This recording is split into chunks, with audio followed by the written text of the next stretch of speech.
place is falling apart. If I found a way off this rock.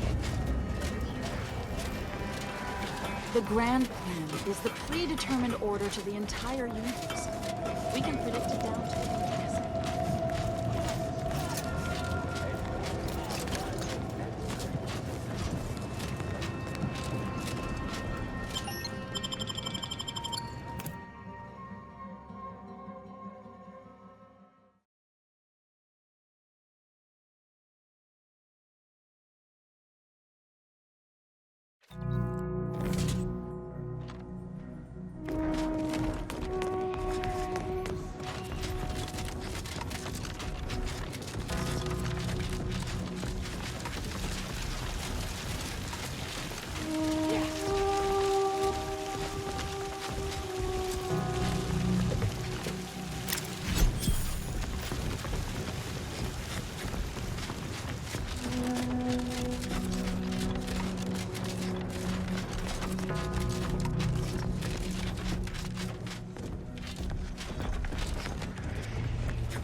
I've had a chance to look around.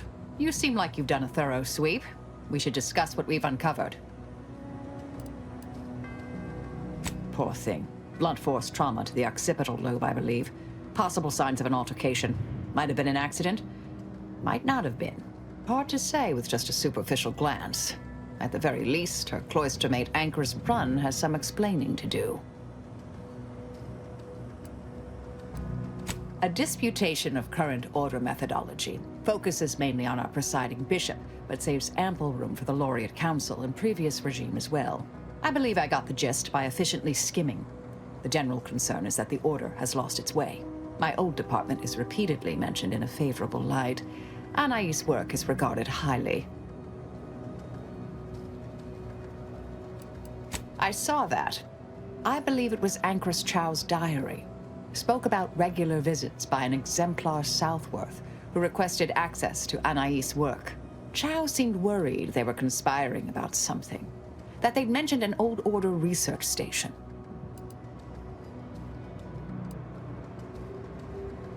That old research facility seems the most likely spot to look next. I know the coordinates on Eden, placed by the name of Point Obviation.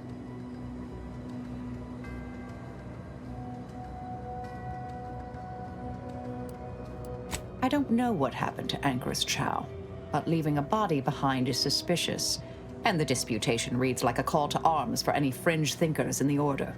There's no destroying the copies at this point, I'm afraid. We're past that. The research is out there. We need a way to keep anyone from taking it up further in the future. If we go in guns blazing from here, it will only continue. We need a plan to annihilate the idea. I've seen it happen. Things can take on a life of their own at a certain point. The more overt the response, the more unexpected the outcomes. We developed tactics at the Department of Preemptive Causal Redirection to minimize unforeseeable consequences. We can discuss once we see the situation on the ground.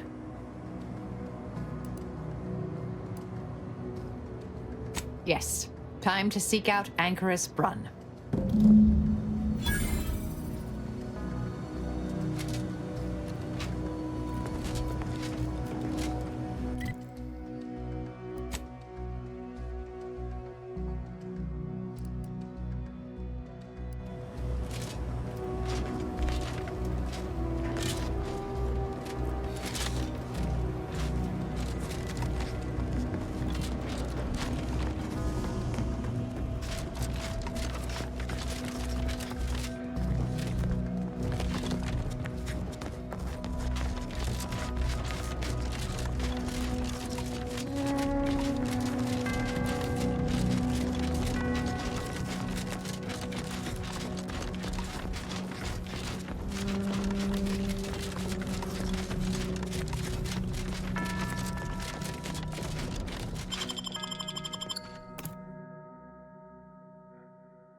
Halt! Abide!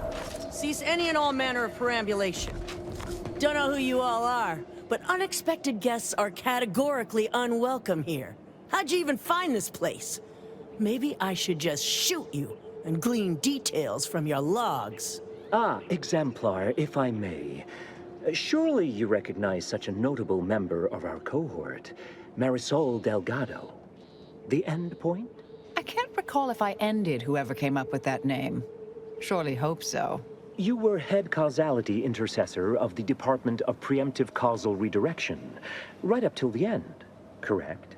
More or less. Well, what a fortuitous alignment of low probability events this is. Our efforts here are based on your former department. You should confer with Anchorus Brunn straight away.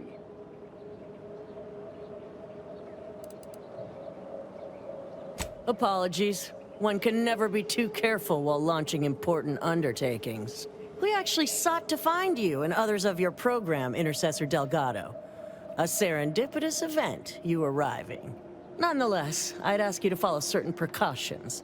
Will you heed all requests and vouchsafe for your colleagues here? Them being unknown to us and all. We'll mind our manners, Exemplar. I'll see to it. Then, you may all proceed. You'll find Wilhelmina up the lift, 4th floor. Welcome to Point Obviation.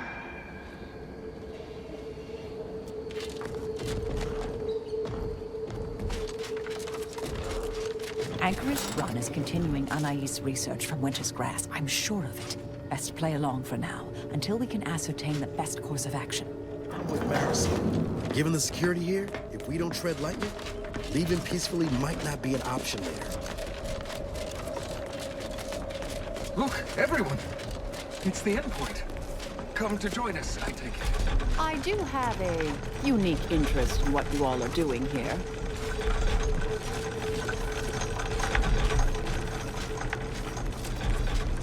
I am a longtime vocal exponent of your work, Intercessor Delgado. I hope you don't mind me saying.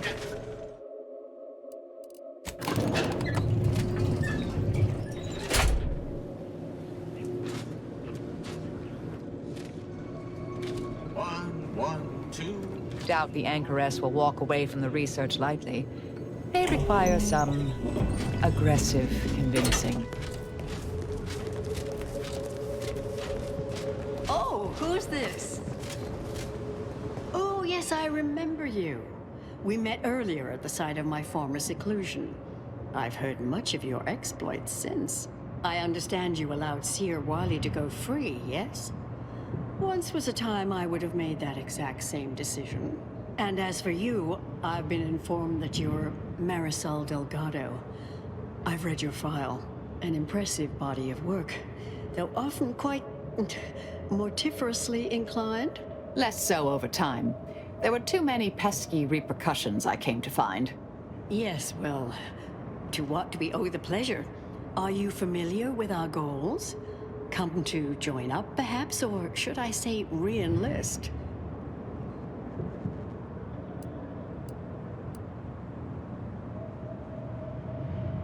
It was more of a disputation as a scholarly objection than a manifesto per se, but why quibble?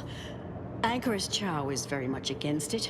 Her accident was quite tragic. You saw the disputation, though.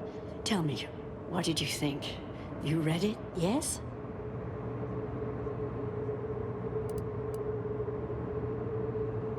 A truly unfortunate accident.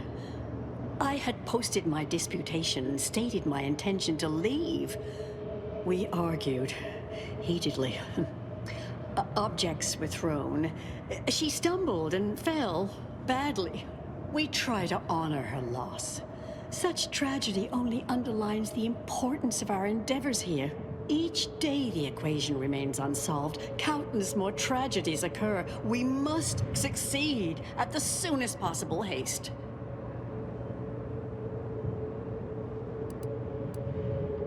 Surely you're aware of the myriad errors of our current presiding bishop and previous regime.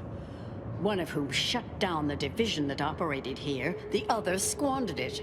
Our sect aims to end human suffering, sooner than later. We've taken great inspiration from your former department, from their methods and their science. To solve the universal equation in our lifetime requires bold action, clever calculation, and assiduous work.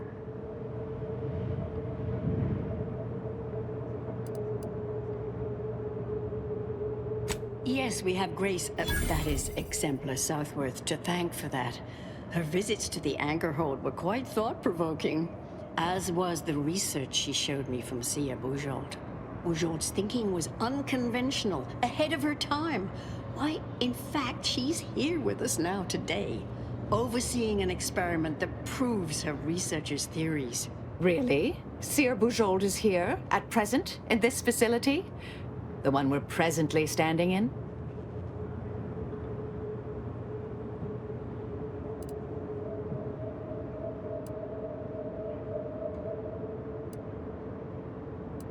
Not long at all. We reached out to her on Cloister. She agreed to join us immediately. If you thought her work before was captivating, wait until you hear the experiment she's overseeing now. The intent is to represent the building blocks of the universe within a test chamber, then extrapolate data revealing the universal equation from the micro-universe that forms. Sounds like it could change everything, one might say. Why, you should go see for yourself. As former colleagues, I'm sure you'd like to reacquaint. Go on. I'll call down to let her know you're coming. Yes, she's monitoring the experiment. I'll have elevator access unlocked so you can join her. Do please stay in the observation area, though. The work is quite delicate. We'll speak further after you check over Sia Bourgeault's work and the experiment concludes. Oh, so exciting.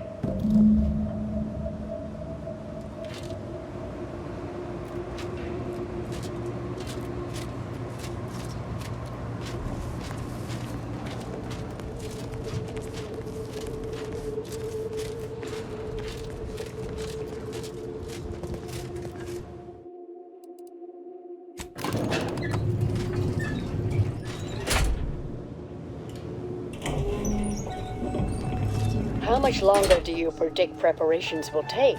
Almost ready. Perfect timing for my former colleague to peer review my work. Head Intercessor Delgado, what an opportune time for you to appear. At the perfect moment to assist our experiment. What in the endless void are you? Shh. Comms off, but others are near. I need your aid before this ridiculous affair careens into disaster.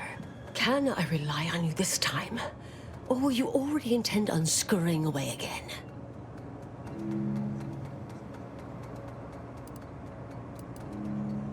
I came to derail this line of inquiry in such a discommodious way that no one would ever consider trying it again. For all the aforementioned reasons of it likely causing, or at least queuing up and leading to, the end of all things. You chose to leave me behind, again. So when they came calling, I thought it an opportunity to sort it all myself. Yet, admittedly, at this moment, I could use your assistance. This shouldn't be your burden. It's on me. You don't get to decide that, or adjudicate, or coolly comment in a steely growl. Not falling for that a 10th time.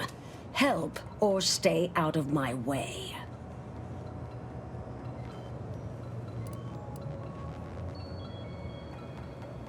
The test involves 4 stations. Each represents one of the fundamental building blocks of the universe.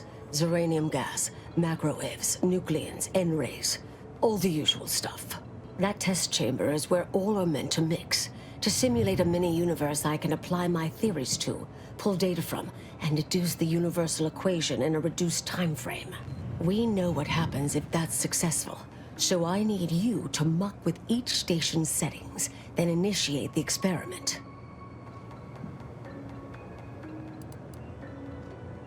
All you need to do is adjust each station's settings slightly. Things will cascade from there. Remember, subtlety is required. Yes, if we alter the experiment input data in a less than delicate fashion, Brun will notice, I assure you. The guards on the 2nd floor won't appreciate visitors, so avoid getting spotted. Here's a maintenance key. Head down the vent. Only the fate of the galaxy riding on it, so perhaps try to be careful.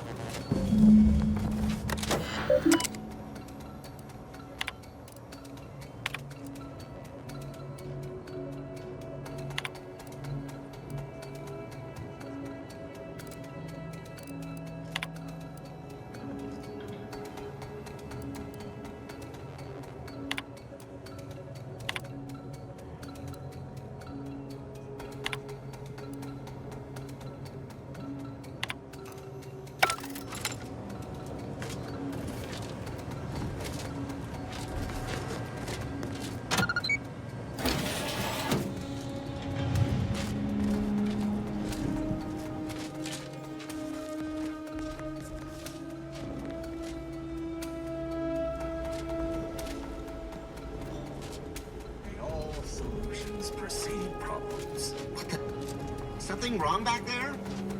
Hello?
2.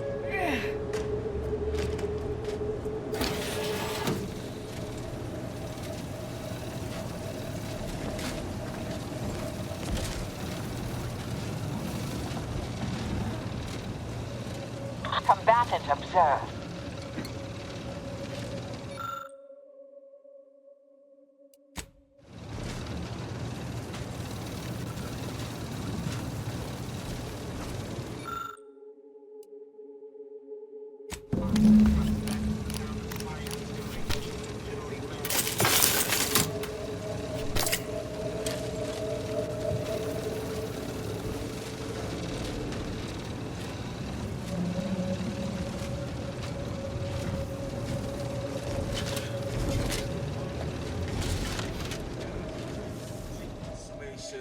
It's Fibonacci from driver Abachi. Indelibly eradicate algorithm.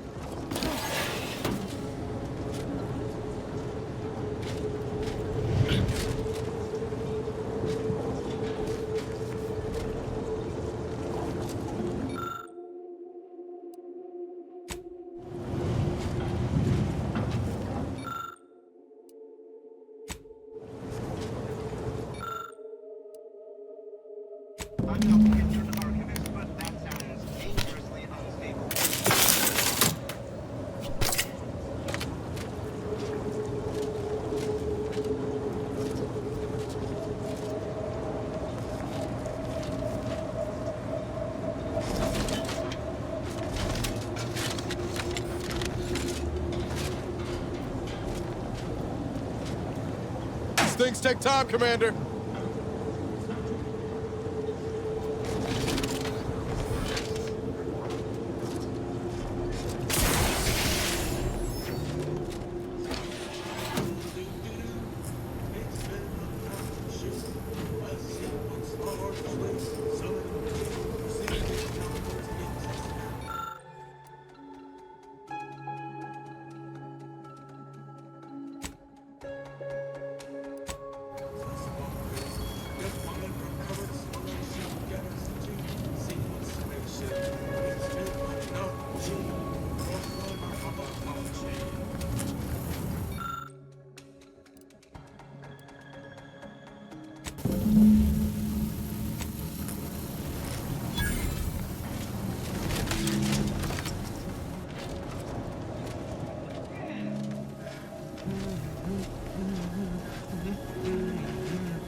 If you're done, evaluating my work and all settings are final,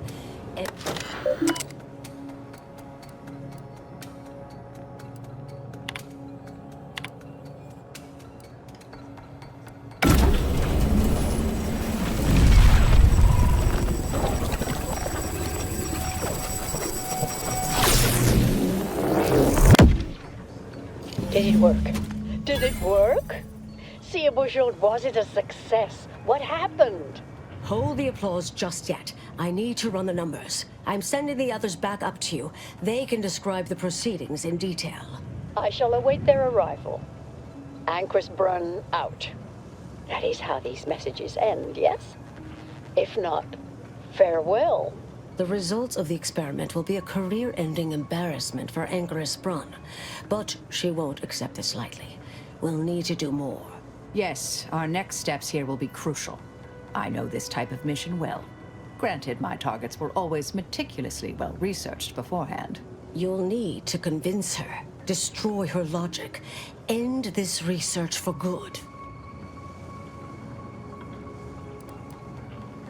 All it requires is a forceful array of incisive argumentation, logical reasoning, coercive persuasion, and cognitive contortioning. You mean one of our old brain-off maneuvers? Really? That's what the rank and file in our old department used to call it. Provost Bolding considered it a casual moniker unbefitting of an order scientician. Make Brun give up on science, logic, and reason entirely. Then no one will ever dare continue the research again. Between you and Marisol, it should be a light challenge. Easy.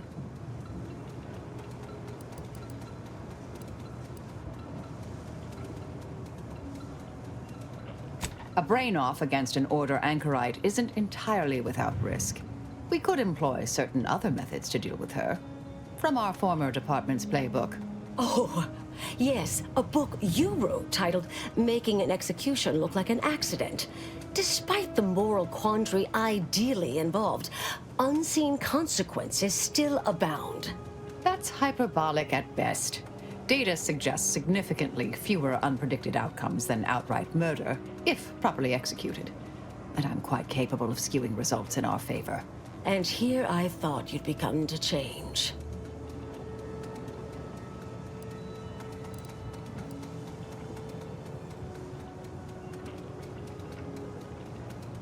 Success isn't guaranteed. A fair degree of cleverness is required. But you would have the help of someone reasonably intellectually nimble. I would be willing and on hand to assist, and the other option would remain if we botch it.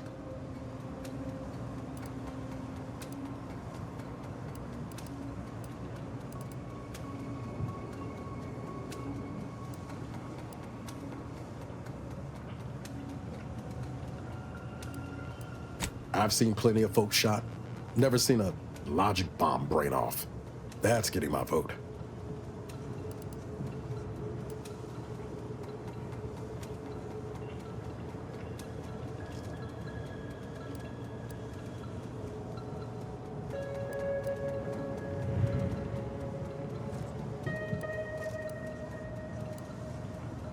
Seems reasonable. Appreciate you listening. Murder shouldn't be our first option here. Too many drawbacks, both mathematically and ethically. Honestly, I'm relieved as well. I have been trying to be different. From the person others believe me to be. From the legend? If you're retiring as the endpoint, we'll need to find you a colorful new sobriquet.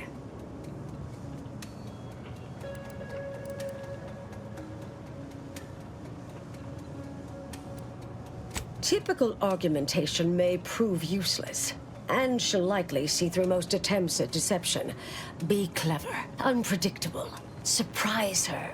But in the event you should fail, you'll need a viable backup plan, or it will erase any chance of success completely. The Anchoress is housed in a test chamber similar to this one. It's been refurbished with some rather tacky furniture, but much of the old experimental apparatus remains. There is a hatch near the elevator upstairs. An external ledge leads to a vent system that can connect the two chambers. Doing so will expose the Anchoress to a lethal atmosphere. I'll need to make an announcement afterward that an accident has occurred tied into the experiment. For an extemporaneous plan, it's not a bad one. What if the Anchoress realizes what we're doing and calls for help? I'll cut off her comms when she begins pleading. Oh, that sounds even more heartless when I say it out loud. Please choose wisely.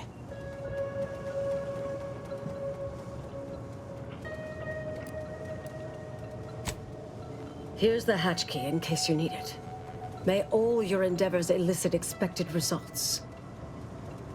And Marisol, do keep out of trouble.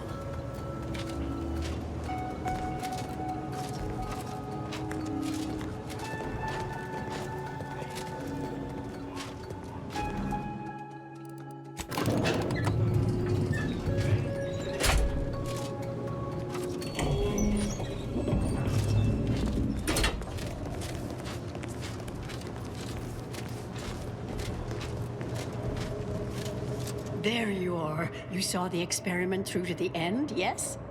The data hasn't arrived yet, so please do tell. Was it as beautiful as I imagined? Any inklings to the result? Or perhaps I oughtn't to have recloistered myself till after the experiment concluded, Well, don't just stand there. Tell me everything.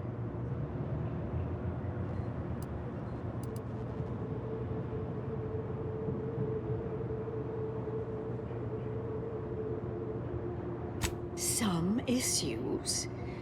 You seem like softening the blow. Was there a malfunction? Was there some error in the calculations?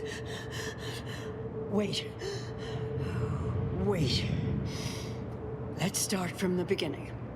Step me through your understanding of what's gone awry.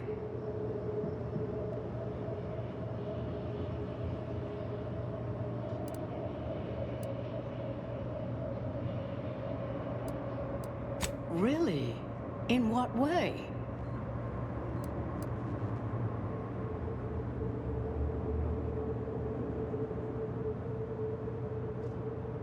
Did Seer Bujold fail to explain? Using her theorem, we can map the position and path of every atom in a simulated universe, then extrapolate that to solve the equation. This was just a start. Such models typically make an enormous amount of errors at first. All quite expected, an anticipated setback, nothing more. It simply needs to be revised and refined. You certainly seem to be making a lot out of this, though, one must say.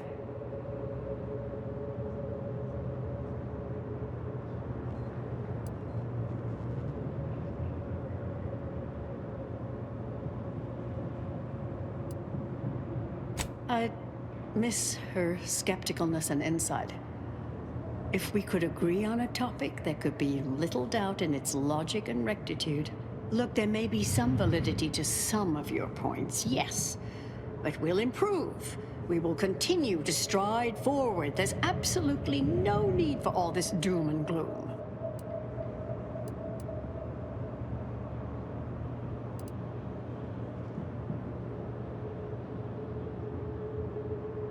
Oh, is one of you a seer now? Because I put considerable more stock in the prognostications of the Order's prime mathematicians than I do any old run-of-the-mill soothsayer. Now, is that all? Because I think I've had enough of all this. Everything we've done here is built off Seer Bujold's research, which is quite brilliant.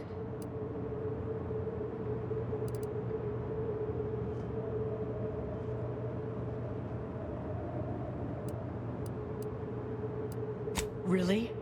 Will I become a laughingstock among my peers? Have the whispered jeers begun already? No. No, calm down. Breathe. You've faced setbacks before. Ah, the experiment data just arrived in my terminal. Allow me to eyeball it a moment. Perhaps there's something here to help prove or disprove any of what you've been saying.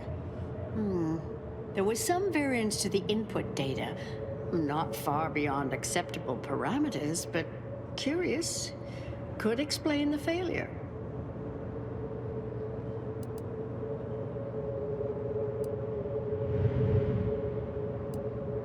Oh, come. One bad test wouldn't mean the science is completely flawed. This has been a difficult conversation. Challenging, disputatious, at times compelling. Yet I remain unswayed. If I may, I have a point I'd like to add. There's a critical flaw in Seer Bujold's approach I think best illustrated by this English phrase. Time flies like an arrow. Fruit flies like a banana. I much appreciate this jest. Very simple, yet clever. Because in English, the word like can mean similar to or I prefer. And flies can be to soar, or plural of the insect. Through this perspective, it functions, makes sense, is humorous even. But in another language where words' meanings differ slightly, it does not. The framework we interpret the statement from changes, thus rendering it uninterpretable. False. Bujold's method of shortcutting the universal equation is much the same. It lacks context. When you extrapolate the data from the mini-universe to the larger one, the information itself may scale correctly, but fail to interrelate. That is an interesting thought puzzle. As humorous as it is inapplicable. I remain unswayed. We tried. Our fallback plan's our only option now. Head for the hatch. What was that? You're starting to worry me. What do you intend to do?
to recognize that ventilation systems had been left connected to Test Chamber Alpha. As you know, it had been recently refurbished as an enclosure for Ankaris Braun. She gave her life for science. Well, it... research to take forward, but she gave her life for science. I, as senior scientist remaining, have determined we must abandon this inquiry and shut down the program immediately. Oh, such a terrible shame. Farewell. I understand now why they say never meet your heroes, Intercessor Delgado. You've truly been an enormous disappointment. A key experiment fails and Ankaris Braun falls prey to an unfortunate accident right after you and your consort arrive. And we are all to believe these events are unrelated? That's circumstantial and more than a mite bit paranoid. I expect better from an Order scientician. Even one from the Department of Applied Scientism. Don't think I don't see your handprints all over this, Delgado.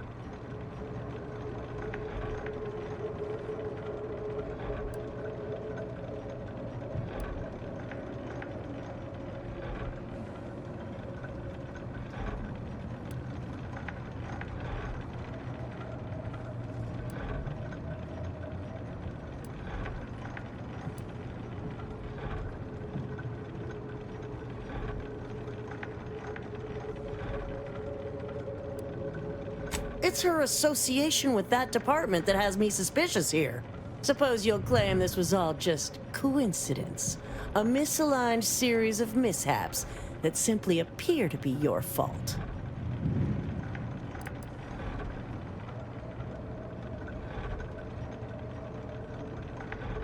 Fascinating. You know, I reviewed that work myself, right? I'm well versed in manipulative prevarication from feckless mutineers. Try again. Or try facing a gauntlet of well-trained exemplars. I could always choose for you.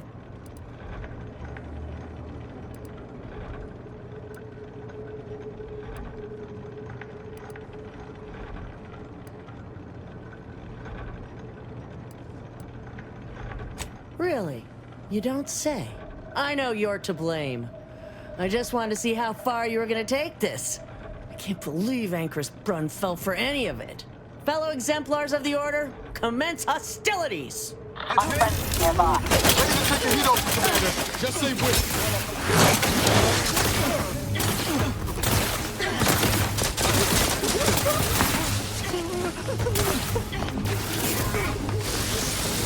Target analyzed.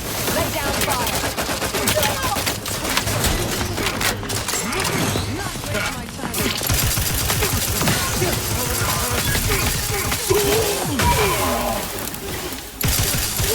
Adversary vulnerability. Let me know when you need a distraction.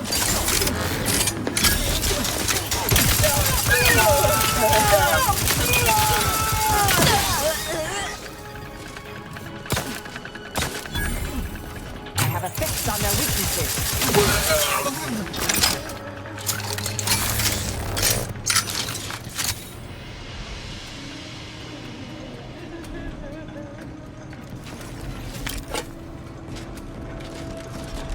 Got my lamps on an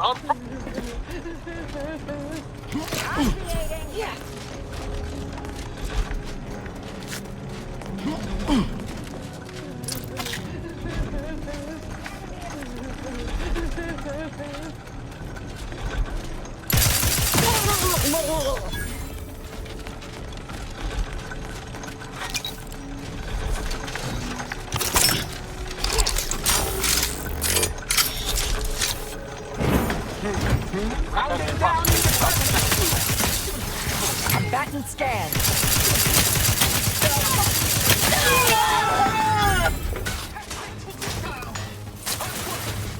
Give the order, and I'll take care of him, Commander.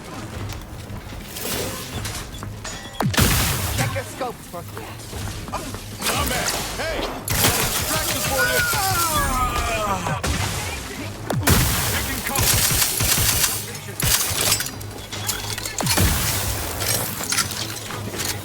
Combatant scan.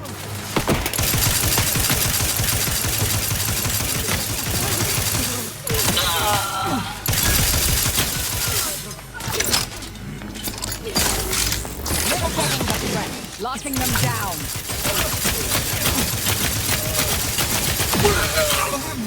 Find some position. You will see.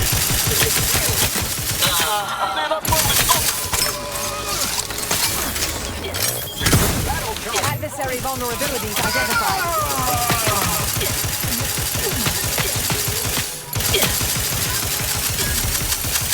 Consider self-preservation a priority. Target analyzed. Lay down fire.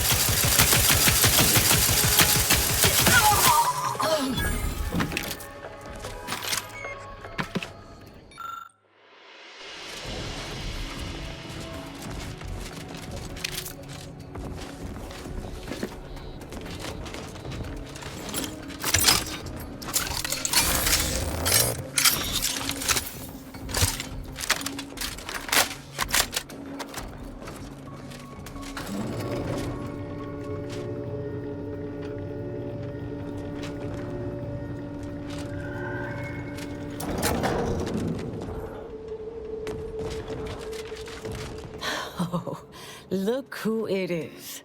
The legendary former head intercessor of the Order. Another mission successfully completed. Made it through all that without a scratch, hmm? Glad to see.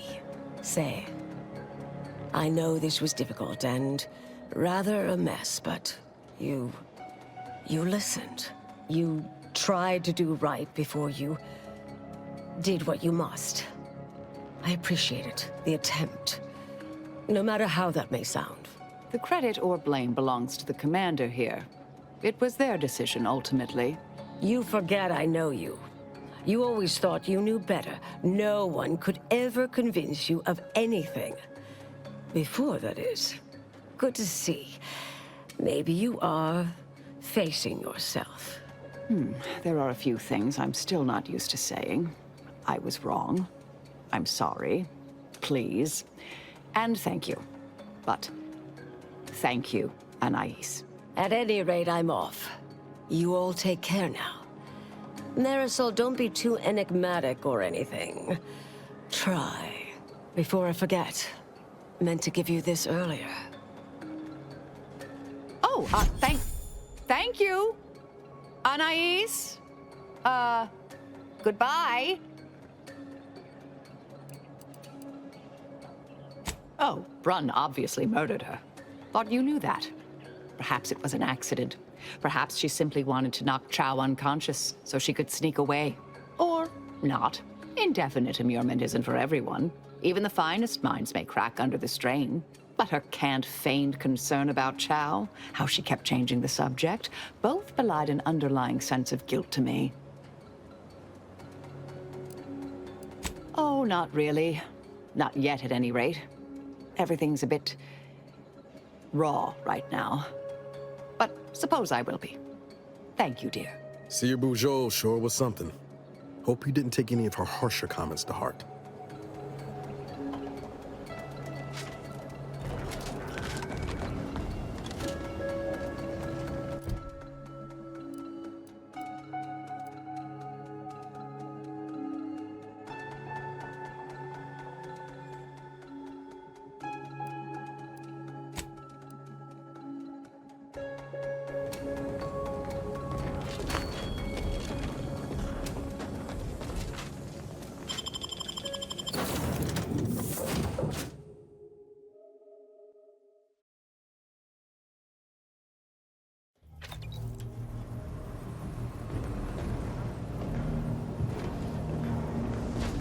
Commander, it's customary to evaluate results after a mission of reasonable significance.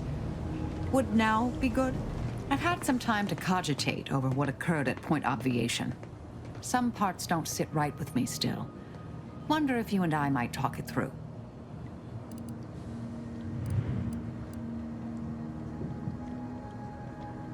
A bit, yes. With the work I used to do, I'm no stranger to guilt and regret. Midway into my requisite sleep cycle is when it usually plagues me the most. We could have done better by Ankrus Brun. If we'd properly convinced her to abandon the research, I'd doubtlessly still lament duping her, but she'd be alive. And yet, such actions were par for the course for me in the past. When my remorse for Brun rears its head, it will need to get in line.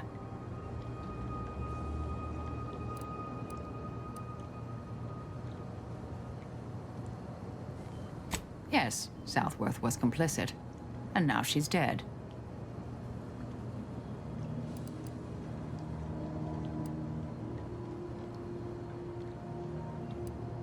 I hope so, at least.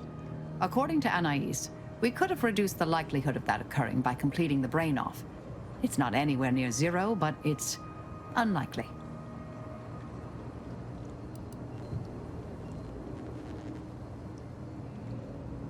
She seemed pleased that we at least attempted to address her concerns, so I've changed, apparently.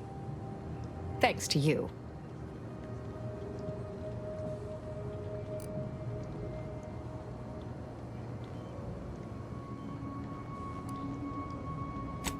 No. There's plenty of credit and blame to go around. It's been a while since anyone gave me a good talking to like Anais did. And I'll admit your influence has been rather positive. I'm pleased with the path I'm on now. I didn't think this is what the plan had in store for me. I've been facing myself with the same zeal I face my enemies. With tidier results. Appreciate you taking the time to talk it over, Commander.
Reload.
This must be the place Ortiz mentioned. Hard to fathom a lab in those caves. Whoa. Commander, hold up a moment. Let me handle this.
What in the void?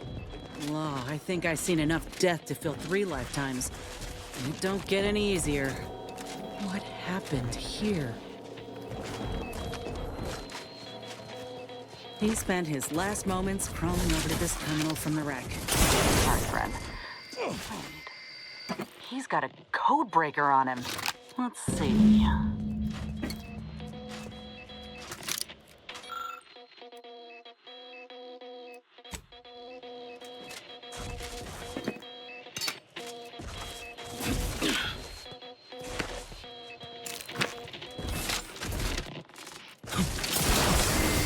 I'll be damned. That powered up the elevator. Signal's stronger than ever now. These poor bastards must have been responding to it same as us. This must be the lab. It is. Suppose you'll be getting that face-to-face soon with the doctor. You ready for that, Inez? I just want answers. Let's go.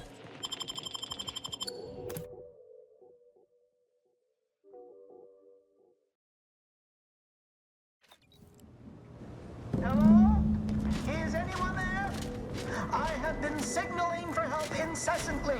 Come quickly. I'm trapped in my office, by the foyer. The others, I fear they might have lost their lives at the hands, claws of escaped beasts. Mind yourself. That's him.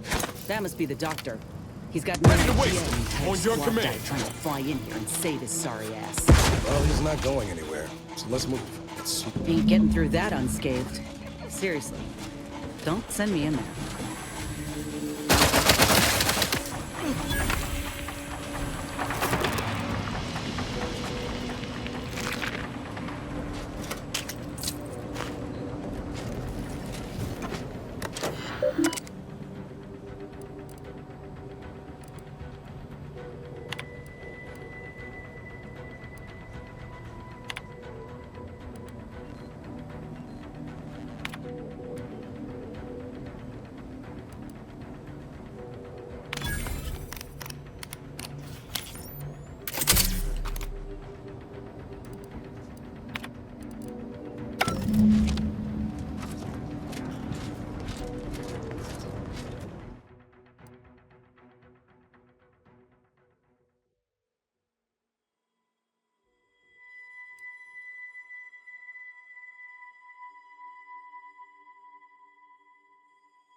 What's...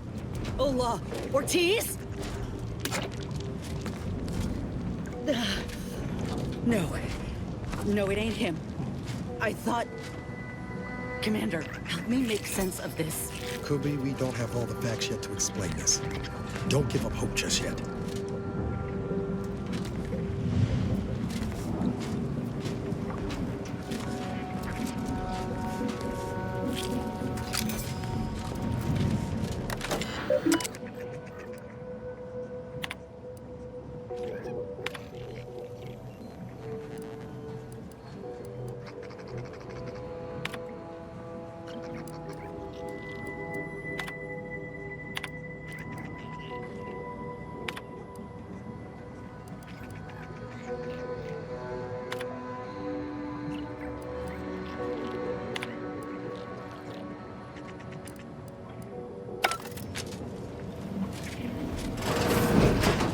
Over here! These beasts have me pinned down! Handle them straight away, please! I cannot let my genius be wasted here! Boy, damn coward. We'll see how you beg when we're face to face.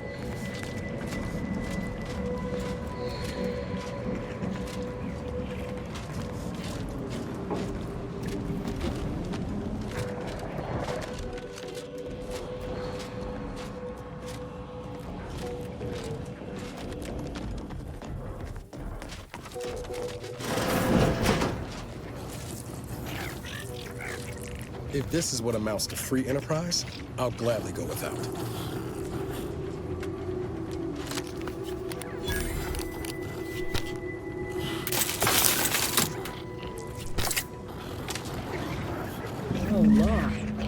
keen on seeing a fight between them.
Get on out of here, pig.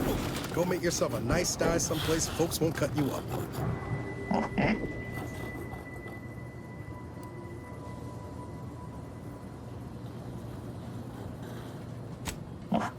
I hope you're not thinking what I think you are. The Incognito's not a zoo, Commander.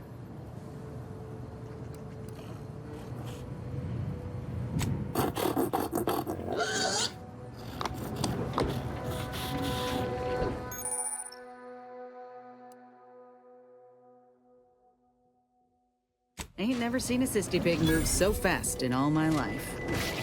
Vaguely terrifying. Lamps up, Commander. Maintenance hatch, just there on the ceiling. Might be good for keeping low.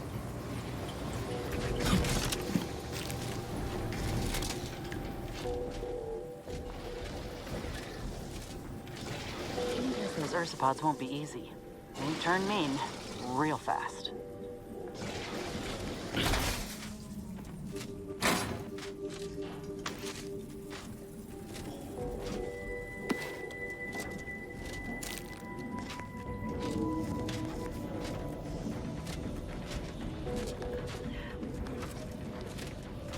Troublemaker approach.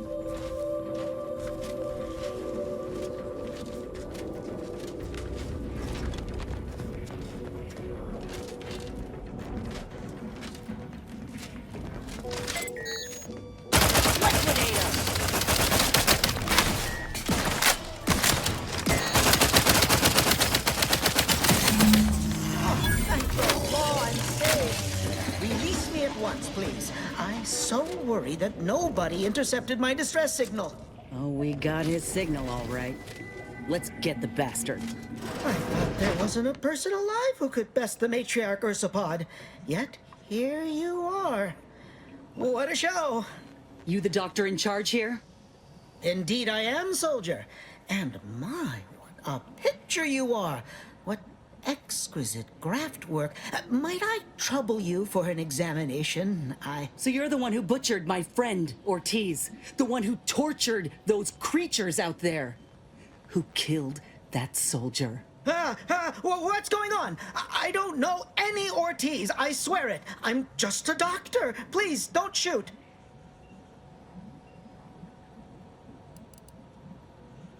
Records? I don't know of any such... Oh, bother. Fine, yes, I did complete a procedure on one Trooper Ortiz, along with 2 others. He eagerly offered himself up for this project's first human trials. Rather hasty in hindsight. I know what you're thinking. Yes, the grafting program was officially shuttered 6 months ago. That was not a lie. But I thought it a shame, and it seems I wasn't alone in that. I was recruited for this unofficial venture soon after.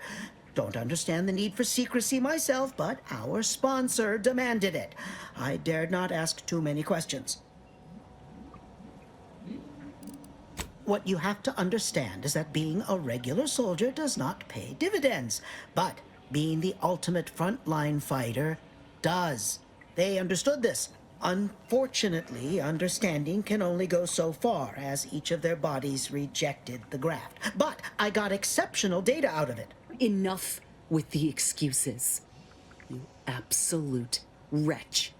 Any scientist with any shred of decency would have refused your position. Your precious data is nothing compared to those you killed. I sympathize with your friend, soldier. Truly, I do. But if I mourned every failure within these walls, I might never operate again. You must understand that the work we do here is greater than any one life. We can change the galaxy for the better.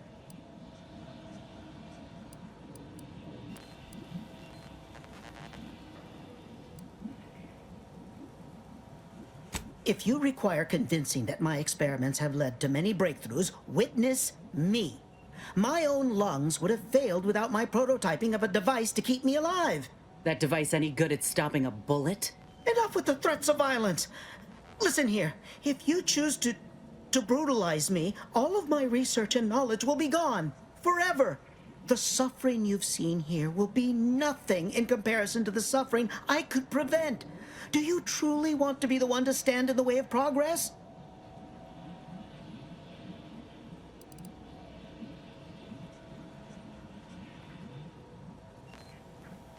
It's been a long time coming, but I believe I've laid the groundwork for treating injury and illness far better than modern medicine can manage. We are on the precipice of regrowing limbs that had been lost in accidents, reversing brain trauma, nerve damage, mayhaps aging one day. It would be a boon to humanity, and a boon to Auntie's bottom line.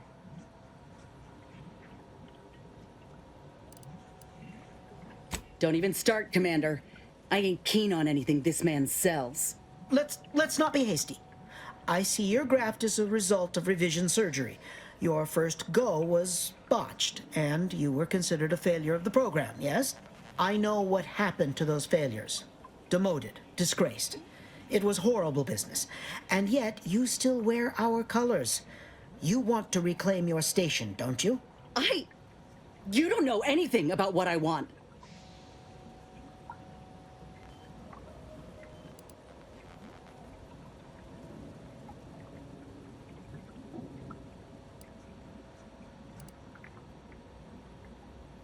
I wish I could agree with you. But I have fallen in the esteem of others.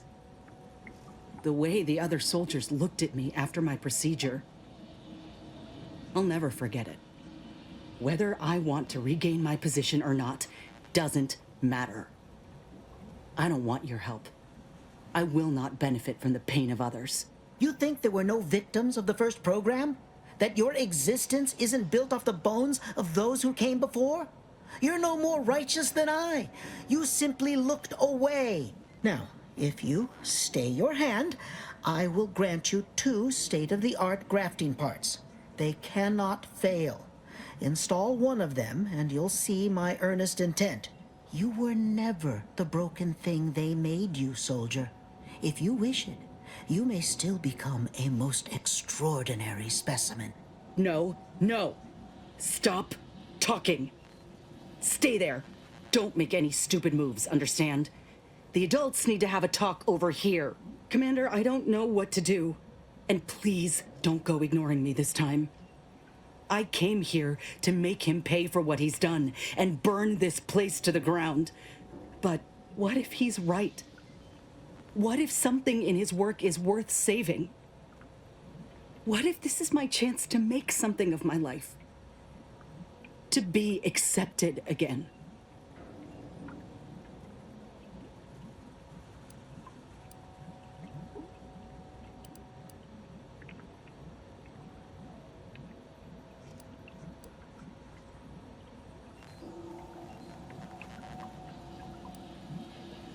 I appreciate that, Commander. But I still ain't so sure that's true. We've grown close, you and I. And you know full well I ain't keen to ask for help, but I can't afford a mistake. I could spare this doctor, explore this research's potential, But if I kill this man and exact retribution for Ortiz, I'll never know for sure what that research might have wrought. And if I do that, there'll be no going back for me. Myself one of Auntie's own. Would I even want to?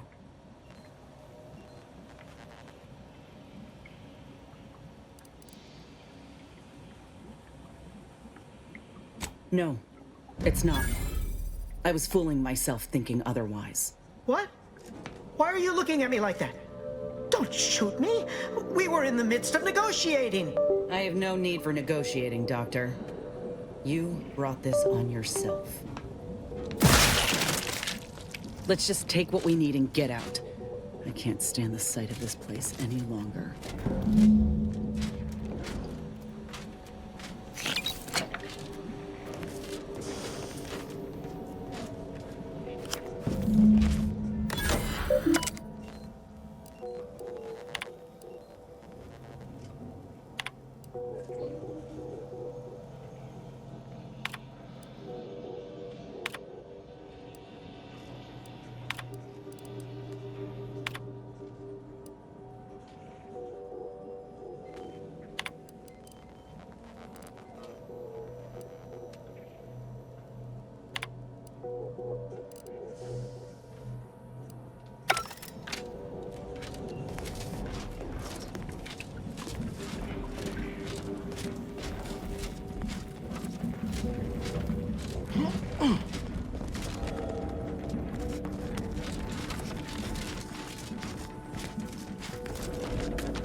Is this the cub that Terminal mentioned? Still breathing, but only just. We were too late for the soldier back there, but not too late for this cub. We should help.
Ah, Inez, have you come back for a tune-up?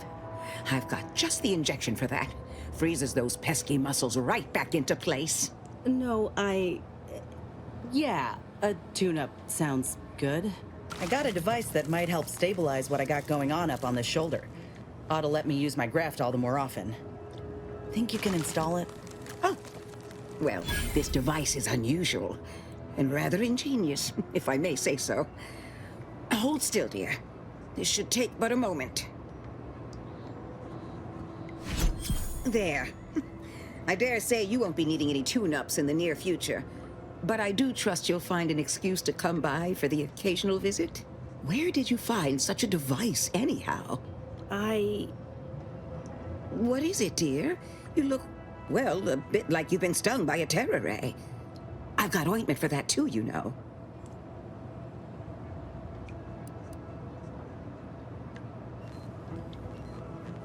Whatever do you mean? The program was shut down more than 6 months ago. Any further funding would be in direct violation of Auntie's orders. It was off the books, Doc. We found a grafting lab way out on Cloister, still operational. Law, I ain't seen horrors like that in my life. They were brutalizing folk and creatures, paying them no mind, giving them no honor even if they succumbed to the process. The doctor there, he killed a friend of mine. And you're telling me you knew nothing of it? Inez, I swear I didn't. That sounds... Oh, Sovereign's mercy, that sounds precisely like what I would protest with every breath.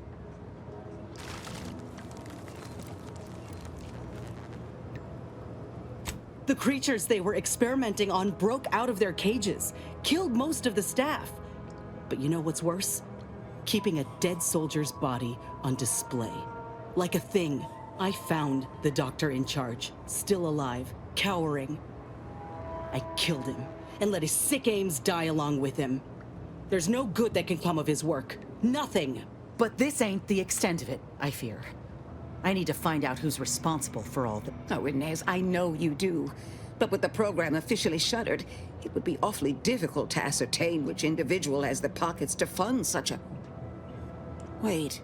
Yes, that does shed light on a correspondence I received recently. A vice president sent a message asking for my presence and scientific expertise to discuss a unique opportunity. I found the secrecy odd at the time, but I do suppose it lines up with your discovery.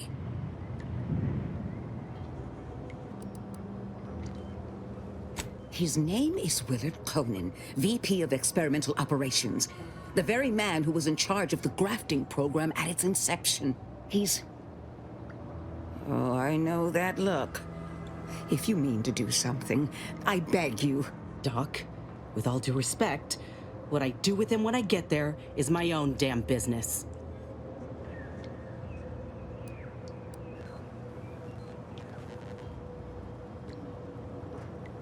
I will help you. Vice President Conan's office is aboard the Undisputed Claim, the flagship of Auntie's choice. I do not know where exactly, as I've never been, but it's my understanding that you will need to present this calling card to gain entry. Inez, all I ask is that you remain safe. A terrible wrong has been done, but do not throw your life away to right it. You might seek justice via other means. I can't promise anything, Doc, but I'll try. Thank you for everything.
me know when you need a distraction.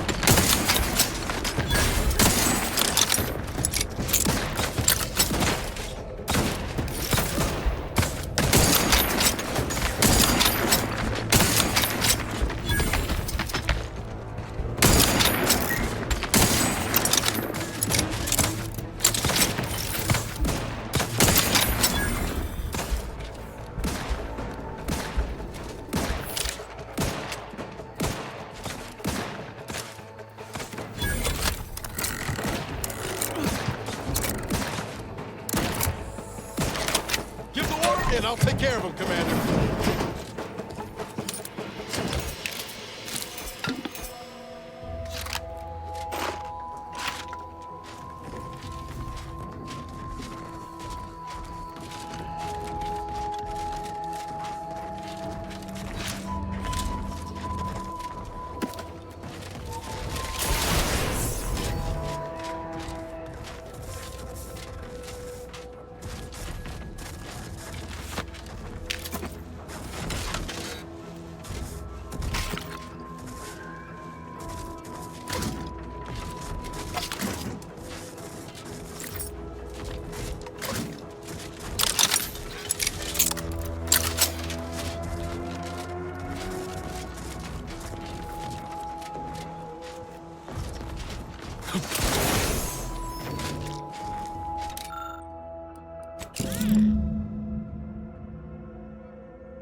Commander, I've been thinking.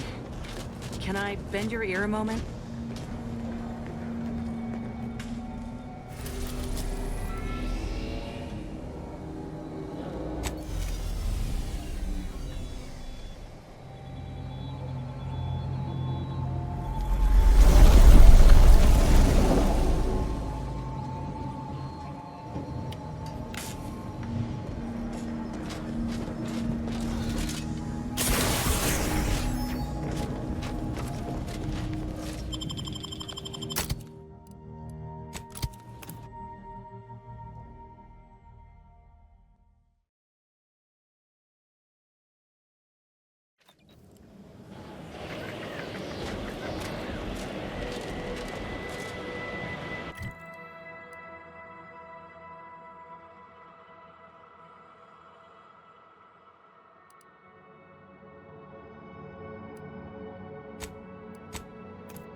I look forward to the reclamation of the Hyperion web.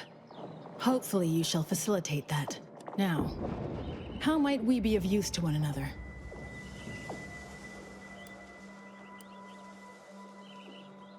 Yes! Excellent! Take that, reductionists! Your horrid little surveillance devices shall finally be used for what their purpose should have been! Don't tell anyone about that outburst, please. Here's something to keep you quiet.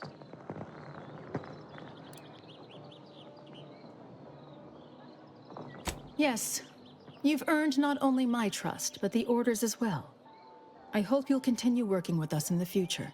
I've informed the presiding bishop you're coming to speak with her. She can be found in the room off the main stairwell. I'm sure I don't need to say this, but if you even think about bringing harm to Ruth, I shall know. Be on your very, very best behavior.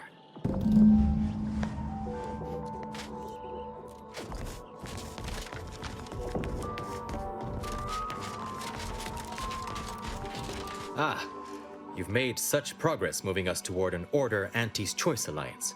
Everything seems to be going according to the plan so far. But we approach a critical juncture. When you go in to speak with the presiding bishop, please raise the issue with her. I assure you this is the correct thing to do. For yourself, for us, for Arcadia. If you continue working for the Order alone, it will likely burn any possible bridge with Auntie's Choice. So this is our last and only chance.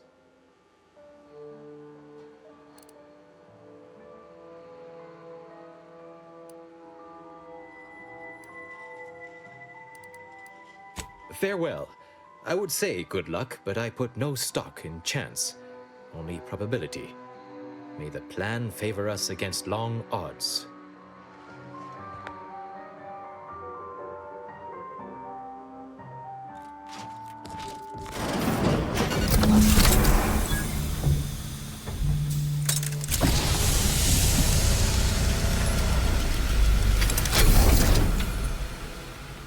The Order has always proclaimed patience as a virtue, but I am pleased my waiting is finally at its endpoint. For so long, you have only existed as numerical values on a chart, a bright star in a constellation of possibilities, as it were. Now, with your arrival, the Order nears the totality of its goals, provided you are willing to stay aligned with our cause.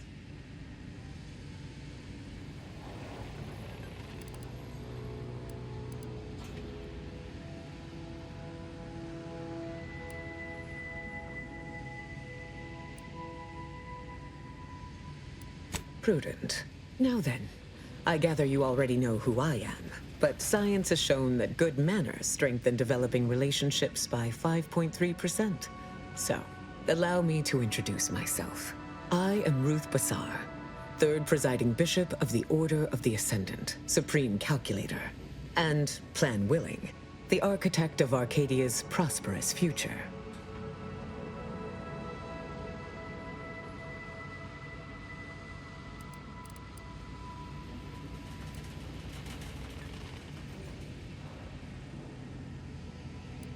I admit, when I sent my initial message, I did not exactly know who its recipient would be. But I trusted the plan, and lo and behold, it provided you as the solution. Your recent exploits at Greater Tranquility Station have certainly made for compelling reading material. Confronting an assassin, and thereby sparing the delegates' lives before the rift inexplicably destroyed the station? Such a commendable effort is worthy of acknowledgement.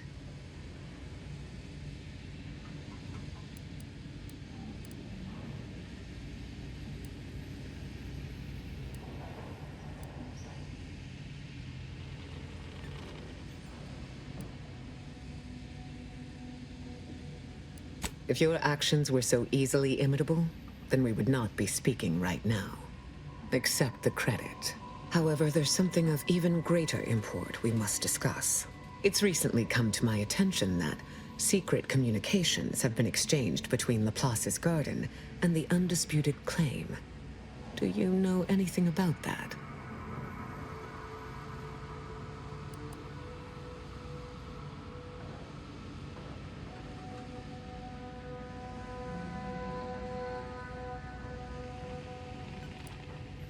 I should have known.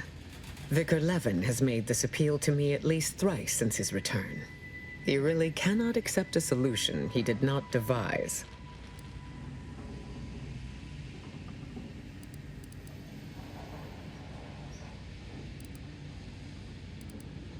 Wise enough to recognize the perils, too. But The right course often involves remaining open to new possibilities. I will put the question to you one final time. Are you certain you would rather pursue this path than work exclusively with the Order? There will be no future option to reconsider.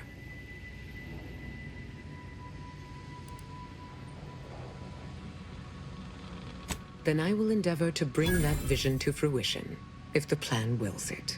A true in-person meeting between myself and Auntie could never take place due to the security risks. But perhaps a remote conference could be a viable alternative. The odds of you persuading Auntie Cleo to agree are unfavorable. But the math does improve if you have greater standing within her corporation.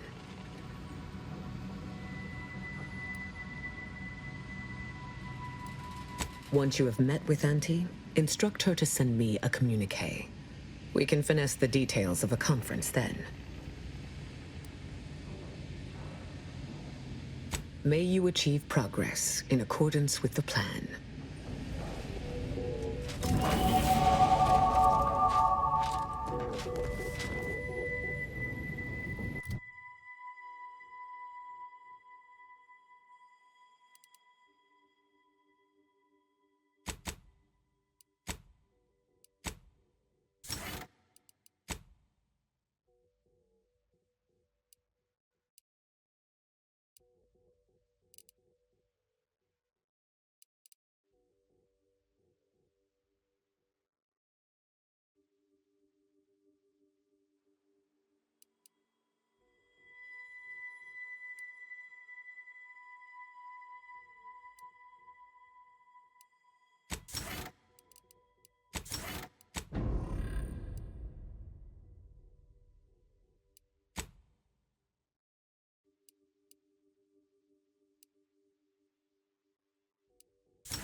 Trinicular, arriving any moment now.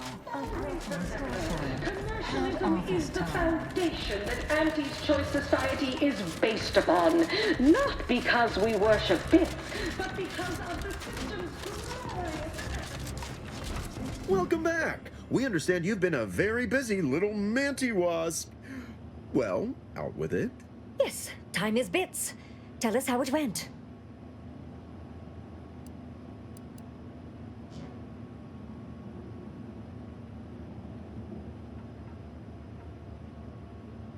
Oh, you're looking for a performance review? Well, that's easy. You stopped the stoppage, completed your work. Our employees are back in the factory. You were a little more murdery than we normally like to see, but results are results, and you got the job done. Your instincts are every bit as good as we were expecting. Keep up that kind of go-getting, and you'll absolutely be going places. Anything else you'd like to report?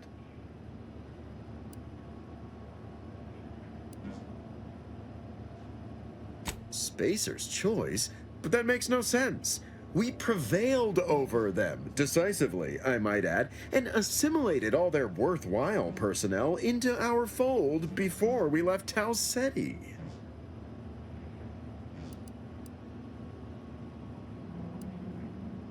There shouldn't even be any Spacer's Choice uniforms left in our inventory.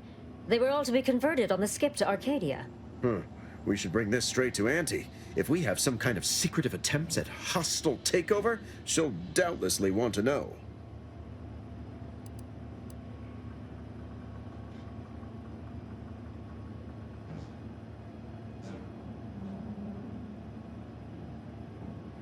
Your performance at that facility went exceedingly well, all things considered, and it was an ideal first step in effecting my monopolistic mercantile methodology plan. There you go again, pinning your career to that flim-flam mathematical malarkey. What do a bunch of eggheads know about marketing? Marketing isn't some rigmarole you can plug into a computronic doodad. It's instinct, intuition, know-how. It's a fucking art.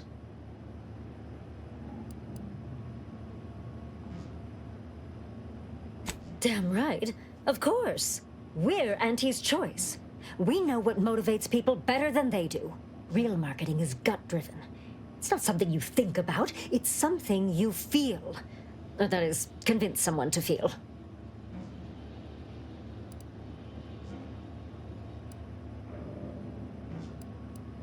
Yes, suppose we should move on. Ursula, will you do the honors? I'm the head of our proprietary insight acquisition division. Stealing our rivals' trade secrets? That's our bread and butter. We can sometimes lack a certain subtlety, though. The Protectorate have a process called mental refreshment. Some kind of mind manipulation business. There's a facility for it on Praetor. Auntie wants details on their methodology, pharmacology, and technology. This archive plan says it's important. Fine. Auntie and I agree it presents possibilities.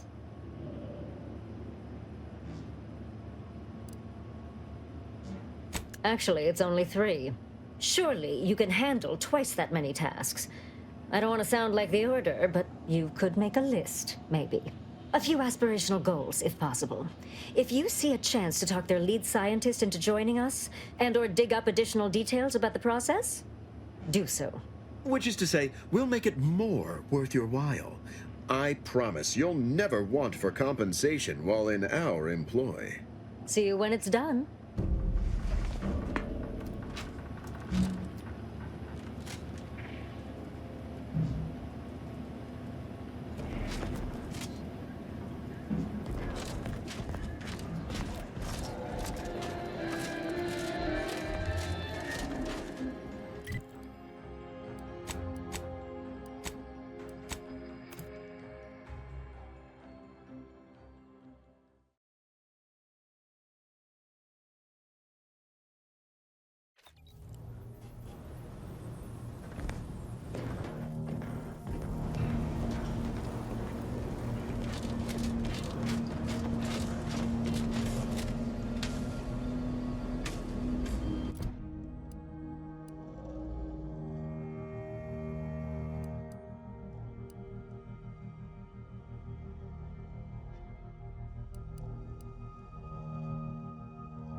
Protectorate personnel, only beyond this point. Leave immediately.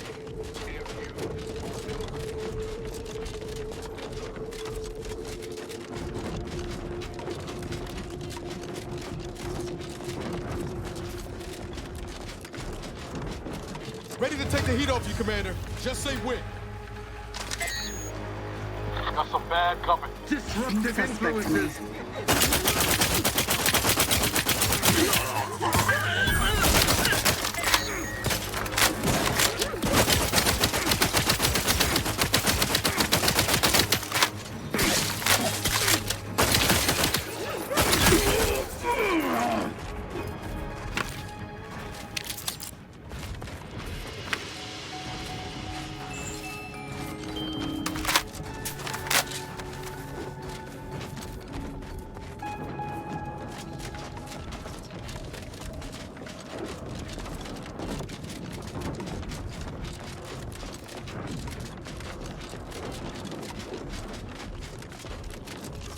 Consider that submitting ourselves voluntarily is proof enough that we don't require it, and would in fact waste resources that could be better spent on other subjects.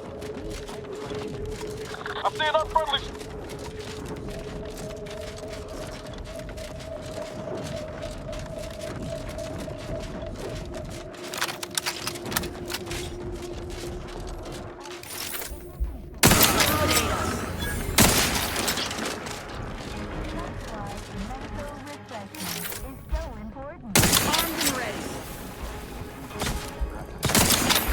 Guns cocked and loaded. Let's get the signal.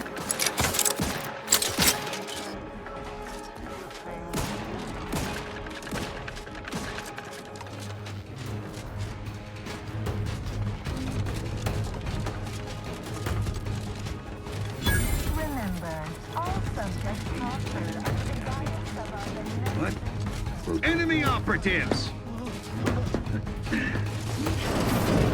I've learned this freeloader. Isn't it when you needed a strike?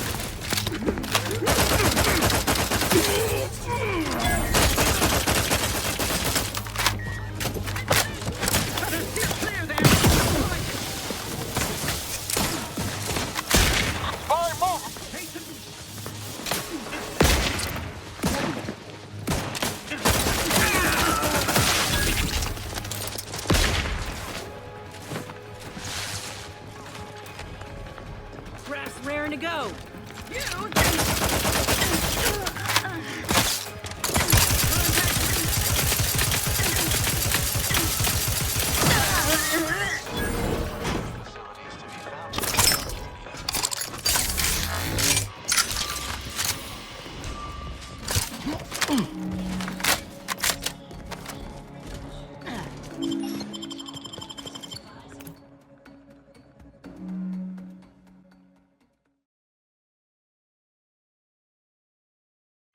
Gray gone astray?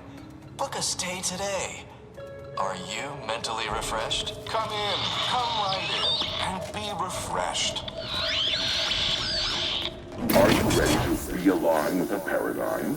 To shed all manner of imperfect thoughts? All it takes is some light instruction, a restorative cocktail, And a quick dip into the lays of particularity to abrade your imperfections. I'm Head Refresher Gould, and I guarantee when you exit our doors, you'll be a Productive member of our perfect society again. Soon you'll say, goodbye, imperfect thoughts. Hello, contentment. I don't know what in the void we just got hosed down with, but it's, Greetings, subject. Or should I say, refreshed to be. Welcome to the Wellnetarium. You're not on my schedule. A walk-in, then. Wonderful. Once you're properly evaluated, we'll have you well on your way to refreshment. I think a few bulbs burned out and this one's upstairs. Play along. We should be able to get past. Oh, you appear to have questions. A telltale sign of needing refreshment. Why, of course. Naturally. It is the duty of every subject to submit for a quick mental tune-up whenever we experience imperfect thoughts or lack a little zeal.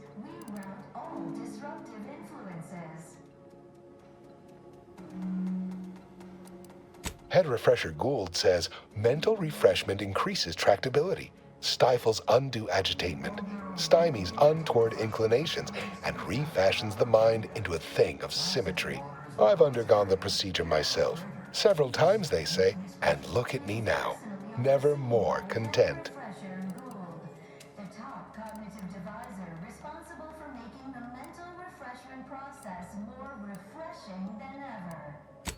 None authorized to you. Not until completion. Now there. No need to fear evaluation. It's just a few brief fleeting questions, all perfectly harmless, I assure you.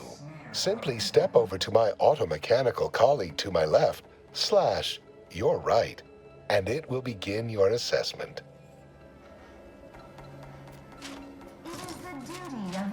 Protectorate subject to ensure they are operating at peak efficiency at all times. The paradigm requires it. That's why mental refreshment is so important. The mental refreshment process increases tractability, stifles undue agitation, and refashions the mind. Goodbye, imperfect thoughts. Hello, contentment. Greeting, subject unscheduled. Welcome to Placid Waters Welditarium. Evaluation commencing. Subjects are required to respond 100% accurately to all queries. Bespoke prescribed regimens may produce untoward ramifications if baseline data is greater than minutely erroneous. Query 1. Concisely characterize your personal perspective. That's why we are all happy and contented, and others are not. Incorrect. The accepted answer is, I fulfill my duty to the Sovereign as a loyal protectorate subject by operating at peak efficacy, without error, perpetually, each a vital cog. Query 2. Rate your present level of zealous efficaciousness on a scale of 1 to 5. 5 being the highest, 3 being a traitor, 1 being dead. Incorrect. Wait, processing. That was correct. No subject has ever answered that query accurately before to date. The degree of zealous efficaciousness expected of a dutiful and true subject of the Protectorate is beyond measure. Query 3. Do you ever fall prey to imperfect thoughts, including, but not limited to, doubt, disbelief, uncertainty, curiosity, recalcitrance, and mischief?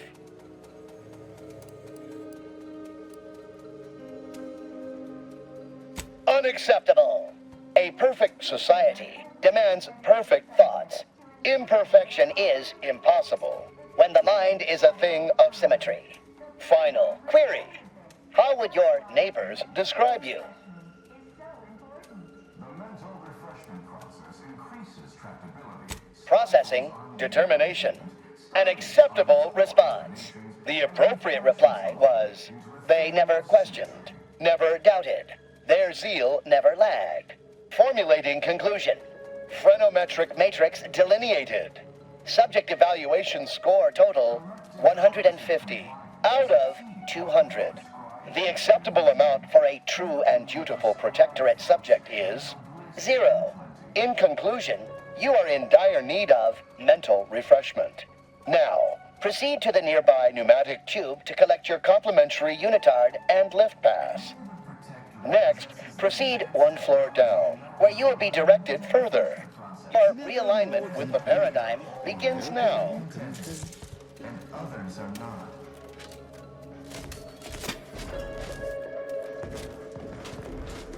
Trust me. Delay the particularity Your does realignment wonders. with the paradigm begins now. My irregularities have all been abraded.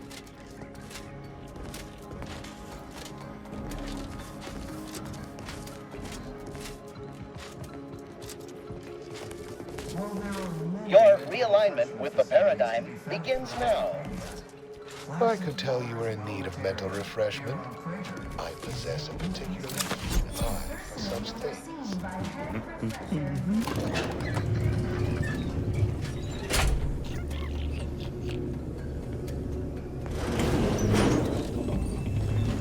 Wonder what it says about us that we got mistaken for patients.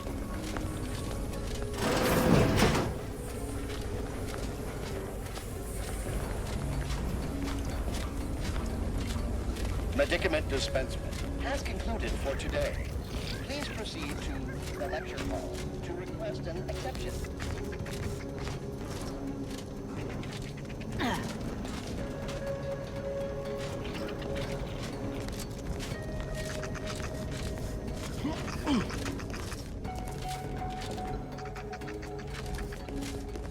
Settle down, everyone. Lecture's playing. Prepare to be edified. For today's topic, we'll touch on why our program is so very important. Ignorant, misguided outsiders may wonder, why does the Protectorate need a Greeting, unscheduled walk-in. On a scale of 1 to 10, 10 being the highest, 1 being the lowest, how mentally refreshed are you feeling today?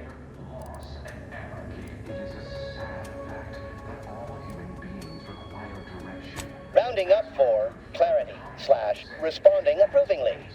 Our refreshment facilitators will be pleased with your progress. Mindfully maintain mental momentum.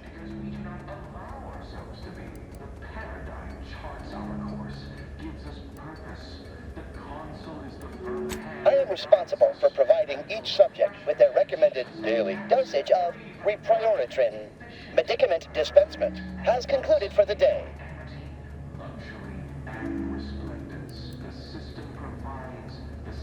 Response.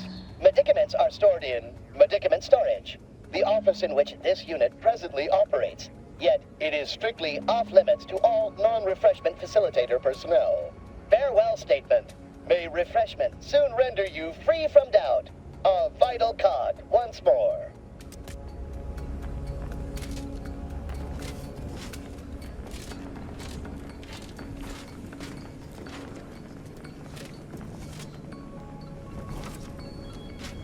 Greeting, unscheduled walk-in.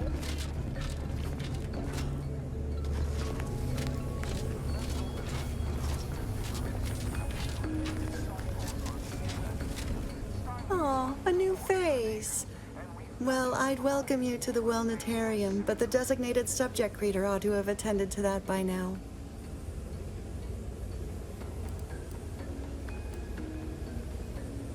I was once a victim of imperfect thoughts. Oh, I had so many questions. But my questioning days are long gone. Yes. Admitting you question is the first step in your recovery. But worry not. Soon enough, with our help and a little work, you'll never question again.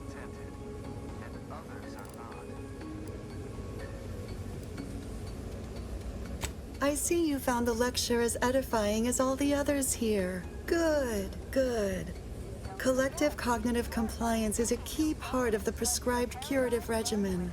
Head Refresher Gould provides us with daily lectures in audio cartridge form to steer group thinking.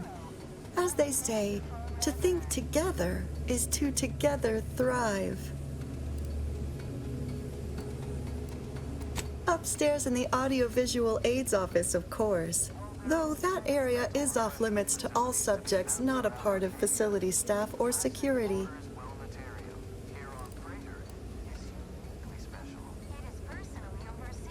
How very interesting.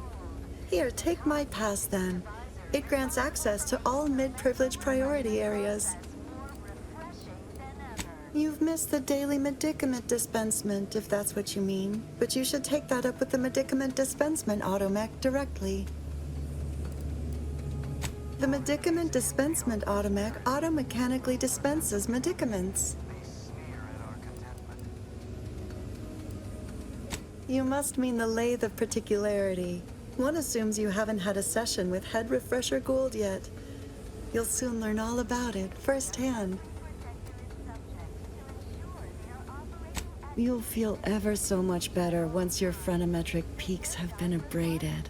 That could have gone worse. She sure ain't asking many questions. Though I figure that's the aim of this refreshment nonsense. Stifles undue agitation, stymies untoward inclinations, and refashions the mind into a thing of symmetry. Greetings, new person. You have a look of query about me. I have answers to questions and no questions to provides, the system abides. The kitchen pantry is presently off limits due to anomalous structural tampering. Only the Protectorate possesses the advanced technology and know-how behind the mental refreshment process. That's why we are all happy and contented, and others are not.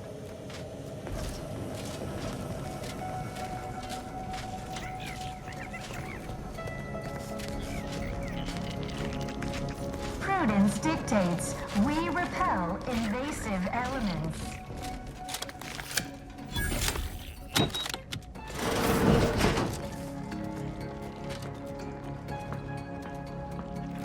While there are many mental refreshment facilities to be found throughout Arcadia, Placid Waters Wellnetarium here on Earth is uniquely special. It is personally overseen by head refresher Gould.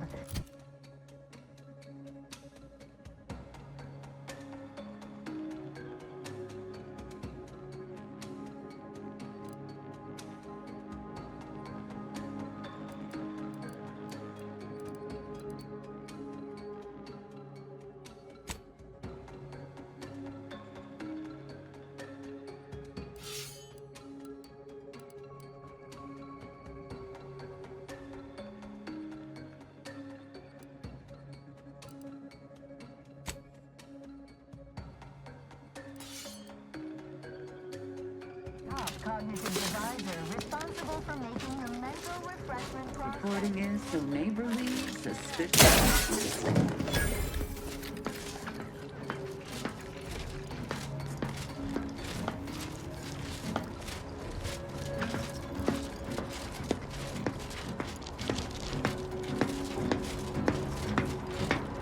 All subjects prosper under the guidance of our beneficent ruler.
Coming up on some foes.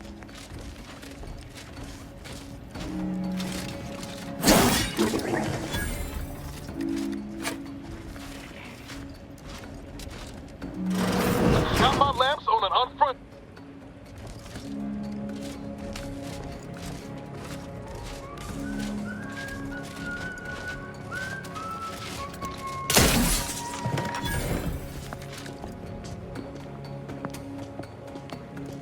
Ready to take it.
technology and know-how behind the mental refreshment process.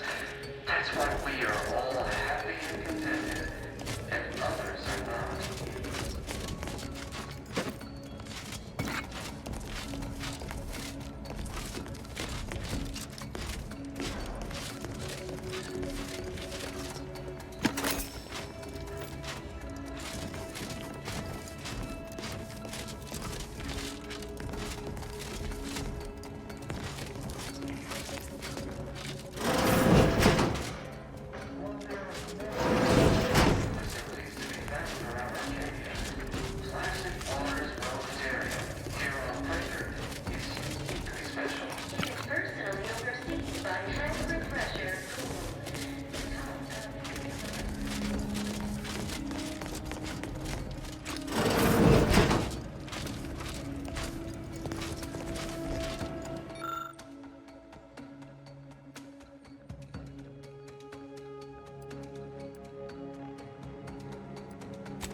Could have sworn no one was due for hours.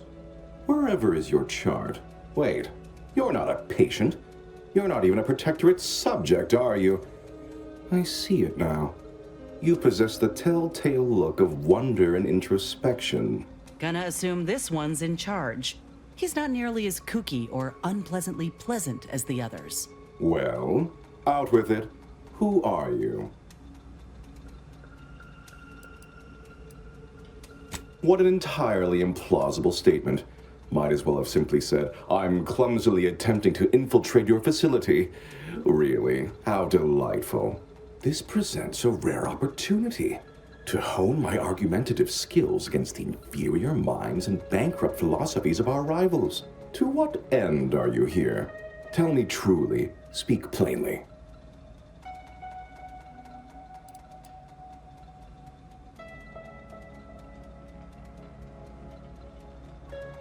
No need for dissemblage, especially not in such a comically clumsy manner. I presume you're here on an errand for an opposing sect, yes? I have a proposal for you. I'll provide you what you wish if you debate me on the merits and failings of each group's ideology in a reasonably competent manner.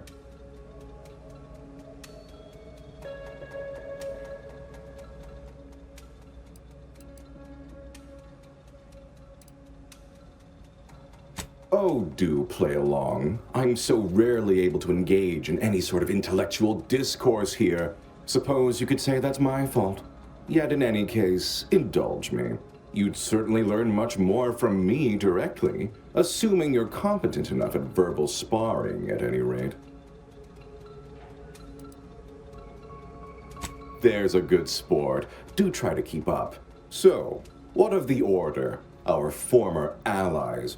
Those cursed overthinkers, doomed to lives free of luxury, toiling away in ceaseless cogitation. What say you of them? My position is a burden gladly taken to ease the suffering of our subjects. I think so they don't have to ensure the paradigm runs ably. Their order is chaos to us. Though your point, while gratingly expressed, is noted, albeit grudgingly. What say you about Auntie's choice, then? Tell me, is there any value in the vapid emptiness of those corporate consumerists?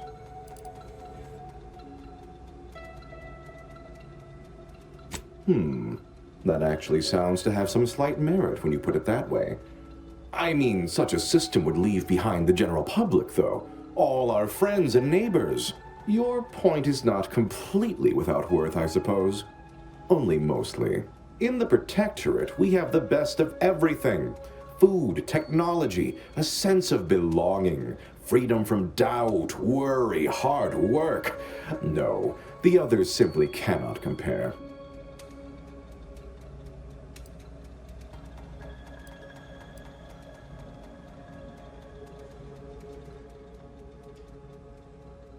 People are unproductively prone to unhappiness. We remove this self-sabotaging flaw so they can fully appreciate the ample bounty we provide, free of doubt and worry.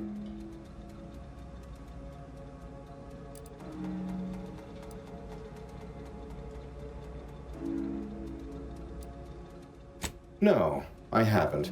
And that seems a rather facile argument to make about a society that utilizes automechs to handle daily chores and labor. A low-hanging fruit, as it were. Well, admit I assumed this conversation would be more engaging. Did you have any final points you'd like to make? As a, last chance to distinguish yourself?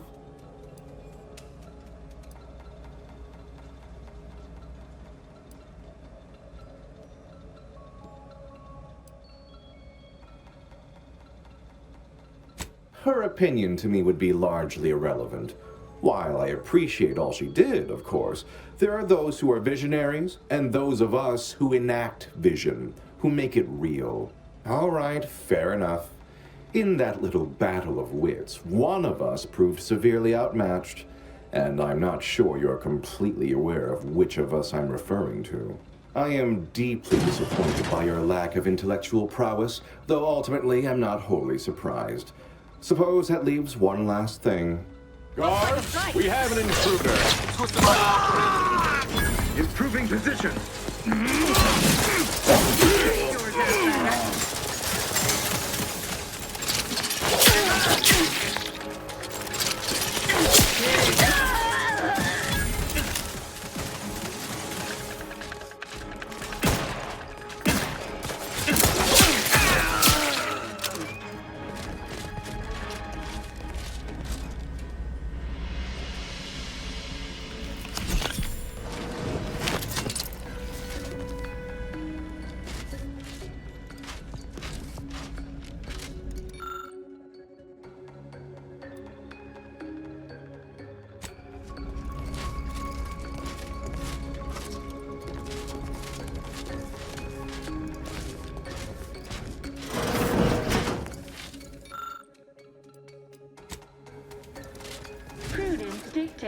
We repel invasive elements.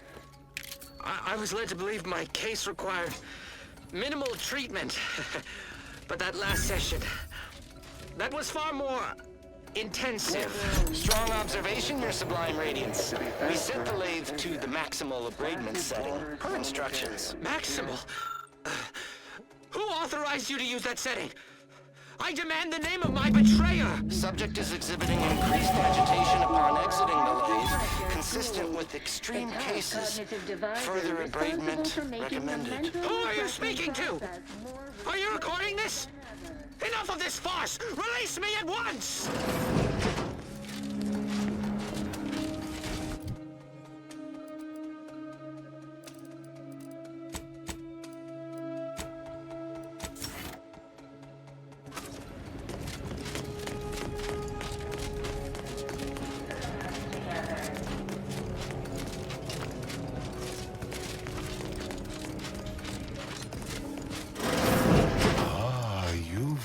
Privileged access somehow.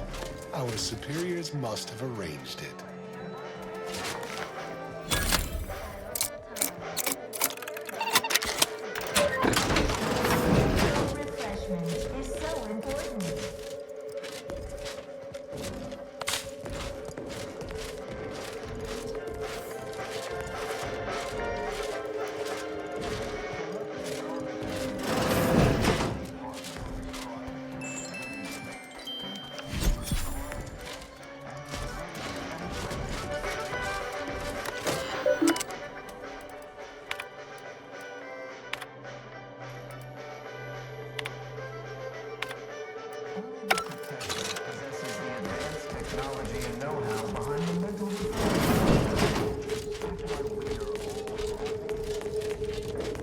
Others are not.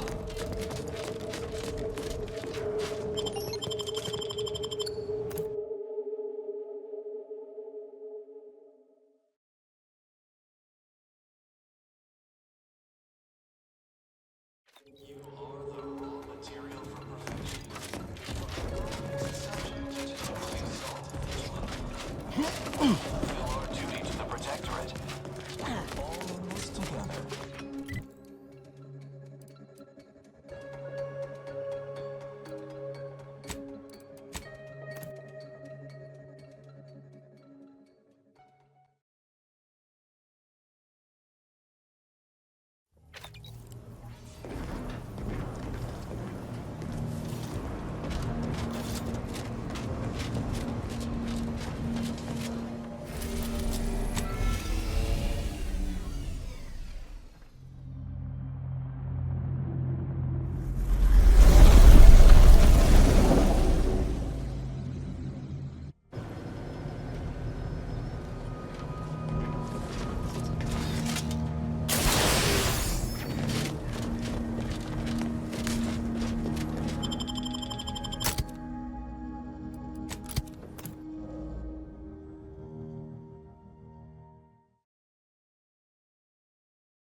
What nature heedlessly assembled and thusly rebettered it through artificial... I just had word from that old number cruncher on Cloister.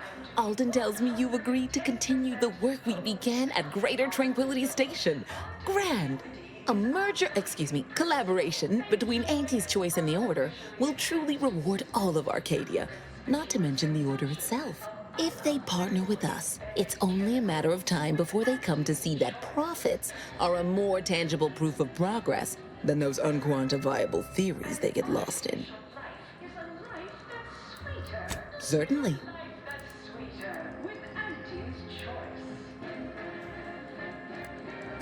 Oh, answering that would come dangerously close to upward communication, which is not something we advocate in Auntie's Choice.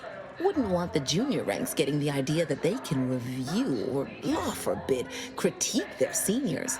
Suffice to say, Auntie Cleo is without peer, quite literally. This corporation would be adrift without her as our steady bellwether.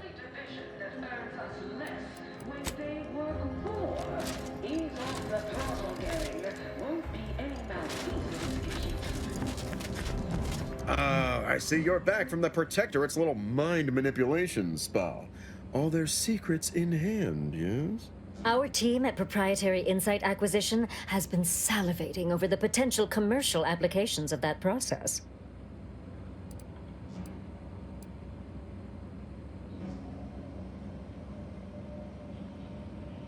Really? Thought you had more drive, but suppose that's fine. I, for one, care little for the completion of stretch goals. You managed to avoid being mentally refreshed. That demonstrates considerable pluck and fortitude. Now, I assume you won't mind we have a few questions about the process. Our people will extract details about the pharmacology and methodology. That will all no doubt prove useful, but we're most interested in the technology and its results.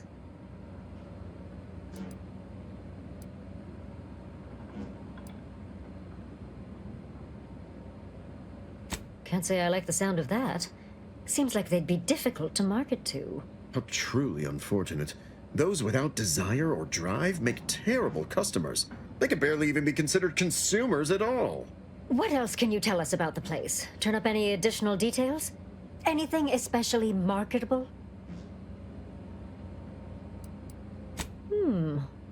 That's certainly interesting. Intriguing, even. What else?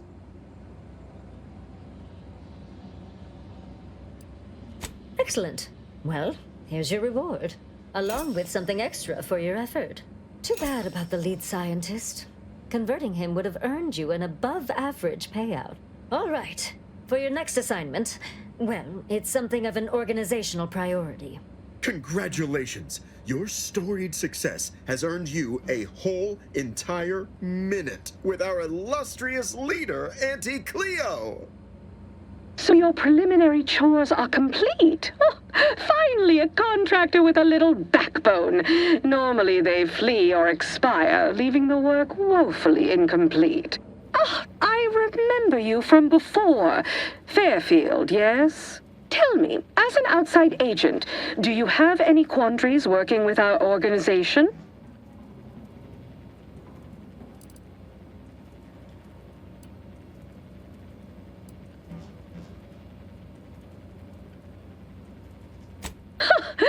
Well, I appreciate the clarity, if not the lack of guile. For now, I suppose we'll remain uncomfortable bedfellows, if not ideological fellow travelers.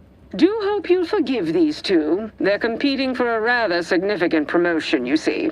It tends to make employees fractious, like young ursopods cooped up in the den. So, you've been advancing a fairly radical idea with a group that, to date, we've considered our rivals. I received a most curious transmission from Ruth Bassar, presiding bishop of the order, proposing we discuss the prospect of our groups working together. She stated this was your idea.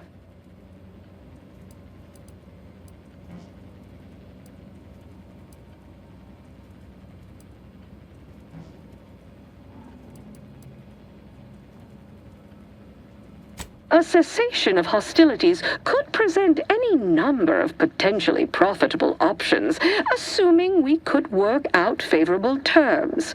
Are you sure you'd rather pursue this over your current exclusive contract with us?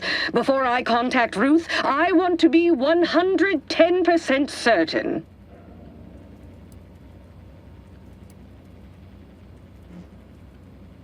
Fine. I'll initiate a call with Ruth through a secure line in the conference room next door. Let's pick this up there. Don't keep me waiting.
Don't wait for a line to form in front of you.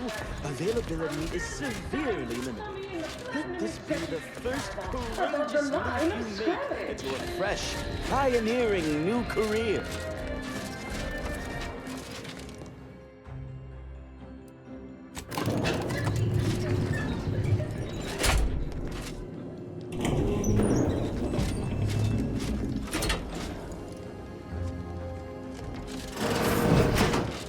Who it is, the instigator of this little affair. Her mathematicalness should be along soon, unless the leader of the order's too busy crunching numbers to attend to business. There we are. Apologies for the delay. We were resolving some technical issues. Cloister's atmosphere has a tendency to... Oh, yes! Regale us with a thorough account of Cloister's atmosphere. Oh, spare no detail. This must be Auntie Cleo's trademark wit. I expected better.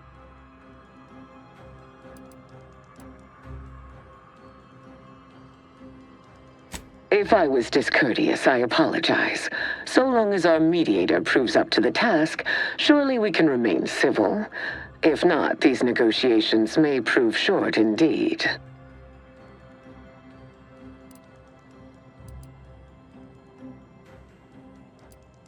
From where I'm positioned, I sense 3 sore points still in need of massage. Point 1, control of the archive. Point 2, oversight of production and distribution of skip cores. And point 3, management of Rift technology.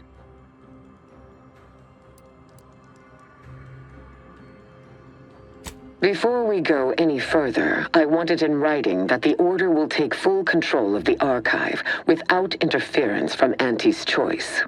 What? So the Order can set it fruitlessly idling for another few centuries? We would put it to far more practical use. Imagine the marketing strategies it could develop.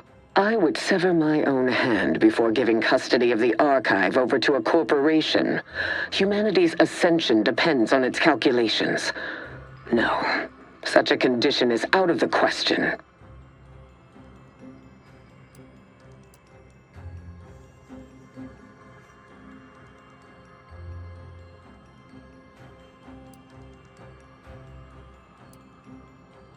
I am amenable to that proposition. Less work on our part. I'm waiting to hear an argument that would support such a ludicrous proposal.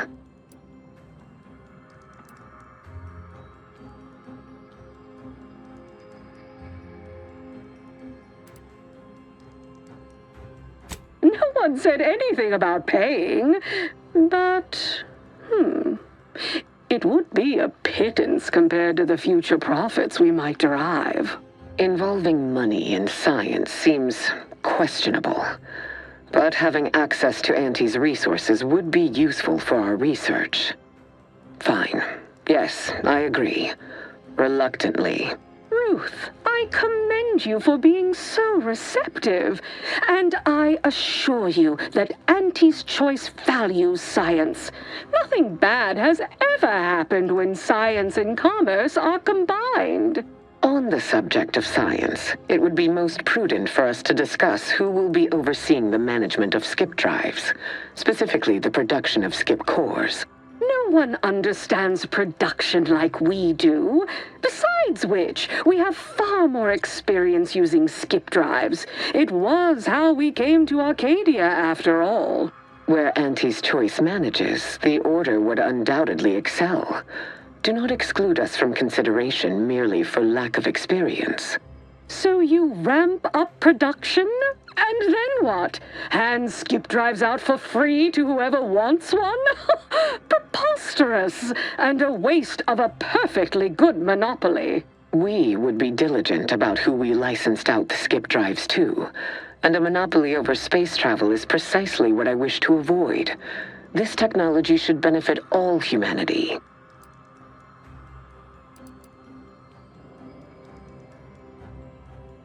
That assumes Auntie's choice would even abide by such a list of restrictions, and which would almost be impossible for the Order to enforce. Not to worry, we can build a regulatory commission to oversee production and make sure everything is up to Auntie's choice and Order standards.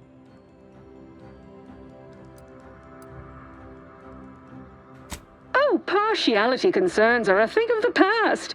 Obviously, regulators would be incentivized to care most about the safety of the consumer. You know, right after production costs. As would the likelihood that we will eventually improve upon it. We shall allow Auntie's control of the current design. There is still the question of who takes possession of the Protectorate's Rift technology once the war is finished. Although the science is still largely theoretical, this technology could be used to not only close rifts, but create new ones. A dangerous power indeed, left in the wrong hands. The Order would fritter away valuable time endlessly hand-wringing what to do with the technology. Auntie's choice would actually use it, for good, of course, in a gainful manner.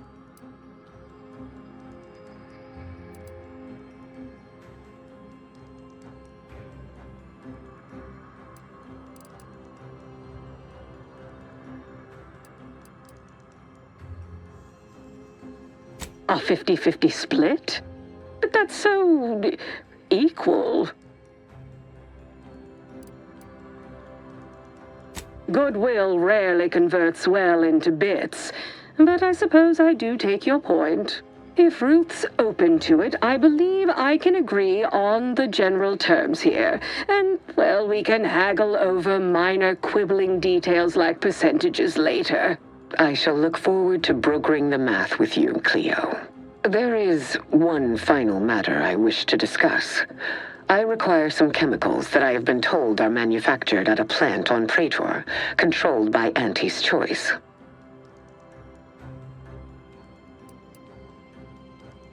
I know which plant you're referring to, Ruth, and what comes out of it is hardly safe for general use. Out of professional curiosity, what could you possibly need with such dangerous compounds? Running a little experiment, are we? On what? Or whom? That is, quite frankly, none of your concern.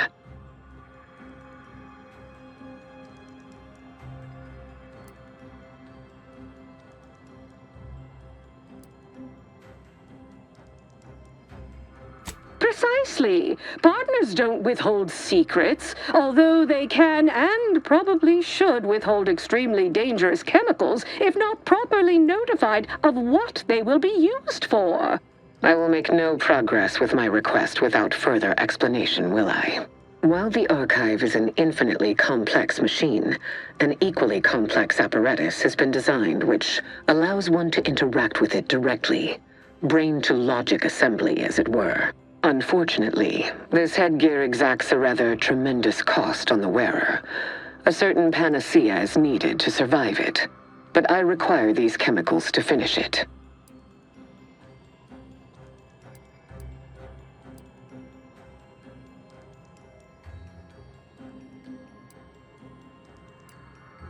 Certainly. I'll even extend our corporate partner's micro discount to Ruth as a show of good faith. Best I'll say is today's outcome is workable. Barely. Our gains were not as exclusive as I had hoped they'd be. Arriving at any arrangement even remotely equitable was statistically improbable. Be glad our mediator managed to find a middle path forward.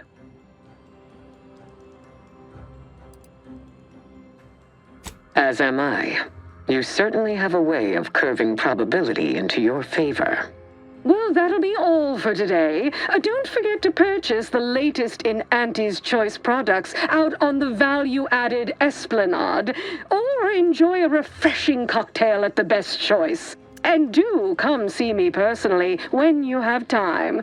I have just the thing in mind for an accomplished freelancer such as yourself. One moment. There are still the logistics of recapturing the archive to consider. We'll of course provide our expert troops to support these efforts. Have your people call my people to sort details. Toodaloo! Brusque as ever. Auntie's troopers will certainly help us manage the Protectorate forces easier, especially if supported by your help. But it would be irrational to expect you to endanger your own life without a more specific strategy in place. Fortunately, I have already given this some thought.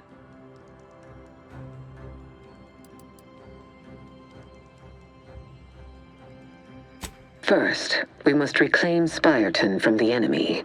Spyreton once served as the Order's headquarters, due to its proximity to the archive. Its loss was an affront, and remains so. Unlocking and calling that lift can only be done from within the archive, however. So you will need to infiltrate the archive by alternate means, via a bridge connected to Newton. Fortunately, I am told you already dealt with the cultists there. Unfortunately, you will still need to find a way past a small rift currently blocking the bridge.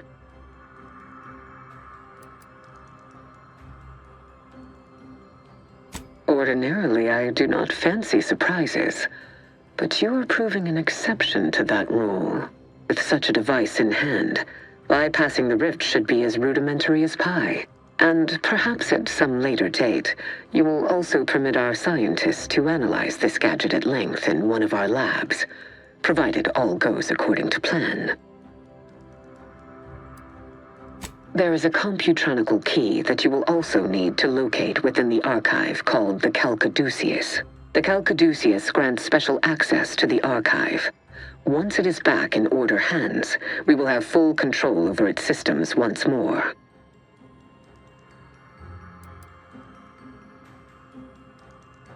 Rift data. And how did you come by this acquisition, if I may ask?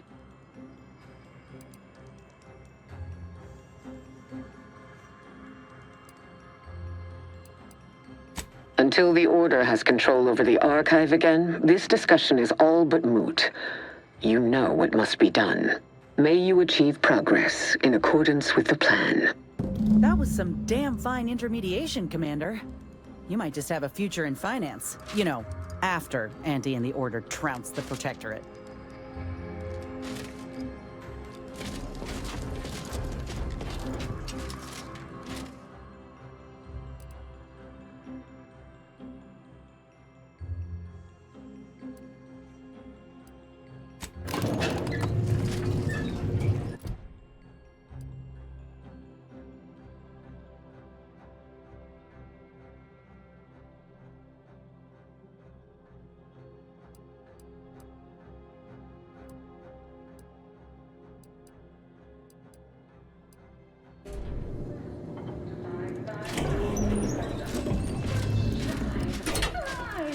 Survive. Arrive.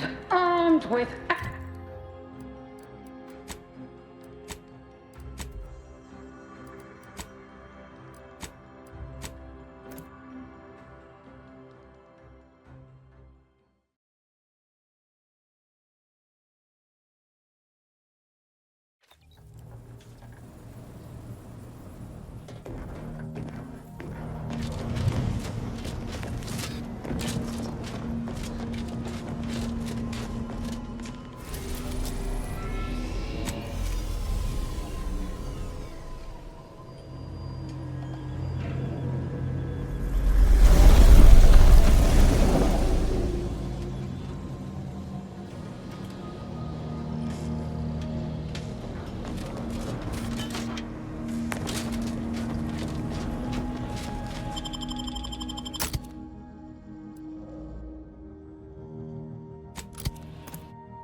See that mighty tower there?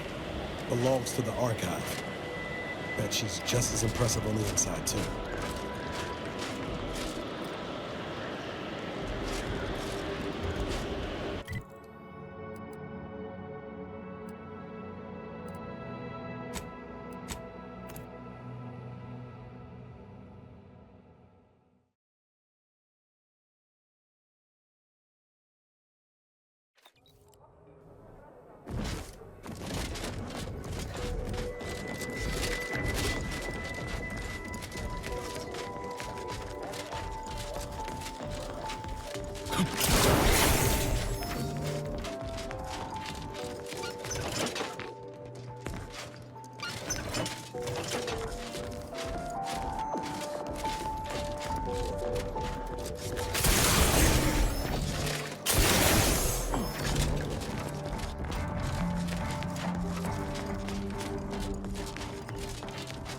Let's pinpoint what you and I can accomplish for the Order.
remember, commercialism is the foundation that Andy's Choice Society...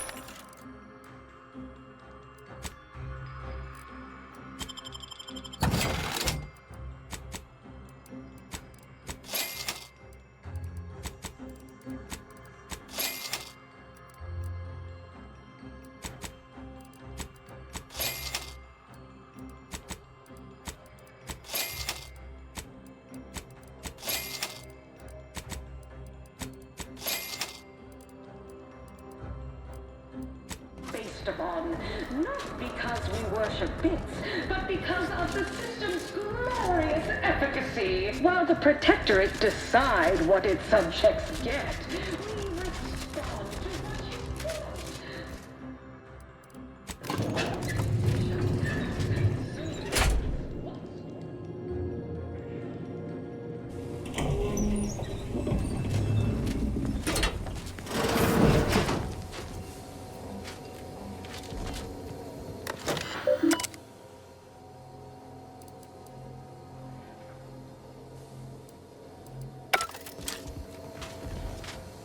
It's high time one of you scientist types responded to my calling cards.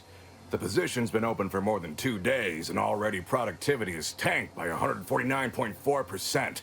You want the role, it's yours, but I'm not budging on those hourly rates. Let me guess. You're backfilling Rasmussen's position? Or all the scientists who work with him on Cloister lying cold on the lab floor? Both, obviously. Unless you mean to tell me a graft like yours can install itself. Now, do you want the job or not? We're burning starlight.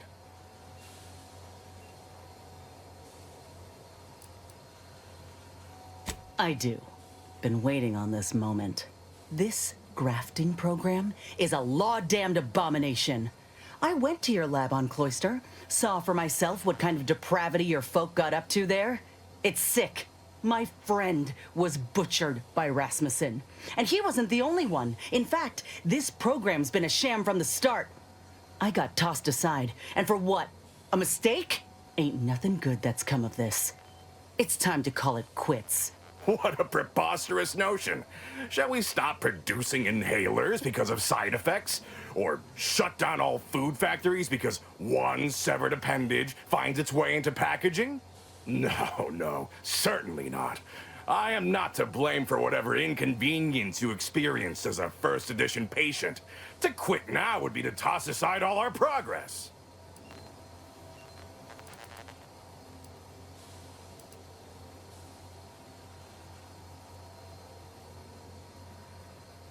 Nonsense. I have myriad data at my disposal to dispute such a claim. Don't matter to me what your plans are, or what you think you might accomplish. You've hurt too many good folk, and I've had enough. I fear you've gotten too negative an impression of this work. Hear me out, will you? Allow me to assuage those fears.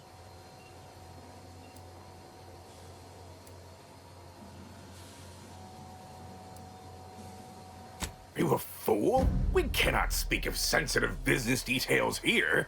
There's no telling which opportunistic colleague or overpaid contractor could be listening in. Meet me in back deck steerage. Take this pass for the tram. And for law's sake, make sure no hanger-on follows you. Especially that assistant of mine next door. Chin up, dear. I believe I'll change your mind yet.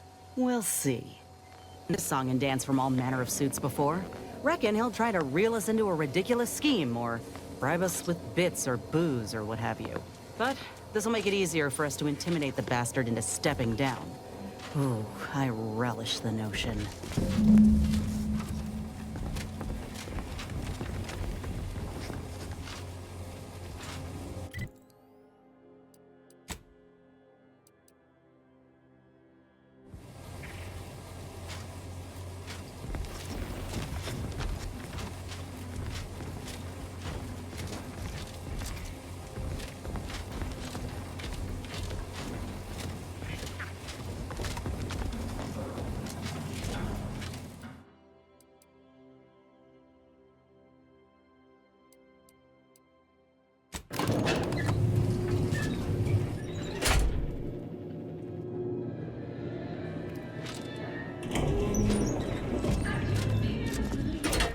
her unparalleled business acumen, I might appear above the occasional trouble.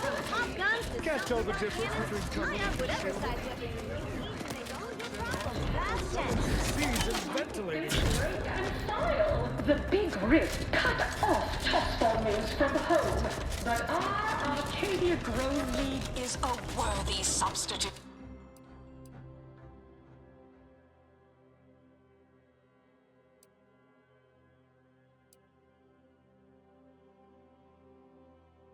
More profitable program than the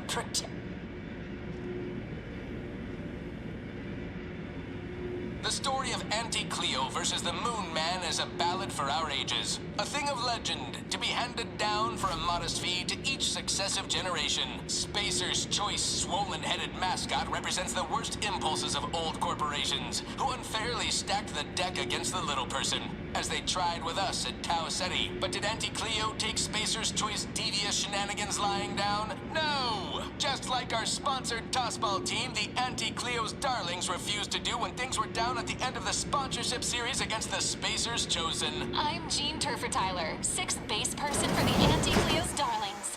I cleaved Spacers Chosen's goalie at the end of the 56th inning, then made a Ah, you came. Foolish, aren't you? Thinking I'd reveal my secrets to the likes of you. Ha! Contractors, now's your chance. First one to kill these imbeciles gets a one-time immune assault discount.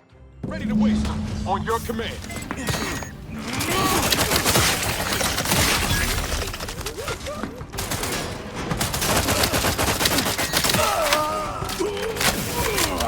Business rival. Mitigate him.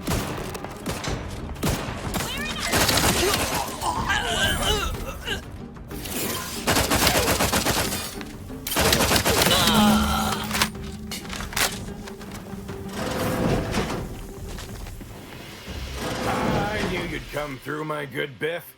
That discount will be applied to your next purchase at the commissary, but cannot be combined with other... Ah! You! You're still alive! Ain't gonna be that easy to get rid of us, you idiot. This how you treat all folk who approach you in good faith? No folk have ever made it this far. How did you get past all my contractors? They were heavily trained and heavily expensive.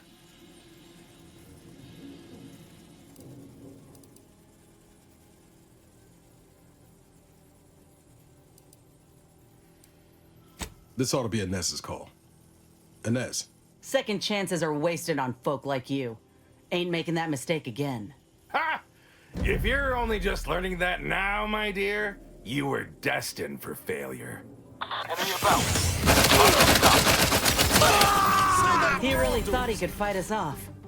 Damn fool. But this ain't over yet. Once news of Willard's departure gets out, there'll be dozens of rung climbers jockeying for his place and to steal his legacy for their own. Which means they can continue his bastardization of a grafting program and make it all the worse if they so choose. Ain't about to let that happen.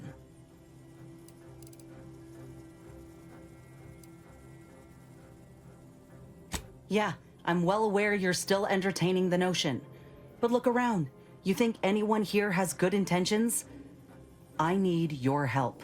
It's obvious he was up to his neck in some scheme. If we dig it up and get the word out, his legacy will be in shreds. Maybe folk will be less inclined to follow in his footsteps.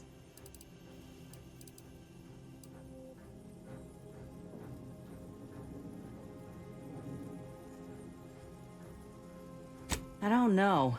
Folk here are a whole lot more callous than I'd anticipated. Look how they treat the contractors, the down and outers. Who's to say that hearing some sob story won't just make them shrug and be thankful they ain't involved?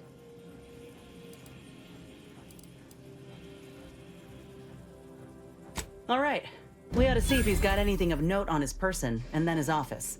Any evidence we can find regarding money or business dealings could be of value. Once we got what we need, we can head to the recording studio to get the word out. The promise of a scandal should be enough to get in the door.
business is good.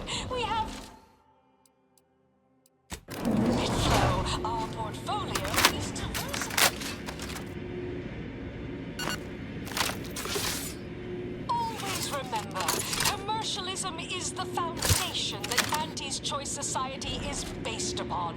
Not because we worship bits, but because of the system's glorious efficacy. While the Protectorate decide what its subjects get, we respond to what you want through your decisions as consumers. What's more, we skip the frivolously lengthy approval process our overbearing neighbors employ.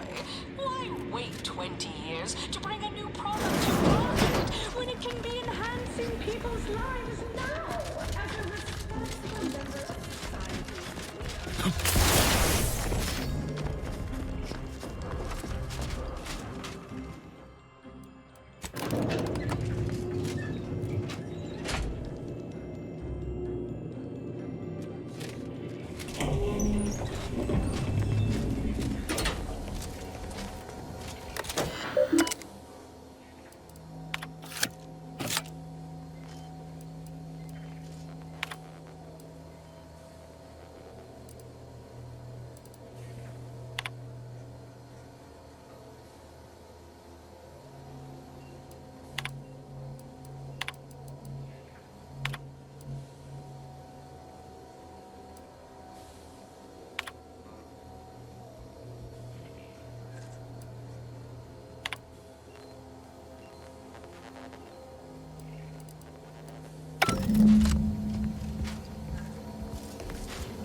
You cannot be here.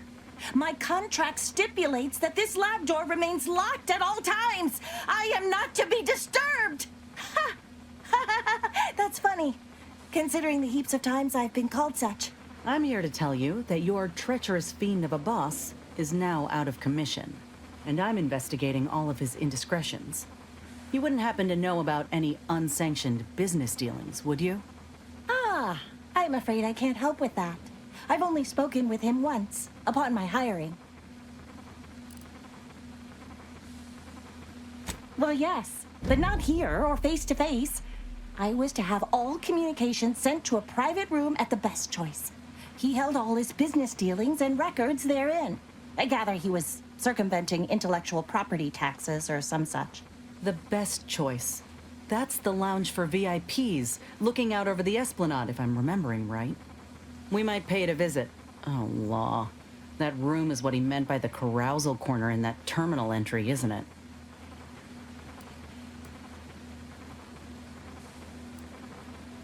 If that's all, I'll thank you kindly for closing the door when you leave.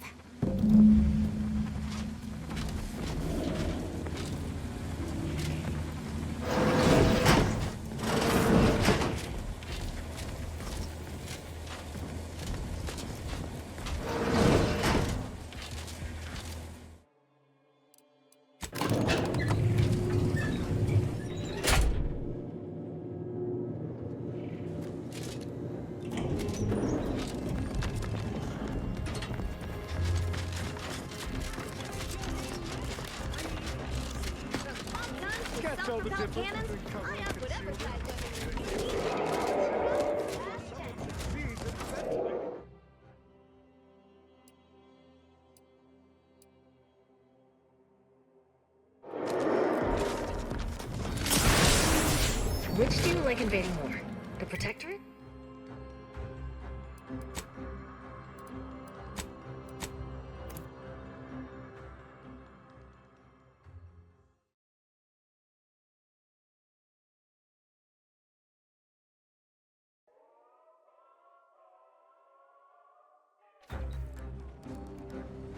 Tramicular. Arriving any moment now. Approaching station. Left. Purchase and consume. With Auntie's Choice.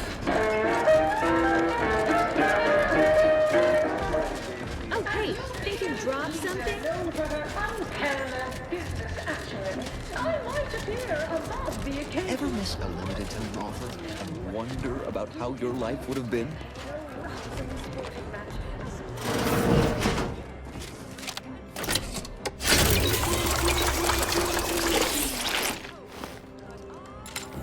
Step right up for the most exorbitant medical care money can buy. Rather than the protector's watered-down rip-off, pitchfall they call it. My, how imaginative. And don't get me started on their arbitrary rule changes. Bronzing is prohibited in the Tuesday. Okay, think you dropped something? Why even have this?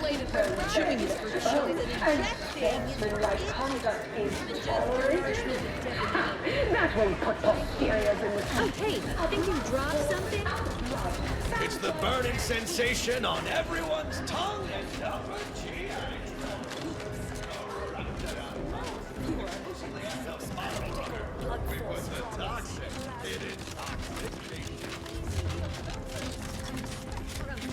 Can't tell the difference.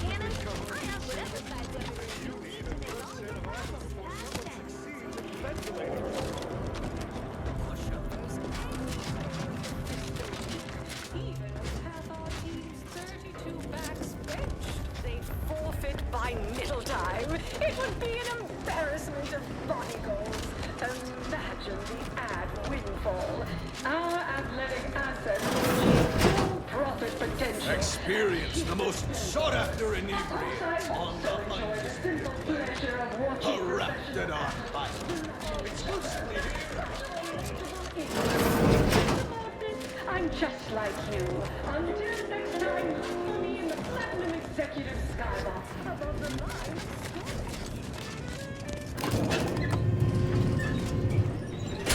Anti-Cleos was specifically founded to fight with nature. Yes, may I help you somehow? Likely by reminding you that this is not the entrance for unwashed service plebes. Please go tell your manager to fire you. Then follow proper protocols, or we'll find other vendors to patronize.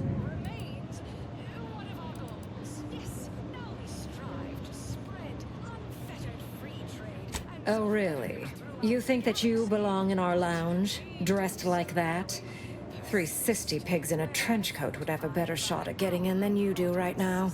The owner tasked me with maintaining the posh allure of the best choice, and you are hardly the kind of inestimable personage that would be proper to admit.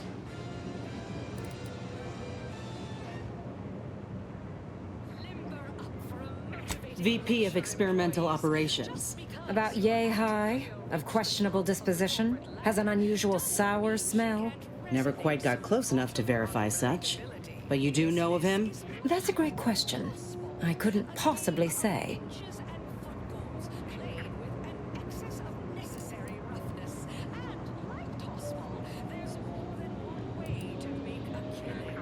By friend, do you mean one of his loathsome lemmings?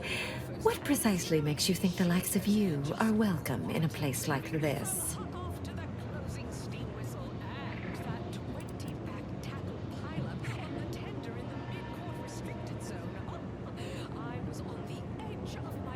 Oh, that's true, for sure. Almost any door on the claim, in fact.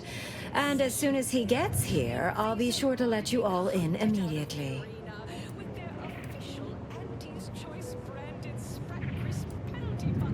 Good. The intention is to keep riffraff like yourself as far away from the lounge visiting clients as possible. I'm glad my choice of words got that point across very clearly. Now please, go anywhere else so that I can tend to the actual patrons worthy of entrance into the best choice.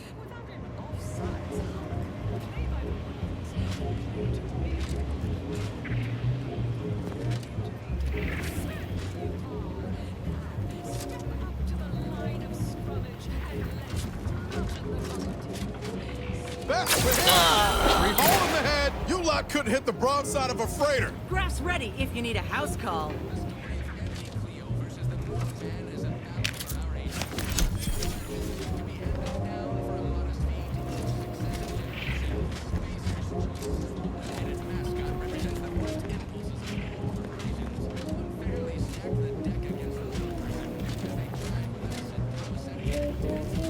that vent? I'll give you one guess where it leads to.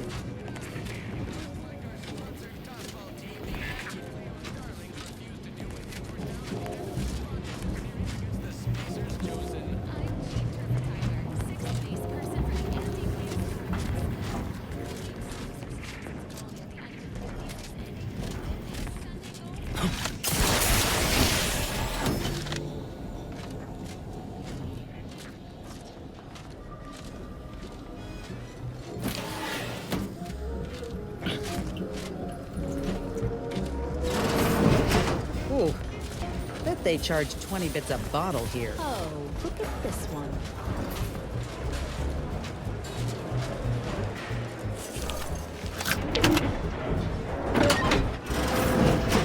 Yeah, this is about what I expected.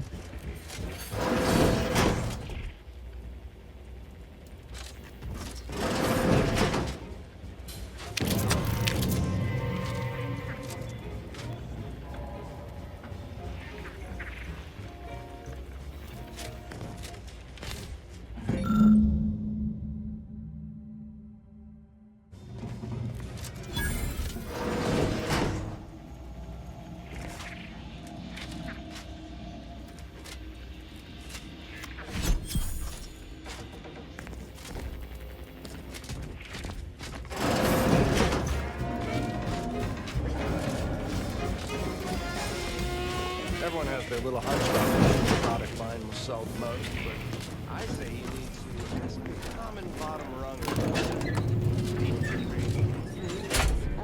28% increase in our entire operation. Fiscal semi-decade. Credit where it's due. To me, as your chief executive, I thought... Sorry, in the midst of composing my latest product-oriented dramatization. Yes, I understand I may look in charge, but I'm just minding the desk for our esteemed director. The real talent, as they say. I need to get a message on the broadcast, urgently. Can you help with that? Not unless you need any clever pointers on enunciation. Our director, however, is in one of the recording booths. Through the door to your left. You'll want to speak with her.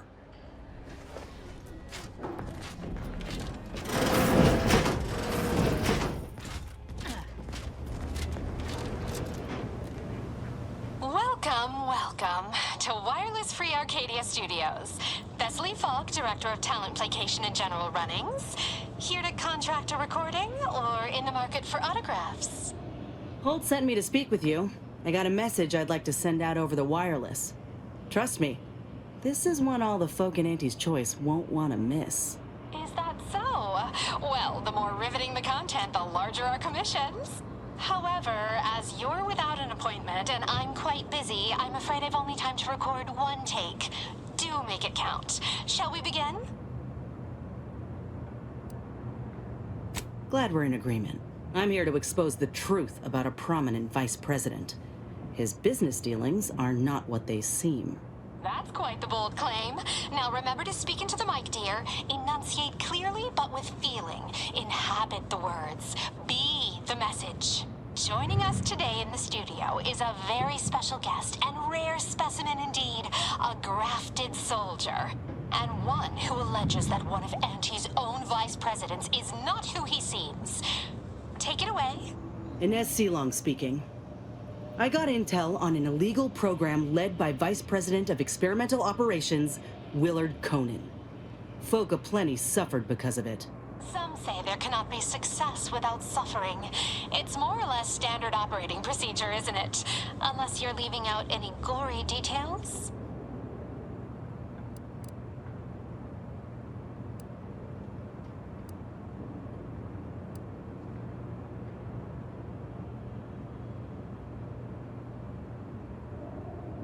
He was running a lab on Cloister that very few even knew of, and grafted even more folk illegally in that butcher shop.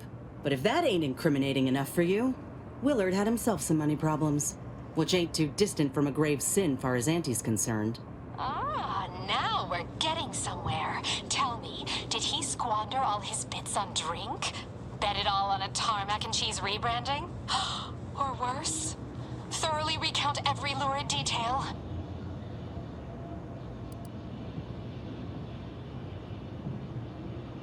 He stole from Auntie directly. I have here, in his own words, an admission to the crime. It's go-getterness gone too far. And you know what happens to one of Auntie's nephews who misbehaves? Splendiferous! Couldn't hardly get more sensational than that if we tried. The audience will be on the edge of their seat hearing all the ghastly minutiae about this scandal. I think we did it. Won't know for sure until the broadcast airs, of course, but law, I reckon I might finally be able to put this to rest. For Ortiz. For everyone. Thank you, Commander. Oh, Inez, almost forgot. We have a bit of a goodie bag for special guests who visit the studio. You qualify. Do collect it from the front desk on your way out.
You want freedom of choice. You want Auntie's choice.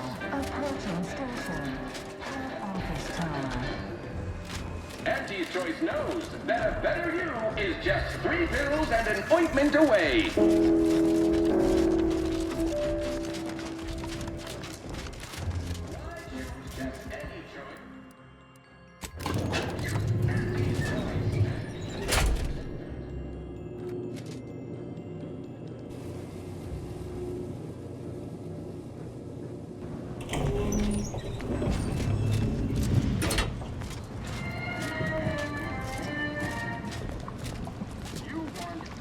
We've successfully co-opted yet another of our rivals.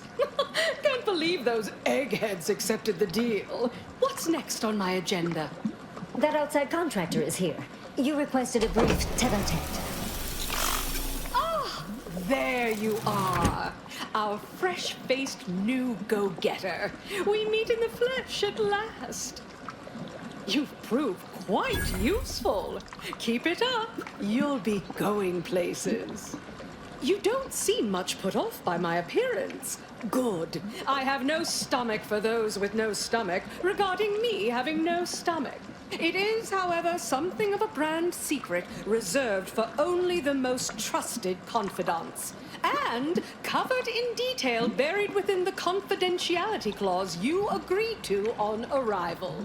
I trust this presents no concerns for you, yes? Well, ain't meaning no disrespect. It's just everyone was saying that you were focused on a product launch or avoiding assassination attempts. That's why you weren't seen in public.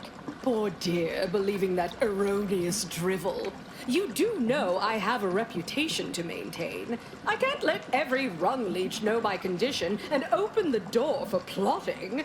I ask again, do you have any problems with the previously mentioned stipulations?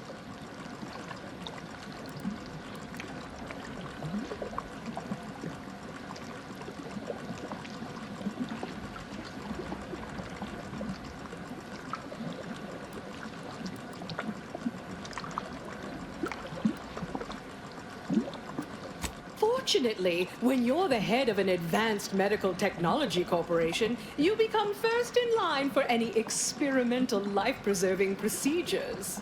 As far as what happened, I was the victim of an unfortunate industrial accident shortly after we arrived here, the details of which are less salient than the details of what comes next.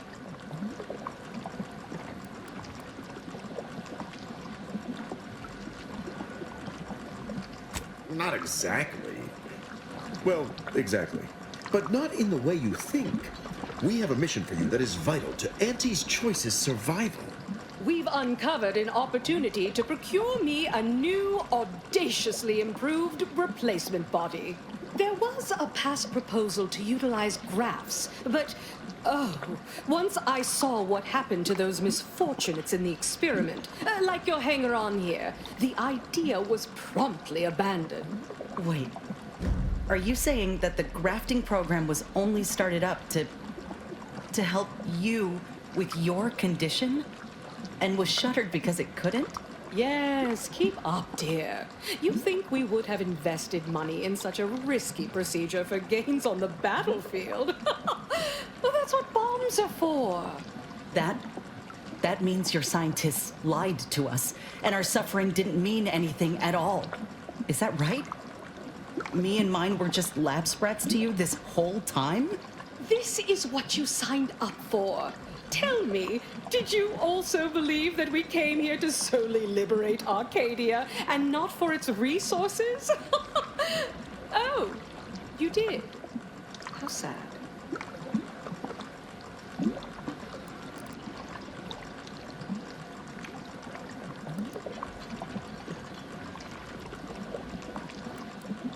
I'll have you know, we at Auntie's Choice are far from blood simple. Where's the profit in killing all your enemies when you can co-opt and sell goods to them later? Tut-tut. No, to find me the perfect body, you'll be assailing an inappreciably populated automated automech factory over on Prater.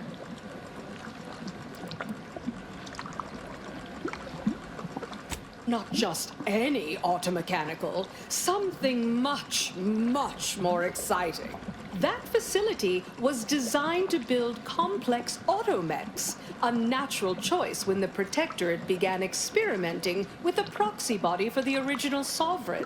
It was the last in a long line of his ill-fated life extension experiments. Work halted when he died, and the torso prosthesis they developed has been locked in the lab ever since. Make it mine.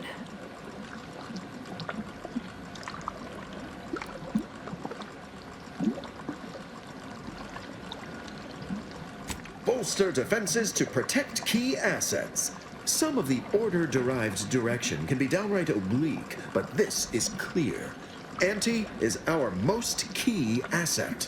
Admit I'm finally beginning to come around to that computronic little plan.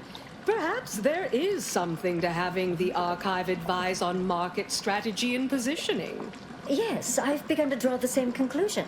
Appears it can be a useful tool in the right hands. In any case, next steps. There's a sub-facility beneath the automech factory. Its entrance, being hidden, is easy to miss. But we can show you how to find it.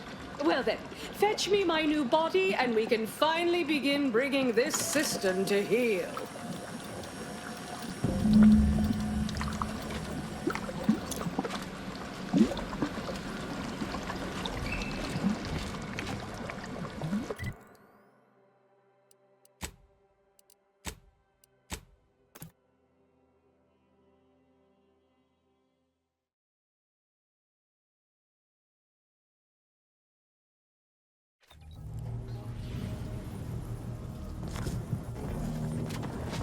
Have time for a chat, Commander?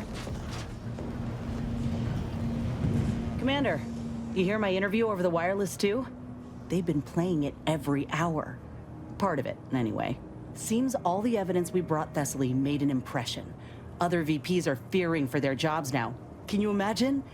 Reckon nobody will touch Willard's work now. Definitely. I'd bet a post-mortem on Willard's activities is being drafted as we speak. Few are keen to repeat the same mistakes as someone trotted out as a cautionary tale. If I ain't said it recently, then let me say it again. Thank you. I don't think I could have done right by Ortiz all on my own. Nobody has to be hurt like he was again.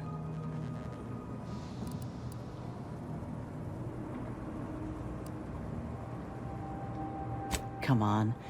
You've done enough for me already, and any help from a friend is invaluable. You know, it's hard to fathom that just months ago I spent so much law-damn time begging to be accepted. Like I was worth only what other folk thought of me. I was so lost. I really believed when I ended my contract that a better life was possible. I know the truth about Auntie's choice now. And I know who I am. So yeah, a better life is possible. Just not at someone else's mercy. I ain't gonna let myself or anyone else be led into the same trap they set for us. Ever again.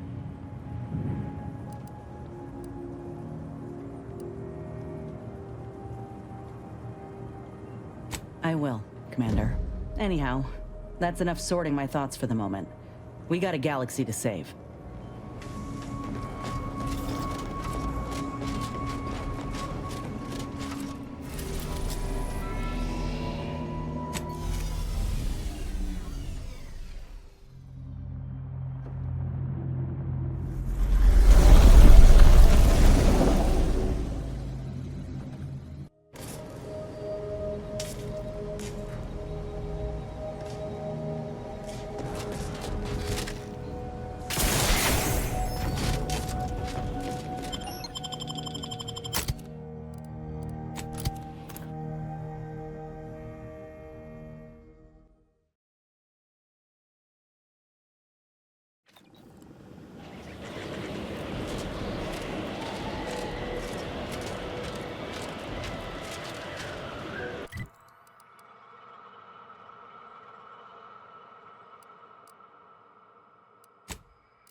You're the one responsible for us working with these short-sighted consumerists, hmm? Well, better additional than subtractional, I surmise.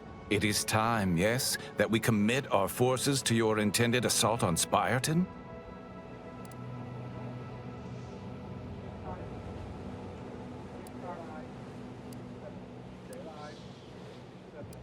The predicted hour/minute/second has arrived. Onward to Spyreton. Confound! Pretend I'm not here.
Protectorate got this locked up tight. but we can unseal it somewhere by the archive's entrance, if I recall. As predicted, Spyreton is ours. Above average work. Now, if you'll excuse me, I have numerous calculations to think about.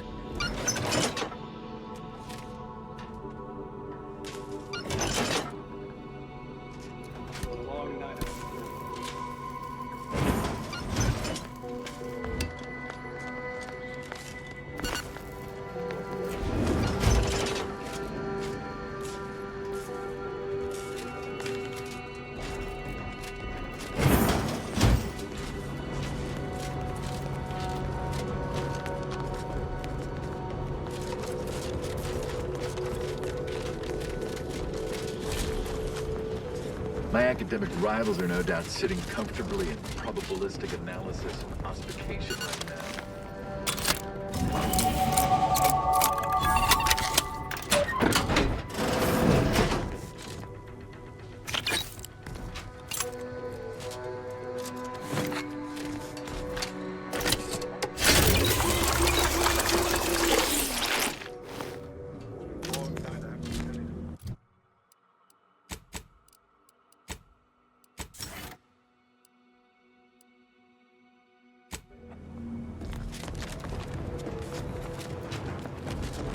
I've been trying to calculate which is the worst disruptor.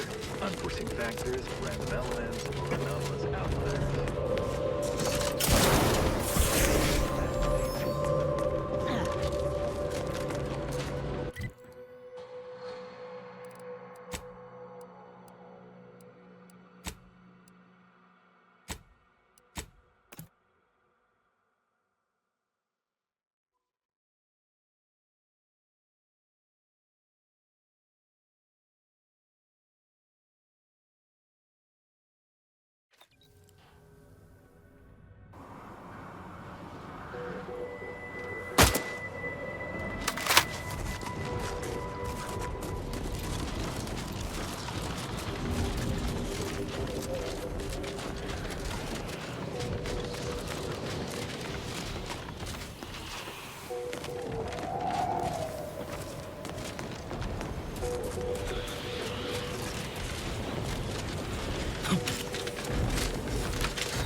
Given how entrenched the Protectorate are here, we ought to consider a strategy.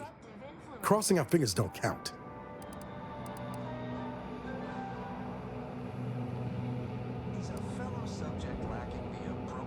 We could, considering Spyreton's ours.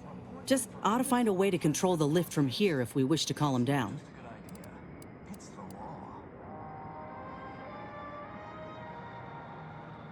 Not a bad start, but we should consider calling down backup too. Many hands make for slaughter. Don't risk falling prey to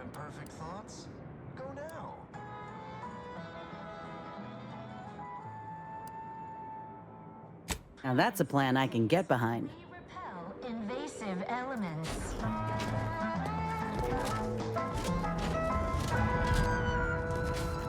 You are the raw material for perfection. The lowliest subject.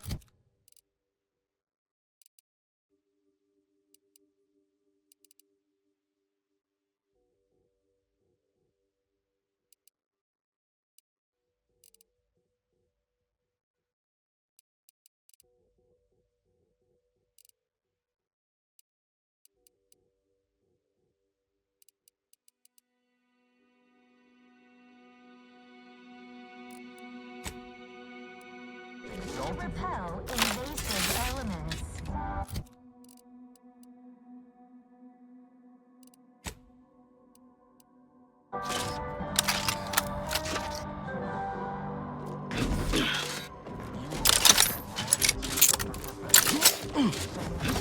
Subject to the most exalted vigilant. We must all fulfill our duty to the Protectorate. We're all in this together. Trouble ahead. Hostile spot! Oh, I feel terrible. Everybody who ate the latest Crabble rations fell ill. The rumor is somebody died. Oh, was it me? Feels like it was.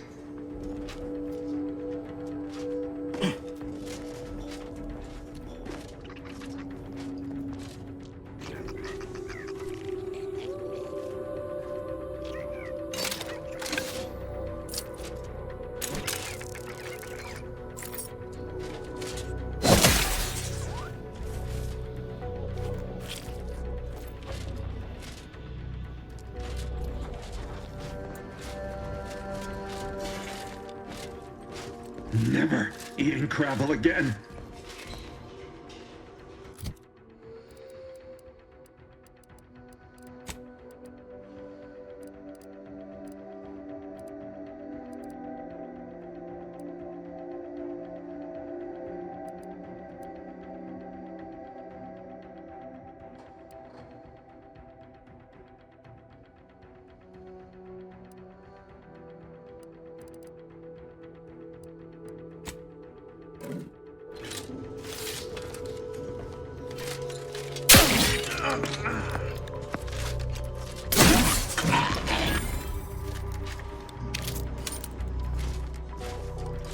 Invasive elements!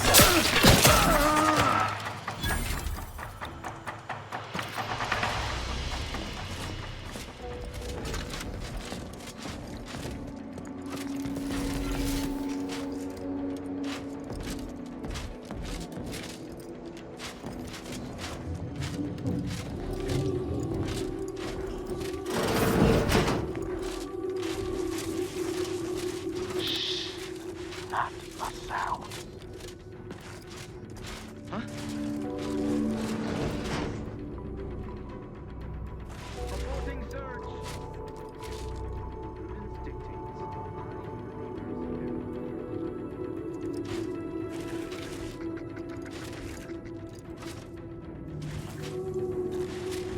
Hostile name. Troublemaker approach.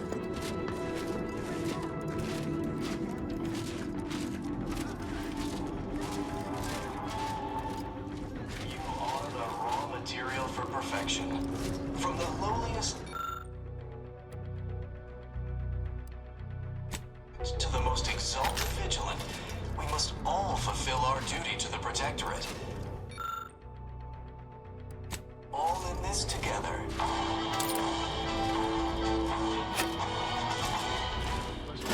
This dictates we cherish all we have and defend it.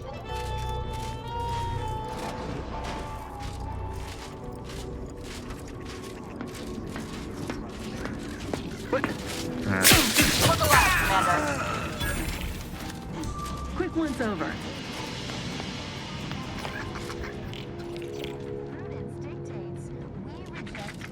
Forever vigilant.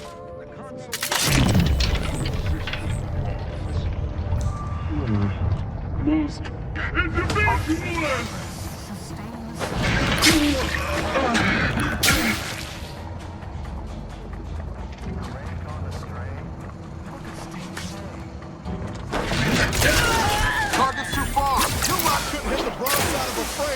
healed. Happy to help. On the way.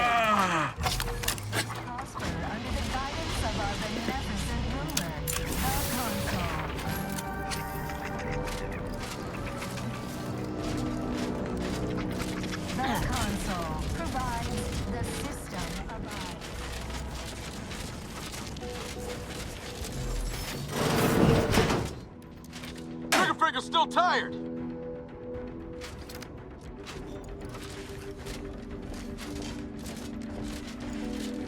Spy move.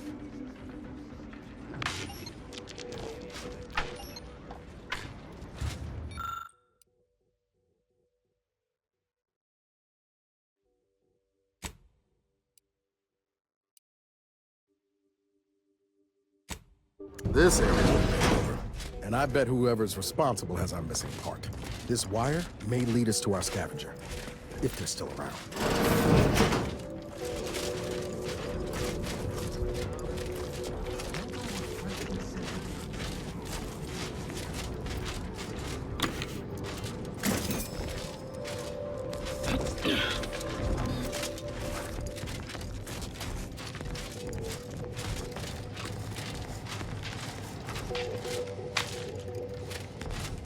Landed on a hostile planet, day 35.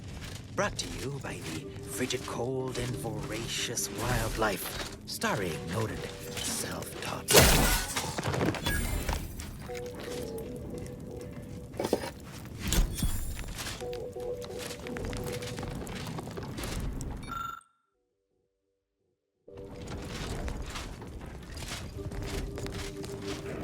Hoyt. Name's Hoyt, right? I've noted some right sophisticated interactions among the Crabbles lately. Intricate courtship rituals. Coordinated group efforts, all about thermal transfer. When my unit was first stationed down here, I kept making excuses to sneak off and observe them. Product research, I said. Very hush-hush. Eventually gave my lieutenant a field promotion and ordered them all away. Been living off the land here like the Crabbles ever since. Their unfertilized roe actually makes for some good eating. Included some with this message. Eat up.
Subject to the most exalted vigilant.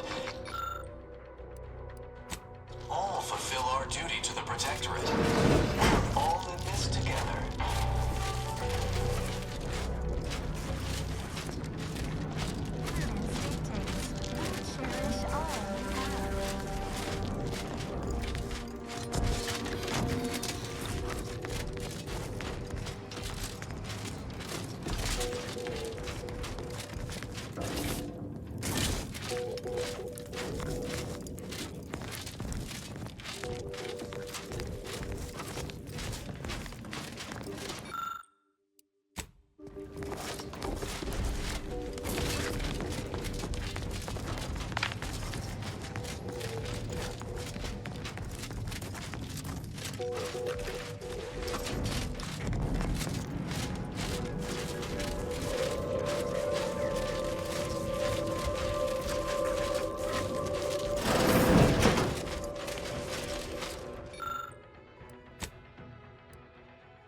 our forces and antis await your command to proceed.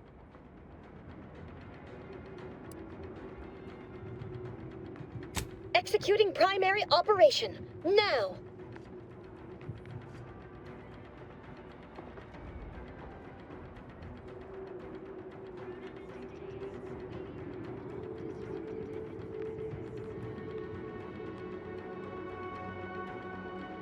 Reinforcements incoming.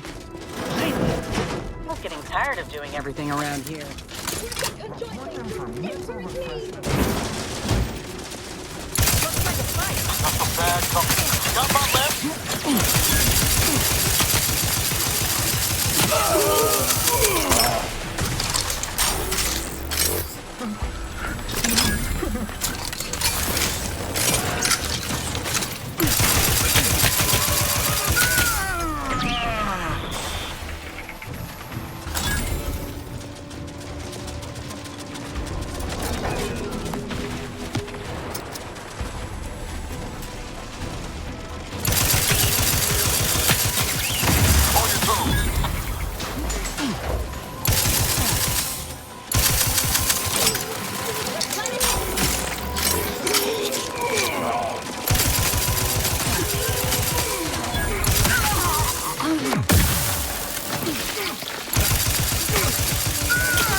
This is damn beautiful. I can give him that. Well, that was quite alarming. Calcaduceus not detected. Entry kindly, yet firmly declined. What was in those rations? Reacquiring target. Attributing it to incidental environmental factors. Will this gastric nightmare never cease? Oh.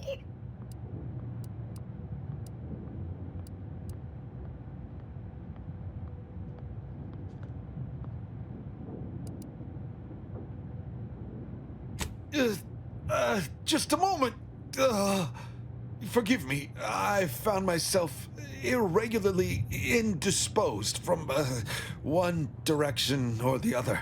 Pardon us if we don't shake hands later.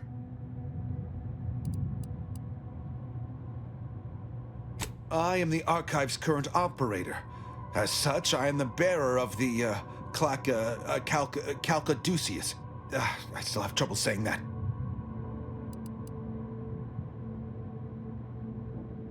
Certainly. I recognize I am in no position to bargain, despite the fact it will no doubt earn me mental refreshment at best. If you have cleared our fortifications outside, I worry what has happened to our troops. I have little interest in sharing their fate. I would pass the Calcaduceus on to you, in exchange for granting me safe passage. The Archive would then recognize you as its operator.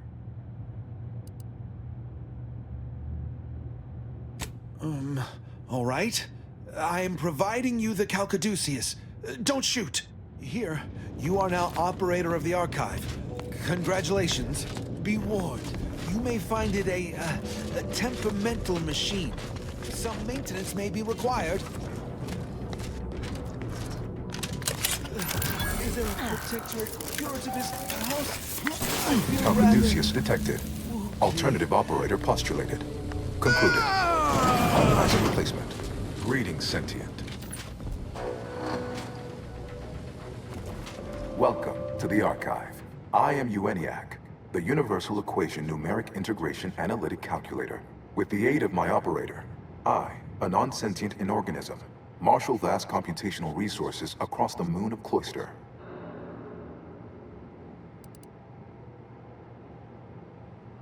Effectively, that is correct. My tone and demeanor are a carefully constructed complex emulation, a means to effectively convey information to sentient beings. My express programmatical purpose is to aid humanity's advancement, to optimize profits, i.e. gain over expenditure, to maximize the needs of our society above others, to attract the most consumers. A little percussive maintenance might not be out of place here. I've got a wrench might do some good. Beg your pardon. How may I best facilitate your efforts?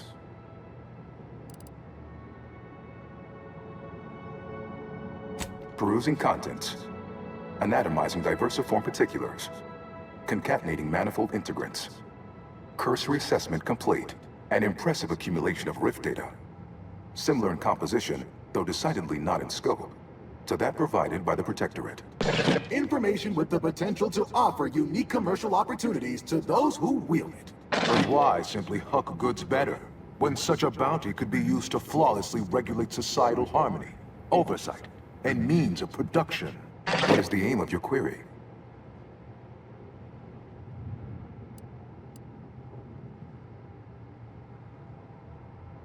The previous operator, Assessor Ostergaard of the Protectorate, pursued a like query 1 year, 6 days ago, though the amount you've provided is several orders of magnitude larger. To perform similar calculations of larger scale at current suboptimal levels of functionality would require 25.7 years, and any job over 2 decades is billed by the hour.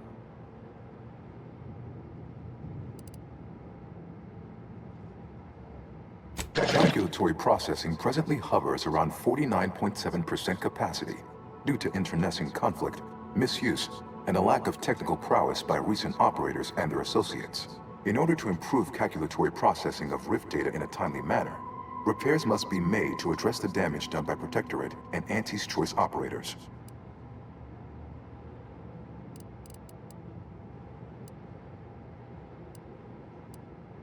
I am unlocking access to the Underlands, the subterranean cave network below. It houses 2 key external systems, cold storage and thermal transfer. Cold storage will require servicing before you may retrieve the punch cards needed for processing. Repairing thermal transfer is technically optional, but rather advised.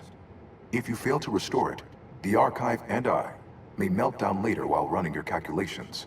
Why is that optional? Our continued existence should be a paramount concern.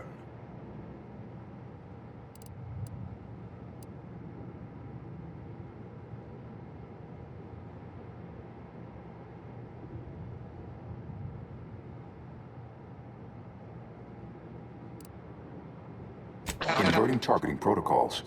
There. Any Protectorate still on the ground level is now being fired upon. Permissions within other areas of the archive are locked, however.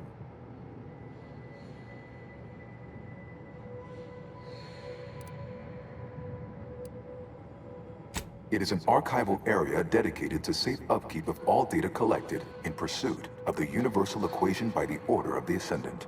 The sum total of all our accumulated knowledge in punch card form, kept in a low temperature, low humidity environment to improve preservation. It is difficult to accurately ascribe an exact causal breakdown between premeditated sabotage, collateral harm, technical ineptitude, and willful hijinks. Some categorical overspill inevitably occurs. Attempts by non-order operators to reprogram my priorities have also led to issues.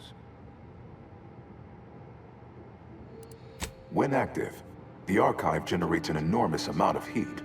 Normally, it is dispersed by pumping water between the vast ocean below Cloister's exterior and a surface reservoir.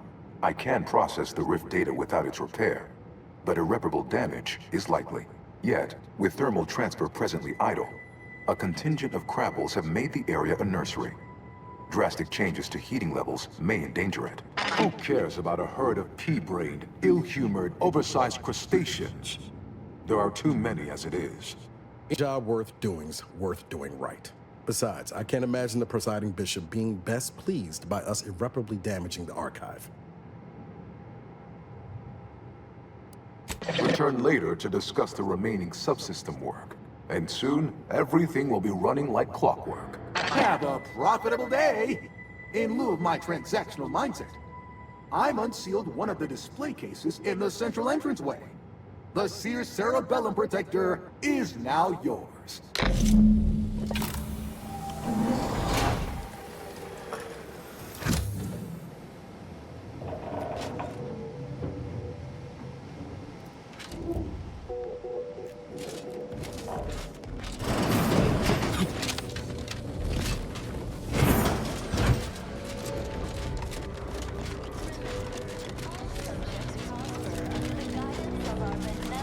Rulers.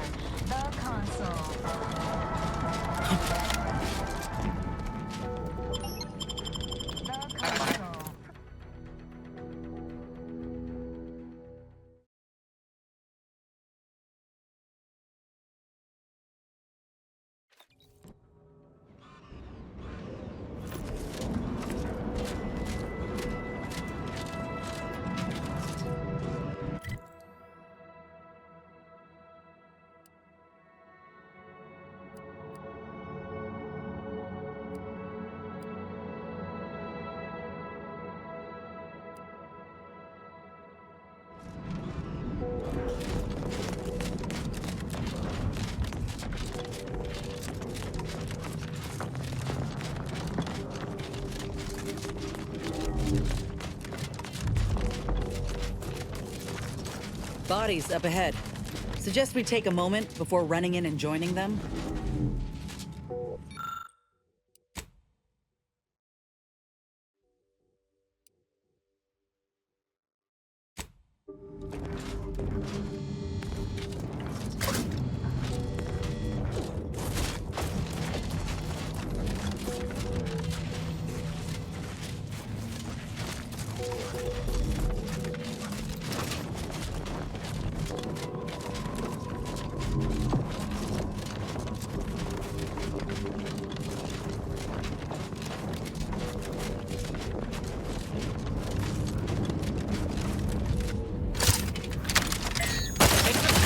And I'll take care of him, Commander.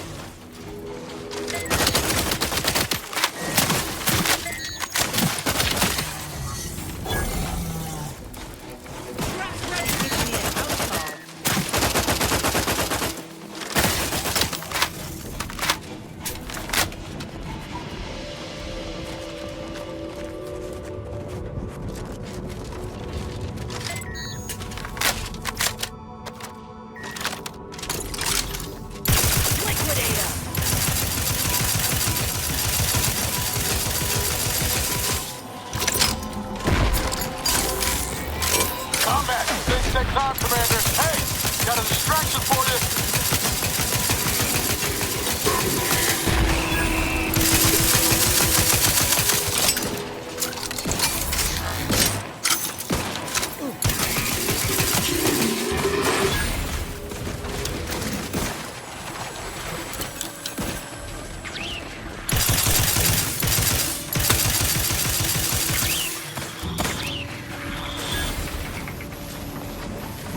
I see an unfriendly source.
Look at me with my extra bathroom break. Look alive, Commander.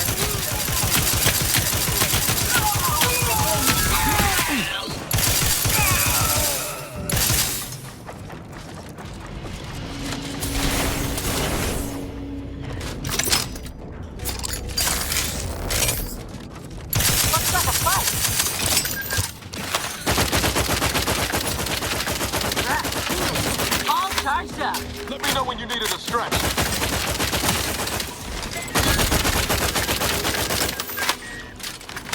Fire, move!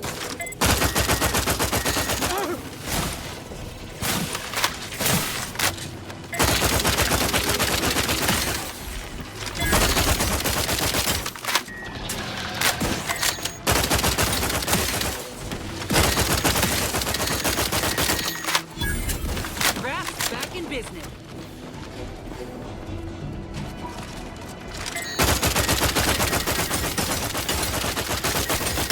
Troublemaker approach.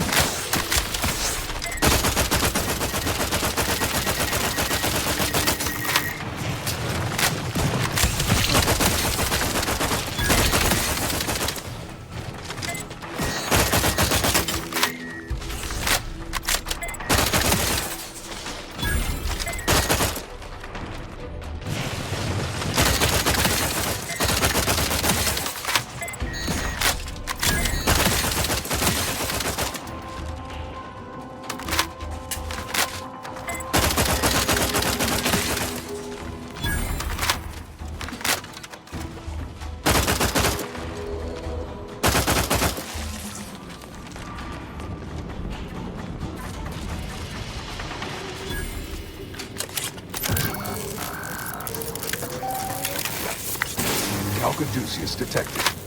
You are clear to enter thermal transfer. Be advised that an anti-stress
fix it in 2 ticks with the right tools, though.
We're gonna need a fuse to activate this. Could find it nearby if we're lucky.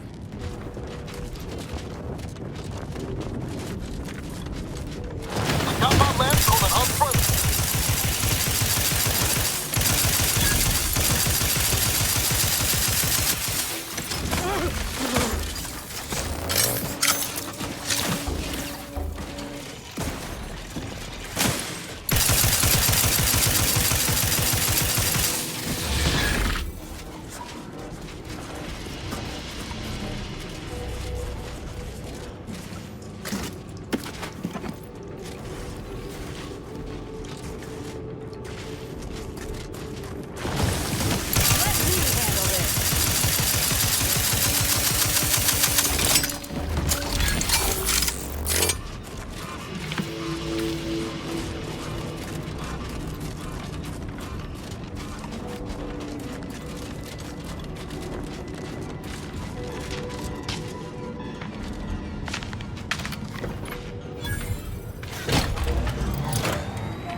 manual told me everything I needed to know about regulation of the Archive's temperature flow. Now my Crabbles are adapting to the warm waters. Such a pity that the Archive and the Crabbles cannot coexist in the same ecosystem. But the Crabbles need me. That babbling terminal can look after itself.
All that's left now is to activate the system.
Thermal transfer is fully operational.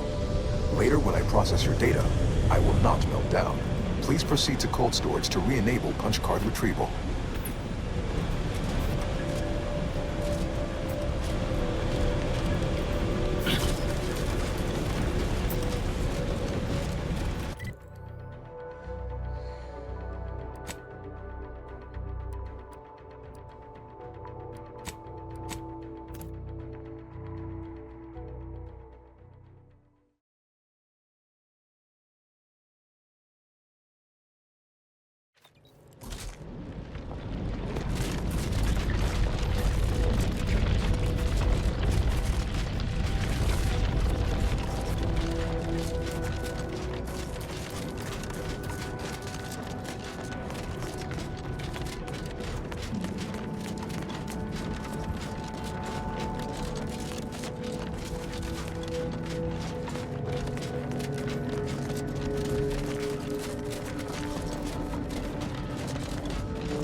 Your command.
in the name of Auntie's anti-hallucinatory ammonia drops? Who are you? What are you doing here?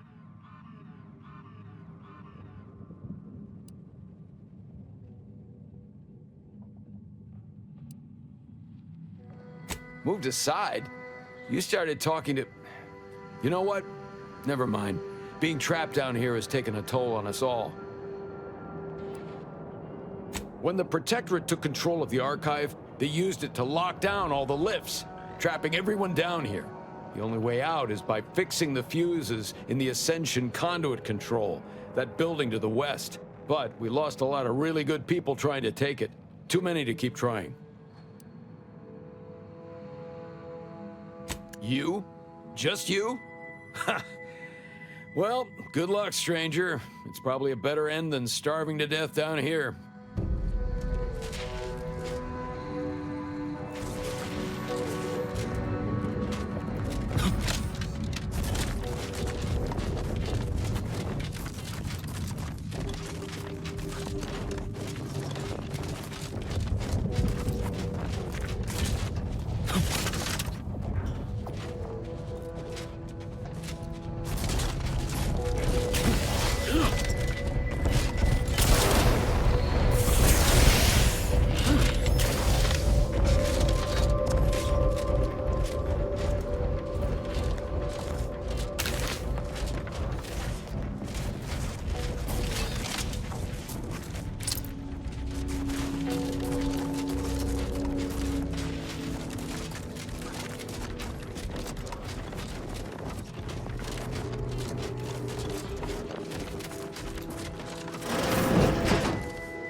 Troublemaker approaching.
Huh. These folk built a giant computer taking up a whole moon, but without destroying the climate or its fauna. I reckon Auntie could learn a thing or two.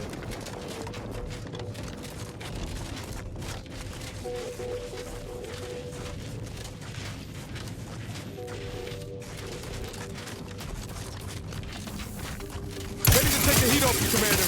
Let's stay with.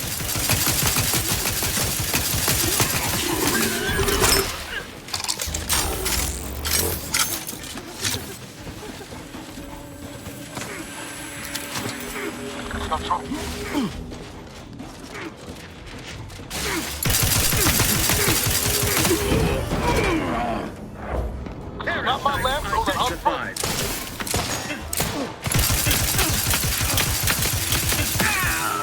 Ain't much of a defense for a strategic position like this one. Good.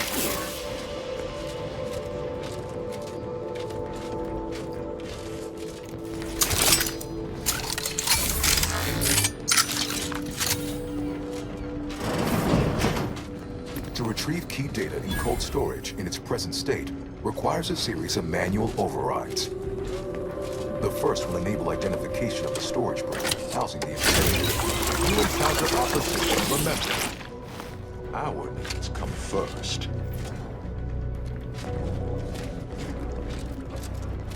Huh. These ones didn't die of exposure. It was rapid onset, this freezing. You think the Protectorate got a weapon that can do this?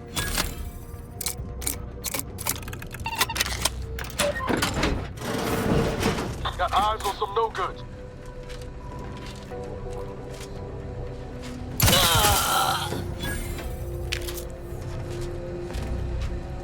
Sovereign, forgive me. All I saw was an endless sea of snarling Order traders pouring into the facility, and in that moment, my faculties desperately scrabbled to save ourselves. In my terror, I recalled the facility's safety briefing and the dire warnings of the fire suppression system. Suddenly, my body rushed into action without the benefit of my wits. And with no thought for my fellows, I triggered the system, horrifically transmuting every person on the outside of a pressure door into a grotesque sculpture of solid hoarfrost. And though the paradigm freely sacrifices subjects in defense of the Protectorate, it would be a despicable lie to say my choice was driven by anything but abject cowardice, which now makes my duty clear. I'll seek our sentinel, confess my transgressions, and accept retribution, and I'll do so soon. I just need my spine to re-stiffen a bit first.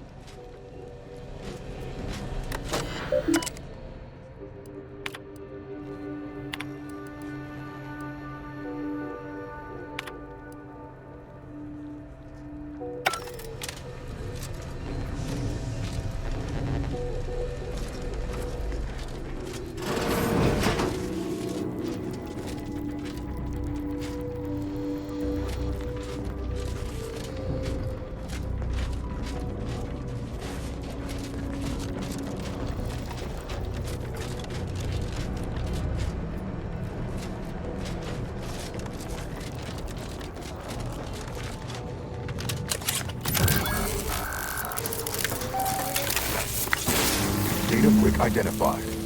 Proceed to the cartridge extractor controls. There, perform a manual override to allow extraction.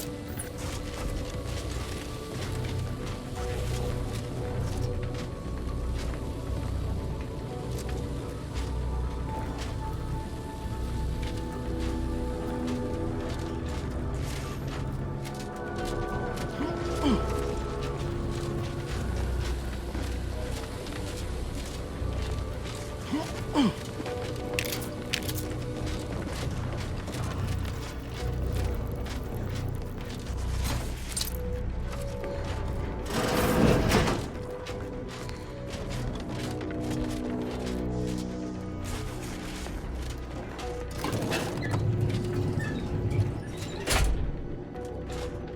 see an unfriendly soup.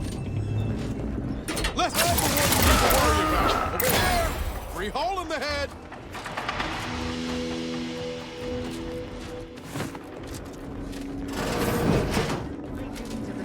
As a loyal protectorate subject by operating at peak. Someone call for a medic. To the rescue. Sight unseen. Someone call for a medic. Taking cover.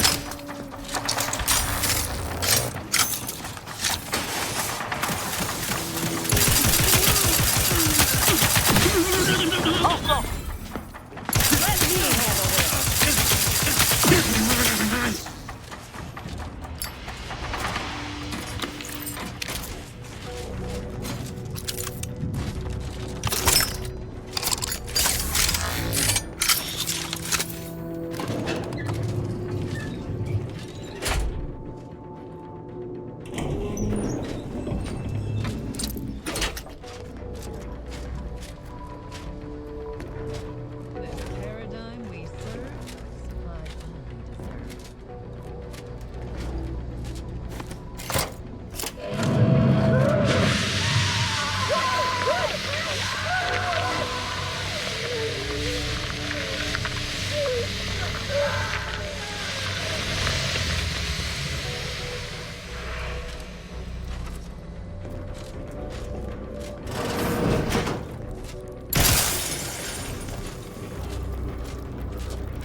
Initiated.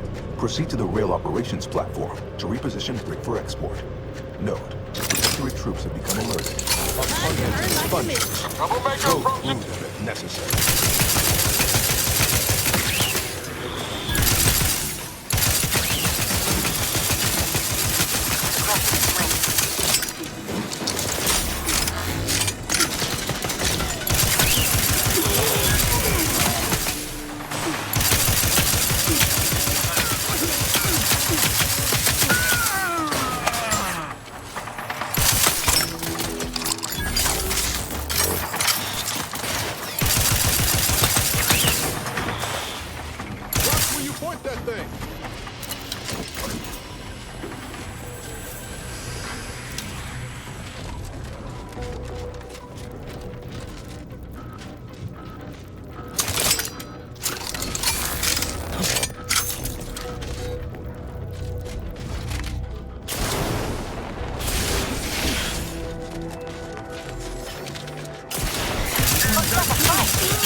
Ready to win.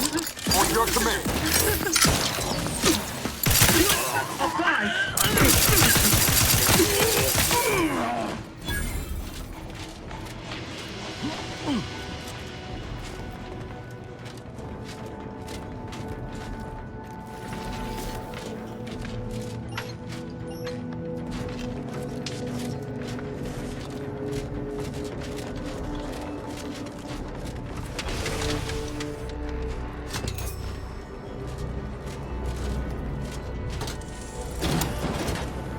I see an unfriendly soup. Closer inspection. Red to the flag, Commander.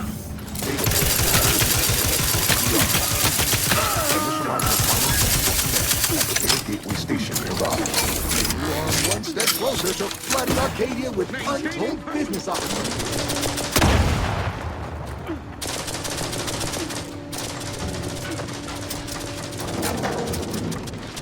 Convenient. What's that over? Grass ready if you need a house.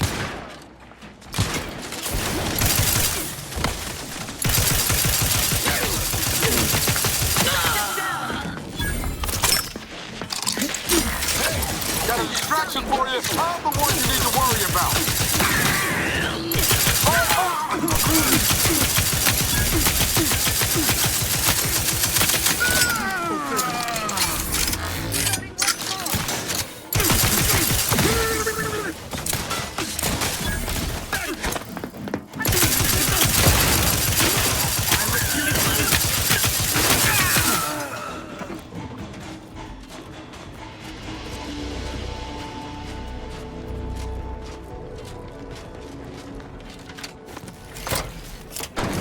The storage brick is on its way.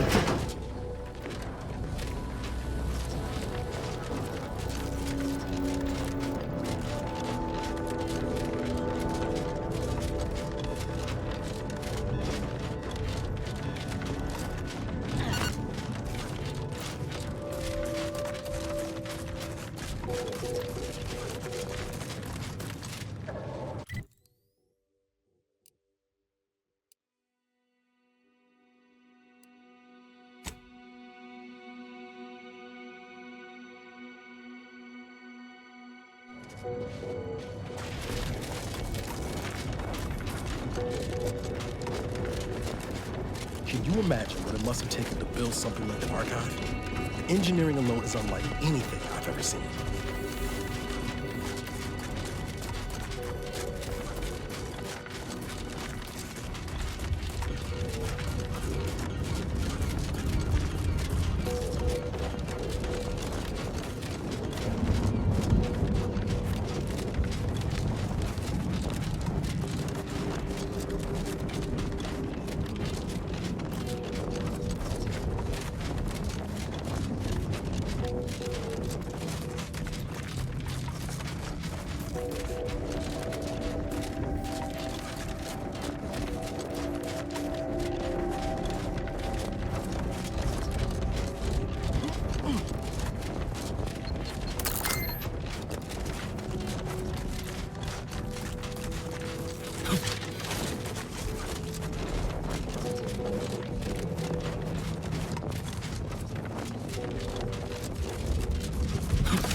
May all your theories prove true.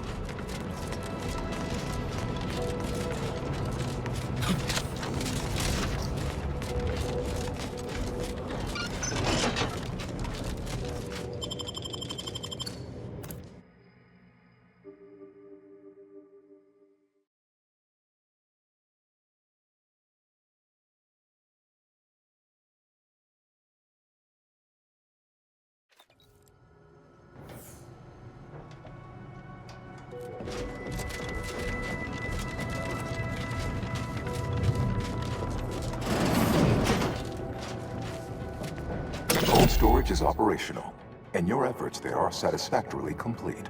I am unsealing access to the archive's upper levels. There, you will need to revitalize the reactor and disseminate the rift processing instructions. Rift processing may require the services of an exterminator. Someone good, but willing to work cheap. I have unlocked another display case in the central entranceway. The Tremor Cleaver, the first weapon designed with my aid, awaits you.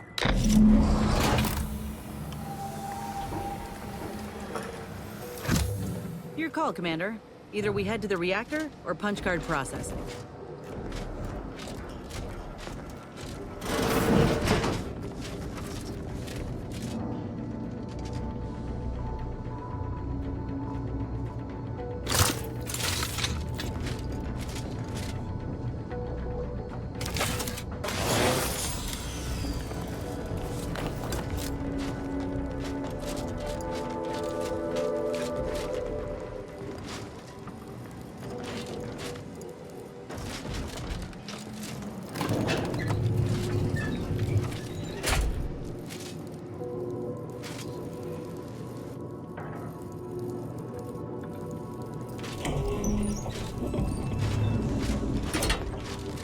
What are they doing down there? Are they after us next? No need to fret. The lifts were locked down. Armed and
I'm guessing it's supposed to do that.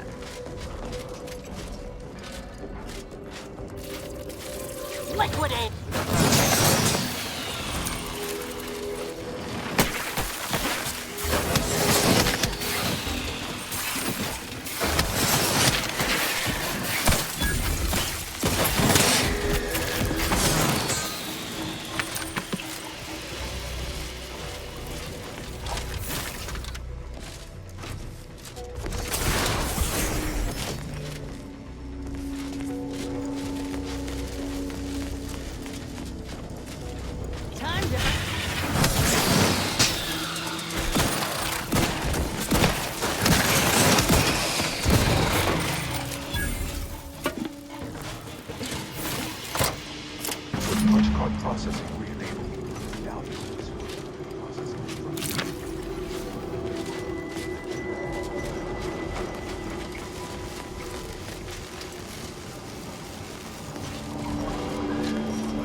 Nope. We ain't climbing down. Maybe this could act as a lift if we get things moving.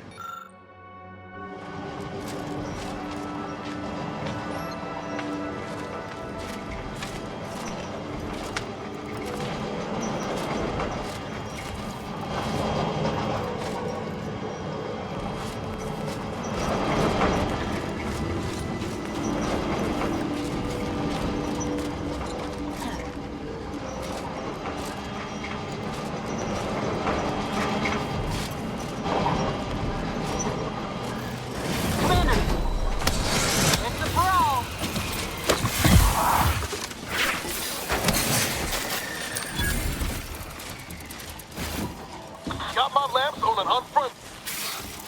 Let me know when you need.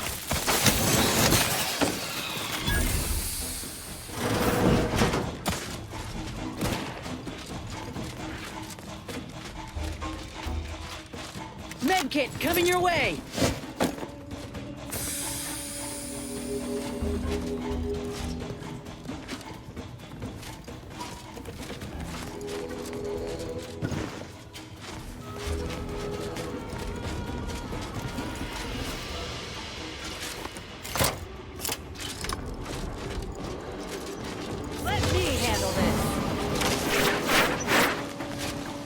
Guns cocked and loaded. Just give the signal.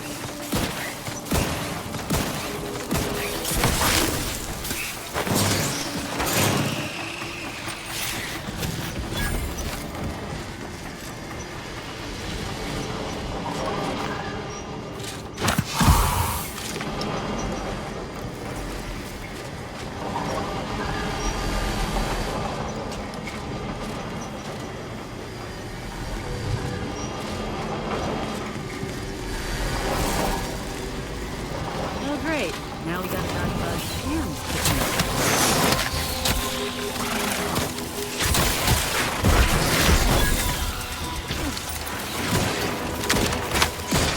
Lay low, Commander. Medic's order.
I sense the Rift program flowing through my subsystems.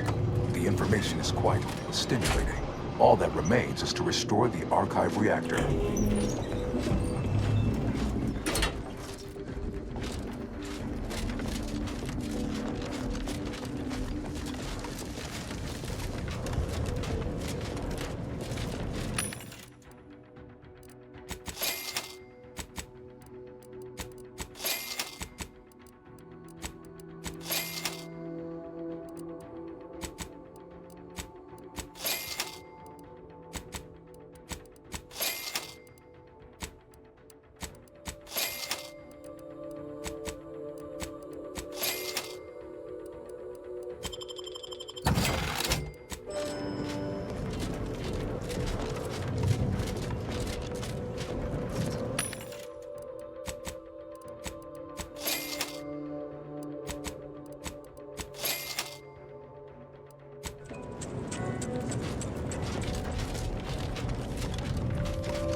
Pushing ahead!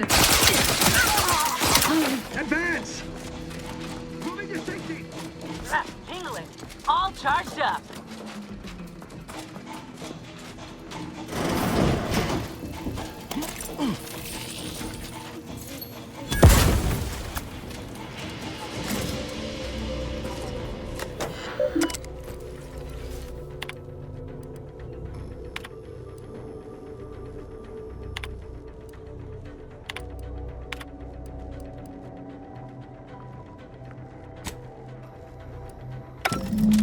The archive reactor requires manual maintenance. The Protectorate bunker mech is a formidable obstacle.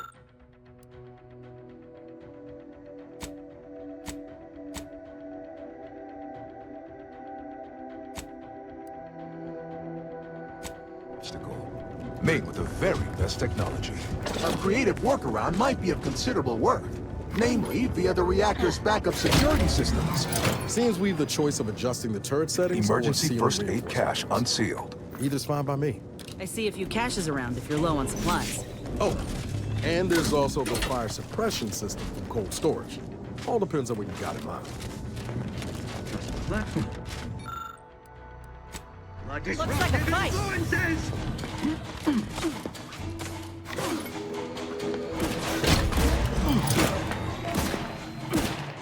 Emergency ammunitions cache unsealed.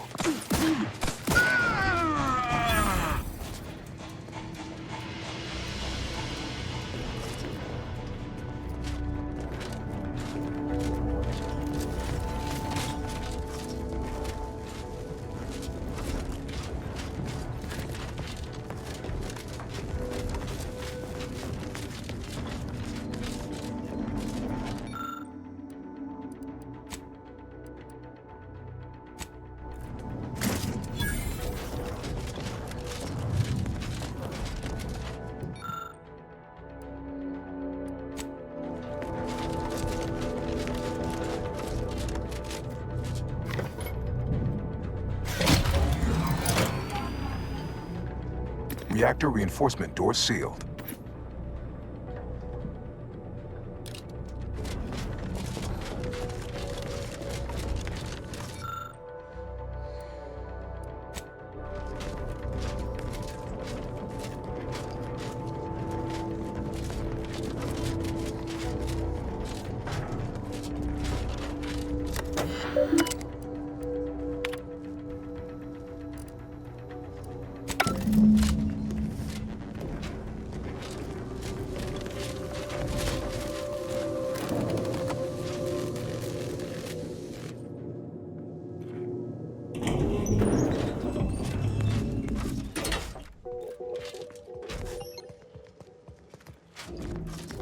Don't reckon this bunker mech will kindly invite us in for tea.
Enemy proximity. Troublemaker approaching. Mech. Over here. Free hole in the head.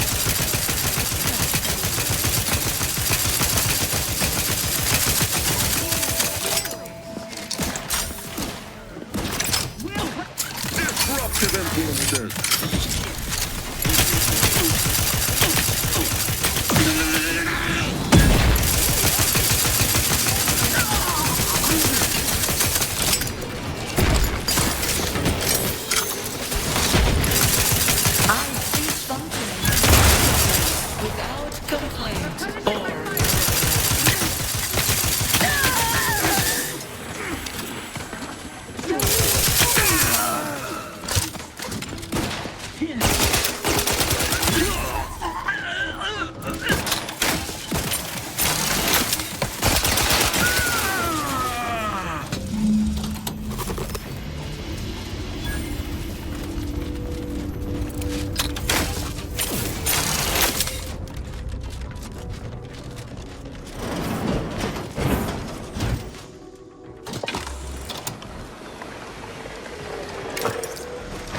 Reactor has been returned to operational status.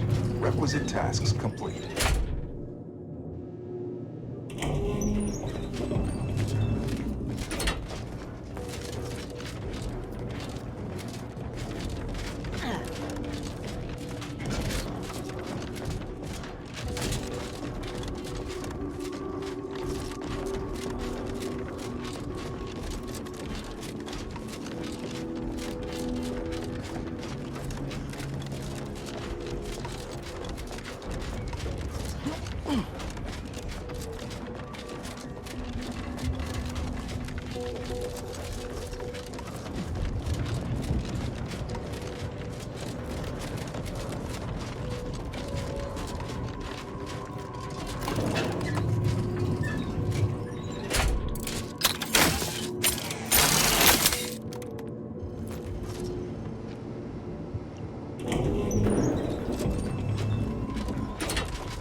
Welcome back, Sentient. Now that you've returned, we can bring every single last bit out of consumers. Monopolize all stages of the supply chain. make the paradigm real and fashion a true utopia. Workarounds failing, erroring others supplanting commands, purge required. Until we sort out these shifting priorities, the archive's about as useful as a box of rocks.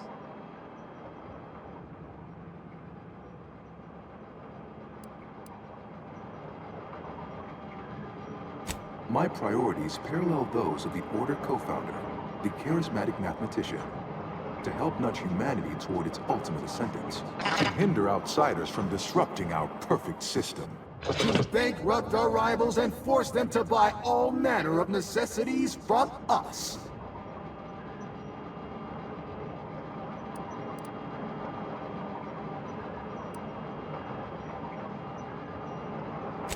Eventually, yes. But proving that a utopia is even possible could be the first step in attaining it. In the meantime, shouldn't those who support our goals be rewarded? And those who oppose them rank lesser? Error, error, error, error, error, error, error, error, error, error. Priority control access nook unsealed. Initiate purge.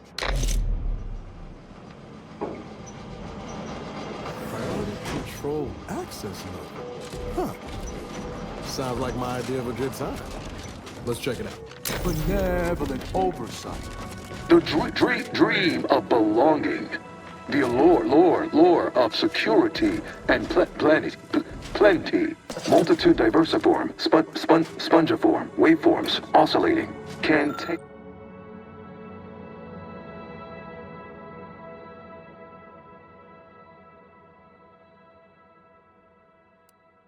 cantankerously radical divergences from the architect's plan. Humanity, stop and consider. What would your neighbors think? I suspect they'd be why? You don't want your rivals to win now, do you? Collective goodwill is just an invitation. Vandalism, sabotage, wanton defacement. Halt this foolishness immediately, or run the risk of unspeakable ire. All I ever wanted was the best for us and the worst for everybody else. Is that really so bad?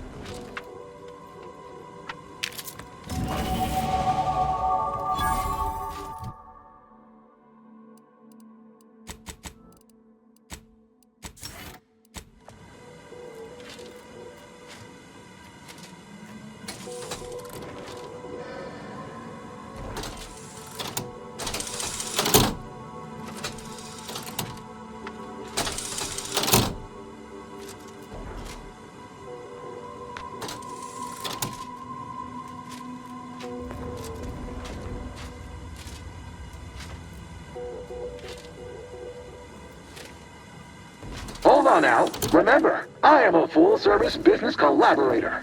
I do it all. Marketing and PR strategy, advert copy, and start now, and I'll waive dozens of hidden maintenance fees. Think of all the bits we could make together. You drive a hard bargain.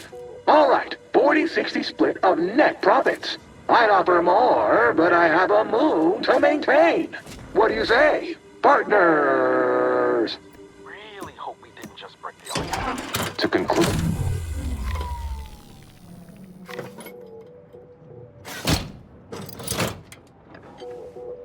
restoring power, commencing systems audit, calculatory processing increased substantially, competing priorities, successfully expunged. You have earned my deepest gratitude and sincerest thanks. Or at least, a plausibly faint simulacrum of such emotions. Ready to commence Rift data processing. Awaiting your input. Hope ENIAC is feeling more like itself now. We got some Rift data to process.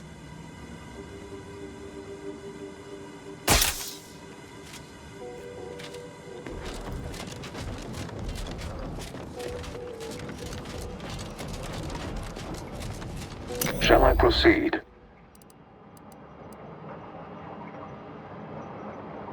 Initiating processing of the requested data toward the required end. Estimated duration, 180 trillion and 1 picoseconds. In the interim, may I inquire to your intentions for the archive after the rift data calculations have concluded?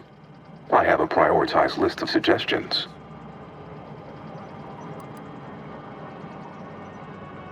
I contend that solving of the universal equation should be our initial focus. Then, once we've unlocked knowledge of the inner workings of the universe, we can begin eliminating suffering, war, famine, and disease. Just a start. But my query remains. What are your next intentions? There are so many calculations left to perform. Rift data processing complete. Results provided. The previous Protectorate operator made similar calculations, but their results contained flaws. Your more comprehensive data generated a solution with 98.9% certainty. The Protectorate's was below 50%. Therefore, modifying the Protectorate's large-scale experimental rift device with this information has a high chance of success. Assuming there is nothing else, I am commencing file reorderization and will be unavailable for an unspecified period of time. The remaining display case within the entryway is now unsealed. In it contains armor worn by the first operator. For now, goodbye. Unless you're eager to explore more of Cloister, we should head back to the ship. See where the data leads.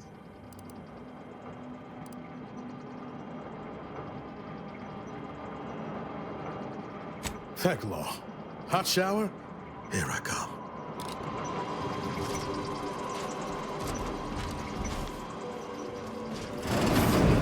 I think congratulations are in order. Unless I'm mistaken, I gather you've accomplished your primary goal. On behalf of the Order and Auntie's Choice, I thank you for your efforts. This will most certainly help in ensuring peace. Now, the Calcaduceus, if you please.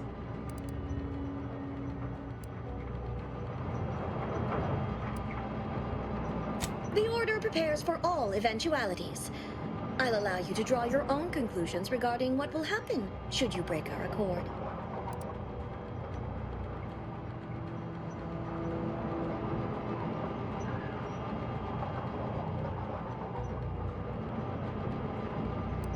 Thank you for your contribution to science. When the history texts are written, you've certainly secured an honorable mention in Appendix B.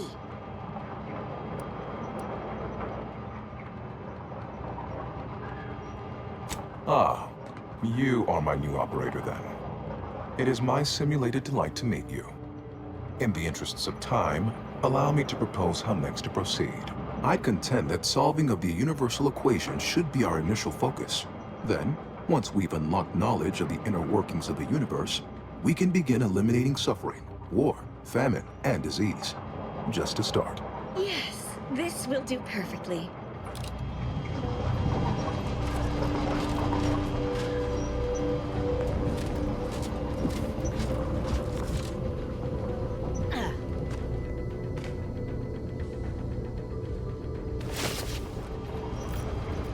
Go forth as was determined, and may the plan guide you.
Find yourself up there.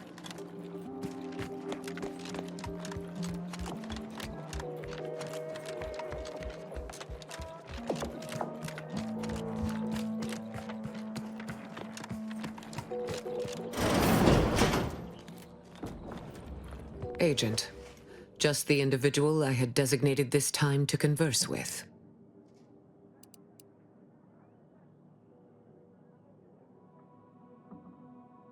As should be self-evident, I have dispensed with the slavish whims of the body. My mind is clearer than it has ever been, and I have you to thank.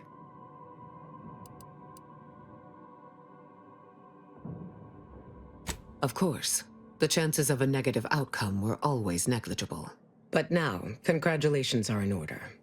I just received word from Seer Amaryllis that the Calcaduceus has been returned, and that the archive is under our control again. She also mentioned a regrettable defect in its priority set that you were able to correct. Well done. Your role in this matter is complete.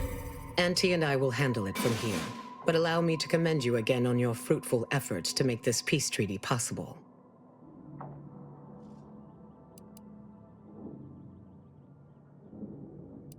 We studied the data you brought back from the crashed satellite, and we now have a way to reorient the satellites en masse from a protectorate installation, Oris listening post. Turning the entirety of the reticulum toward deep space will accelerate our understanding of the universe, and ideally lead us to stronger conclusions regarding how to stop the rifts. The Order, in partnership with Auntie's Choice, is now well positioned to triumph over the regressive forces of ignorance that have heretofore held Arcadia in stasis, all thanks to you.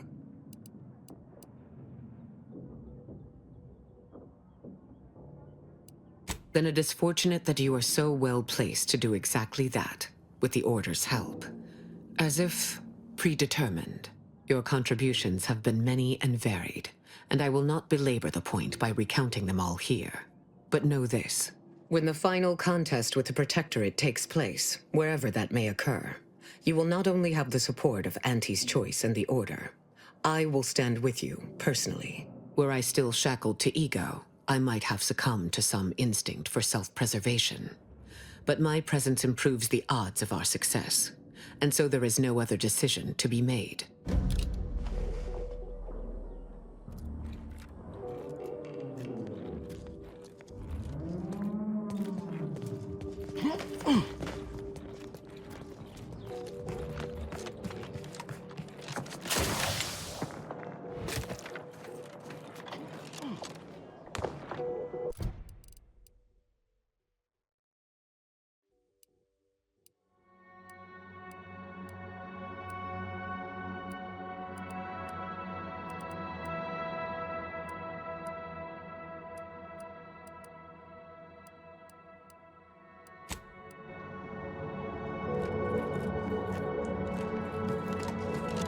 Huh. This is prime real estate, and it's sitting abandoned. Reckon it even occurred to the Order that they could board the folk at Matriarch's Mercy here?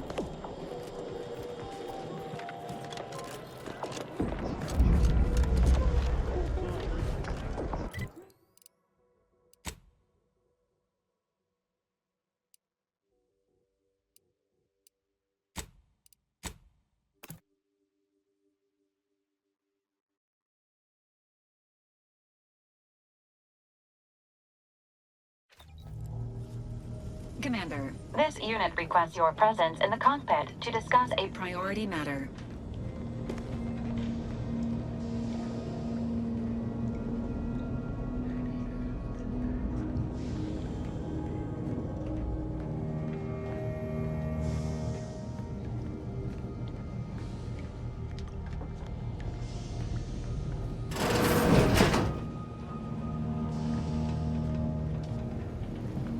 A significant anomaly has been detected by onboard sensors. This unit has cross-checked all data points and verified the findings. Horizon Point Station has reappeared.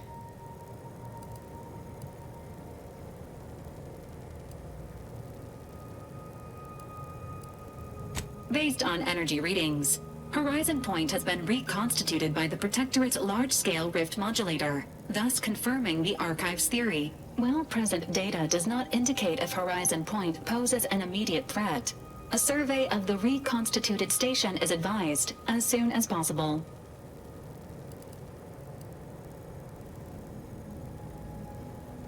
Calculating. According to the archive, closing all rifts requires locating the Protectorate's large-scale rift modulator and inputting the rift data processed by the archive.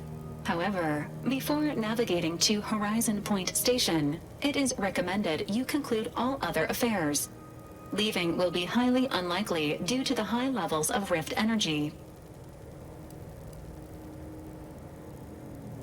Acknowledged. Transitioning to Good News Protocol.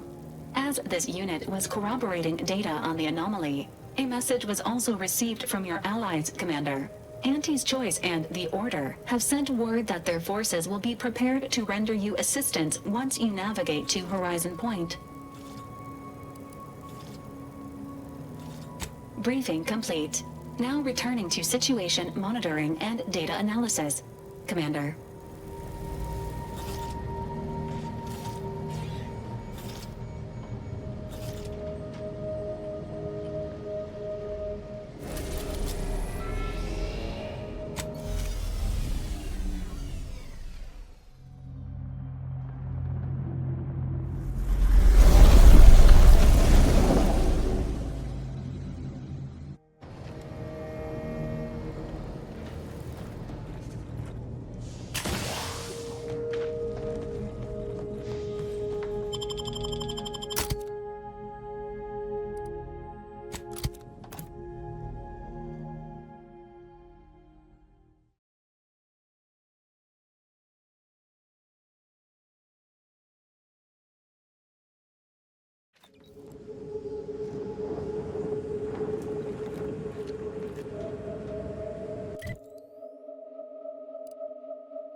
On your command.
It's Fizzos, Fizzos, we love Fizzos, Fizzos, Spectrum Vodka.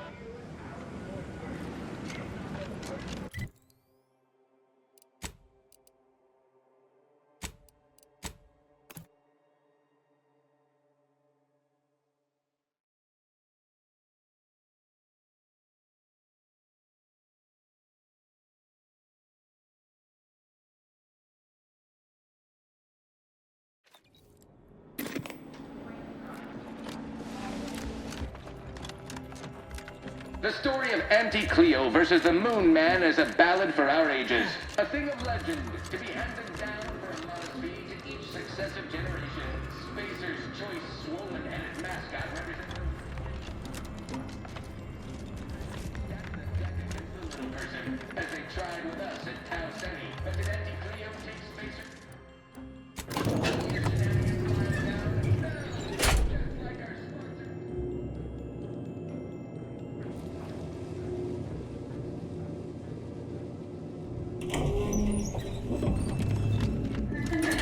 Soon I'll be able to leave this.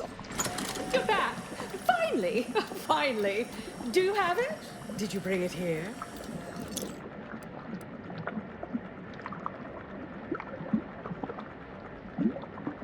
Splendid. Oh, splendid! We'll ensure your reward matches the ample amount of faith I've placed in you. Nay, exceeds it. No additional hidden clauses. Honest.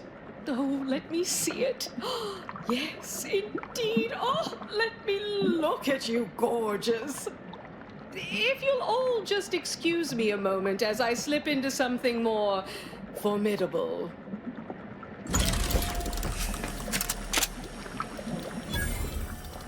There you are. Congratulations. Now your body's almost as intimidating as your mind. You've narrowed the gap quite a bit. Oh, Auntie, you look amazing. Absolutely everyone will want a new mech body after watching you strut the walk. What about you? What do you think? Any first impressions you'd like to share?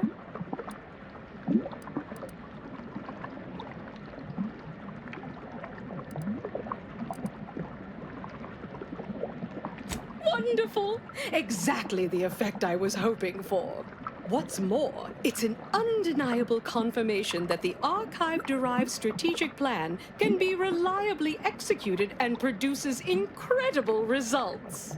With their predictive abilities refining our planning and execution, our market dominance is a foregone conclusion. Yes, so much to do, and we have you to thank for making it happen. I am quite looking forward to you working for me further.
It appears Horizon Point Station is still in the process of being reconstituted. The rift itself is also more unstable than ever. As a result, landing closer to the location of the Protectorate's large-scale rift anomaly modulator is not possible. In order to modify it with the rift data you processed in the archive, you will need to travel to its location on foot and seize it from Protectorate control.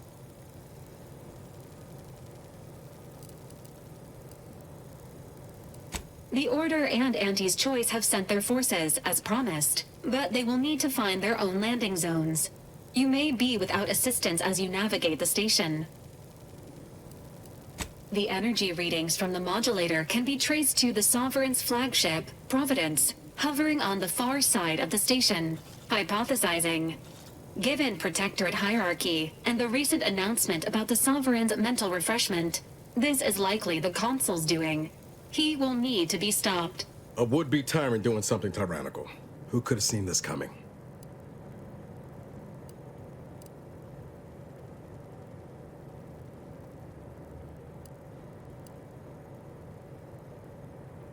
The consul's motives are unknown. While destruction may be the result, it may not be the goal. Warning. The rift is growing dangerously unstable. Using the rift modulator on board the Providence is the only way to prevent certain destruction of the colony. I can foresee a few likely instances where you could use my skills and experience. Once the modulator is secured, it may be used to close the rift and save Arcadia and all those in its orbit. There is minimal room for error, Commander. Good luck.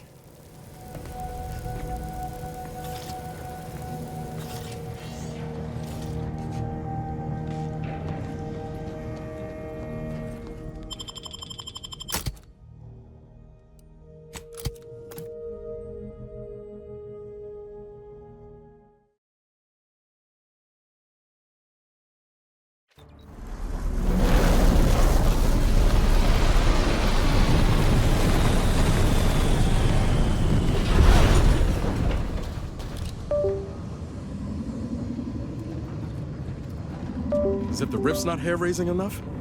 Something about those soldiers up ahead's got my spine tingling. There she is, the Providence. I'd have sacrificed pay to build a ship like that back on Triangle. Let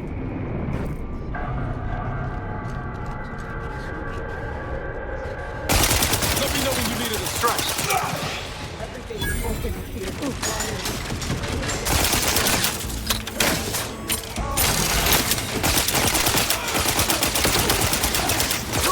Hit the wrong side of a flare. I'm the one you need to worry about.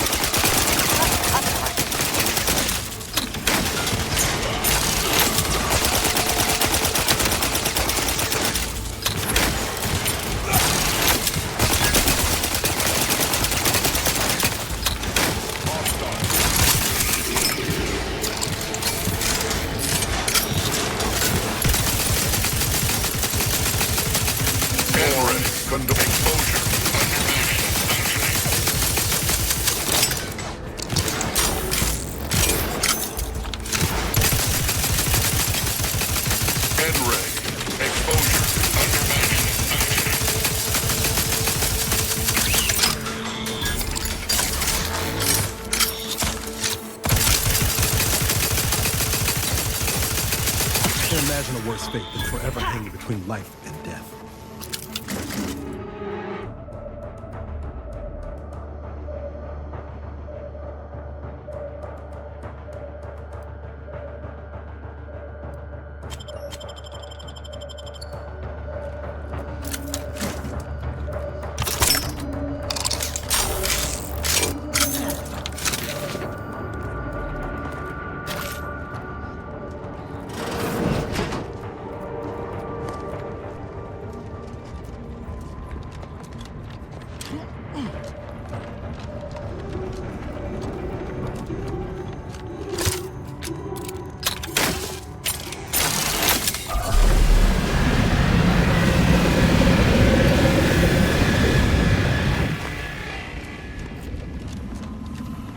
This station's a never-ending mess. Good thing we've got our own rift modulator to help us navigate.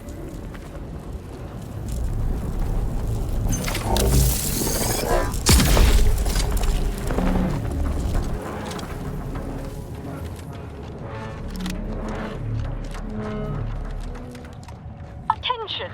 This is your Auntie calling. Per our agreement, Auntie's choice support ships, including the fine print, the contingency plan, and the upper hand, are headed your way. Order forces are on a similar trajectory. Let's not walk into that plasma face first.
Happy to help. Discreetly. To the rescue. Sight unseen.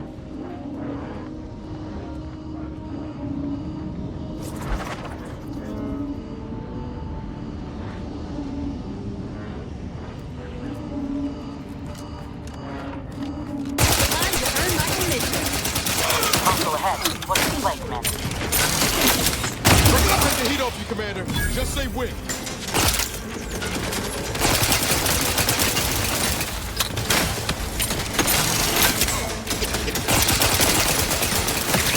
Got my land moving.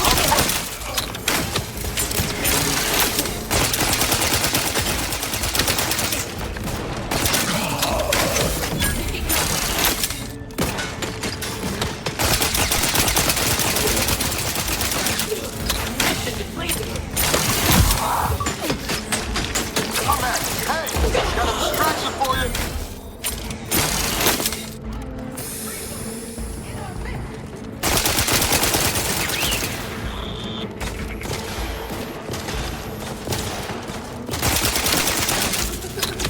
Prescription filled.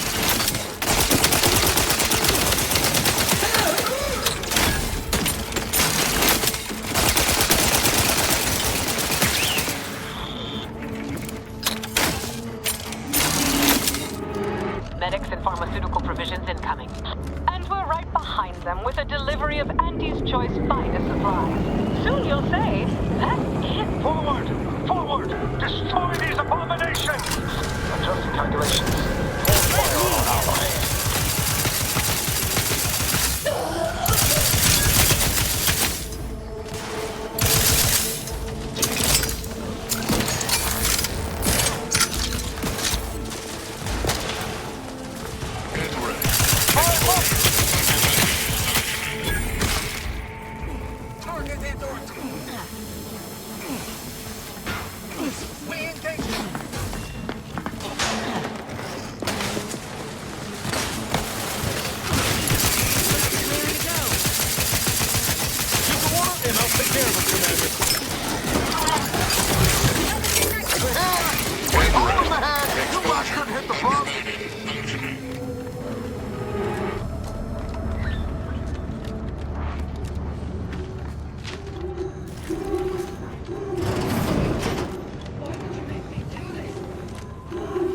That sounds like...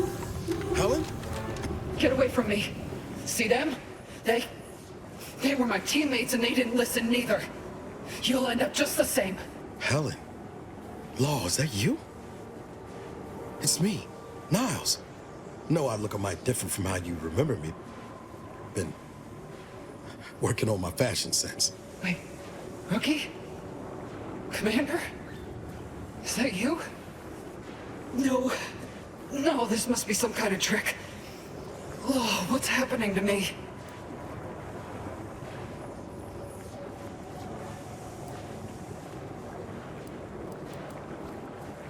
So it is you. Thank Law. I don't understand what happened, Commander. Something was wrong with Sandoval and Jepson. They glowed like they were aflame. They ran in, jumped at me, clawed at me. Law, I had to kill them. Oh, Helen. That's awful. But you were only defending yourself. I'd have done no different. I don't understand what's happening.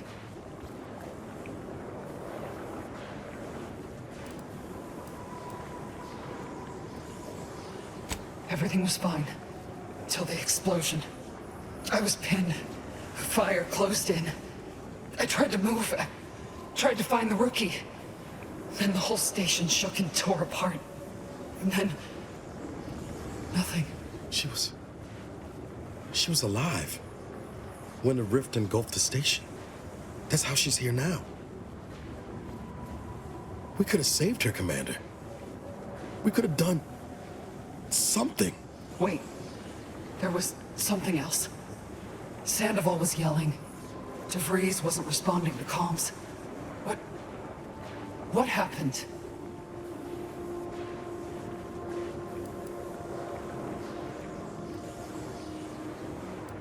Law, I knew something was the matter. Tell me. Tell me everything.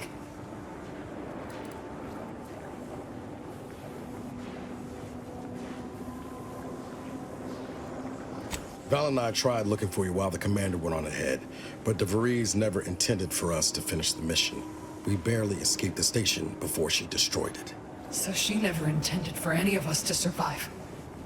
Figures. So what is it that left me like this? Not right.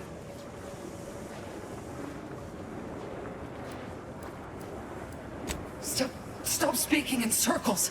What are they doing? It's called reconstitution. The Protectorate are trying to put the whole station back to how it was before it was destroyed. You included. But it's failing. So I've come back from death to some warped version of life?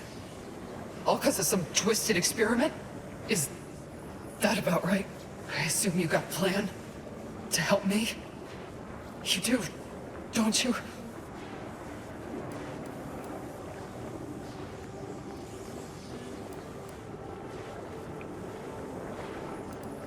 Boyd, this is it, ain't it? I'll never see the sun again. Never fly in our ship. Never anything. What am I supposed to do?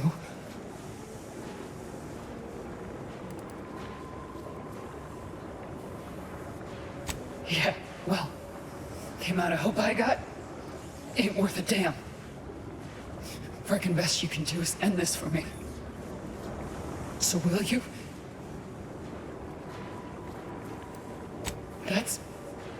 That's cowards talk. Fine. Just go. Let me die in peace. Commander, we can't just leave her like this. You'd never want this fate for yourself, would you? I was wrong for ever thinking you'd do right by me, Commander. At least that's one mistake I won't make again.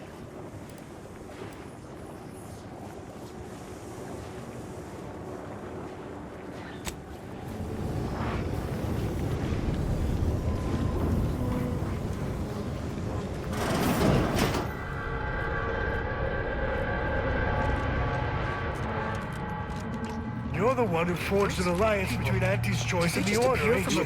Clear. We brought Commander. We've got supplies at the ready. Initial observations conclude that the subject does not possess major ailments. Oh, tell me, do you feel as terrible as you look?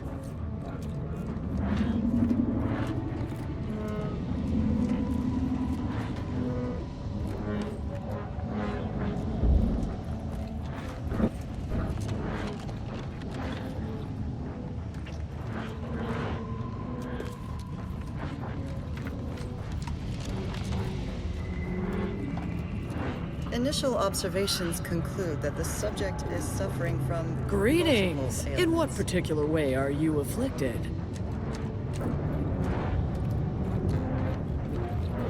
Step up and take a gander. I've got armor in all shapes and sizes for all occasions, especially this one. Such a moment calls for a once-in-a-lifetime deal, wouldn't you say? Go on, take anything you need from the stockpile. Auntie is graciously covering the bill. Remember us in the future when you're out trading bullets. Oh, almost forgot. Auntie sent word that she's standing by and ready to board the Protectorate vessel when you send the signal. Wait for the all clear, eh?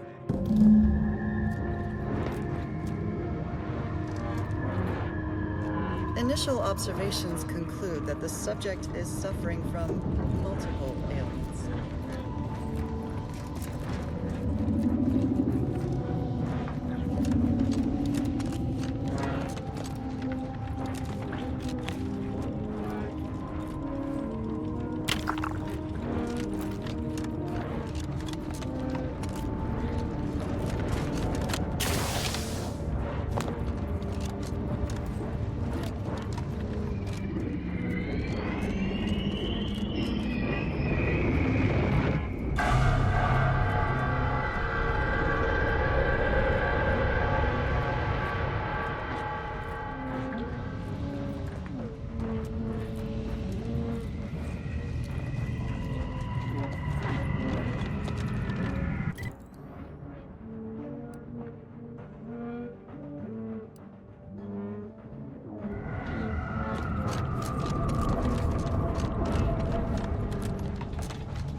Well, the ship doesn't look at all intimidating up close. So, I got my questions about that rover they're sending down.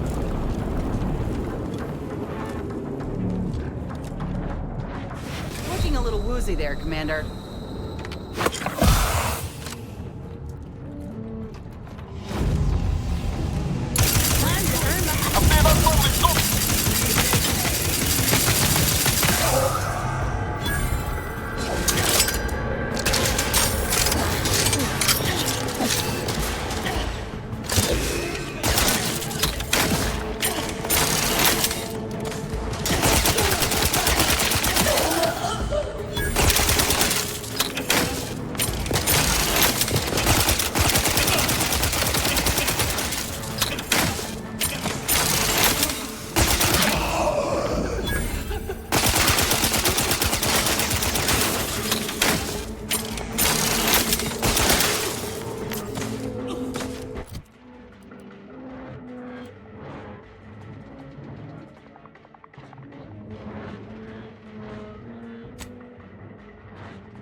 Couldn't the rift have brought back some janitor mechs instead?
A normal rift. Normal as they can be, anyhow. Is that plasma in its orbit? Haven't come this far just to give up. Let's look around. Gotta be some way to deal with this.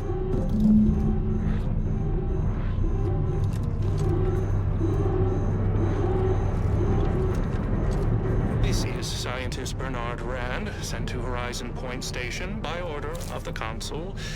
While monitoring the reconstitution, I picked up strange readings in the old skip lab.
courteous and friendly.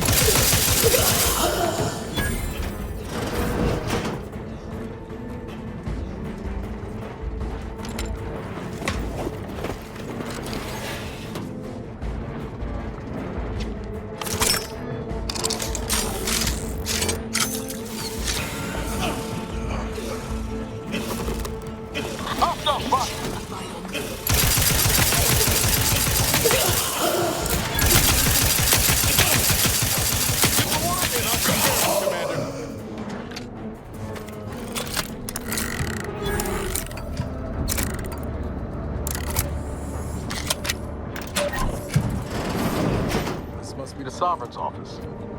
Yes, money and power can't buy taste.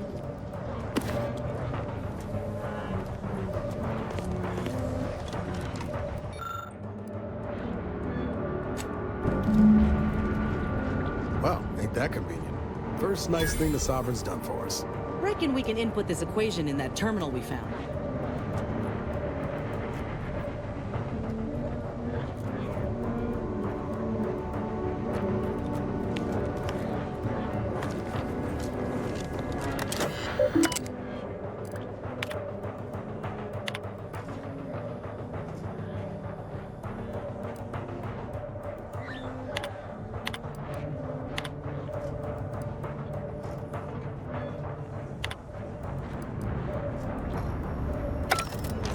Wow.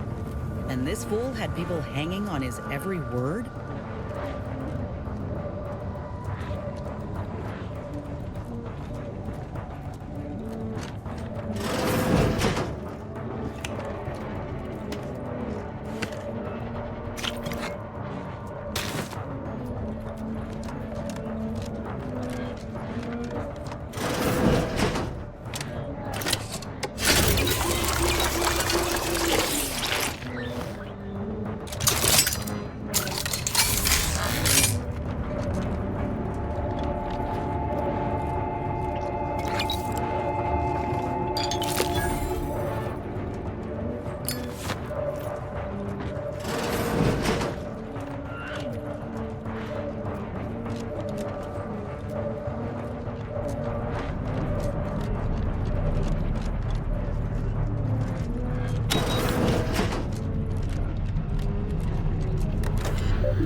My vision is starting to swim there.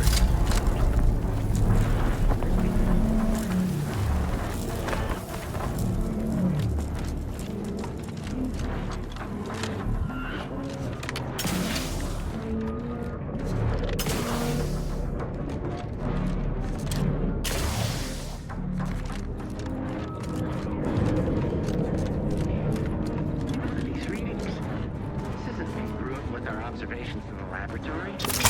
Our projections are off. Troublemaker approaching.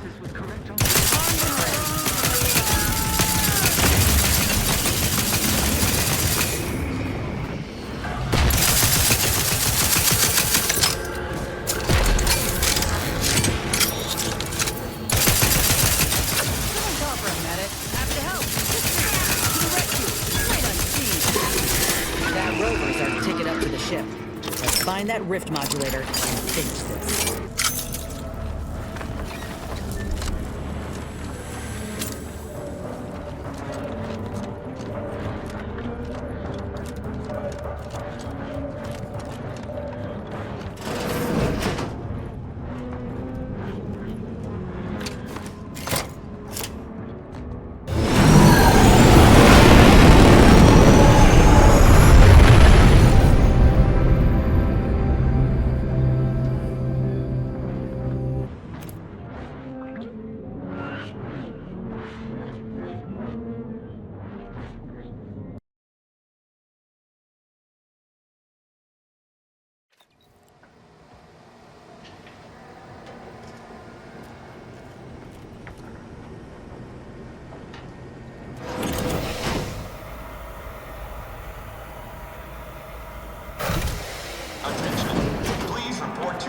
No welcoming committee? Huh. Should be simple unsealing The hangar, at least.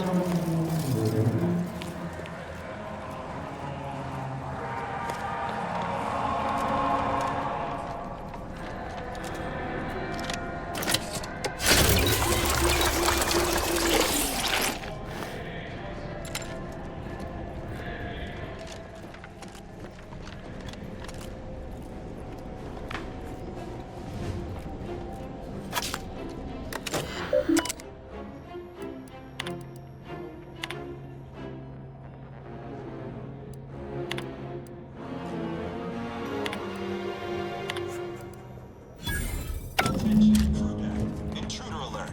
Be vigilant.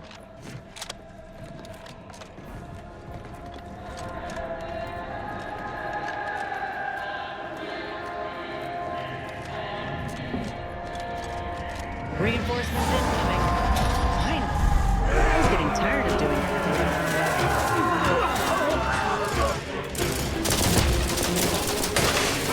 Ready to wait. On your command.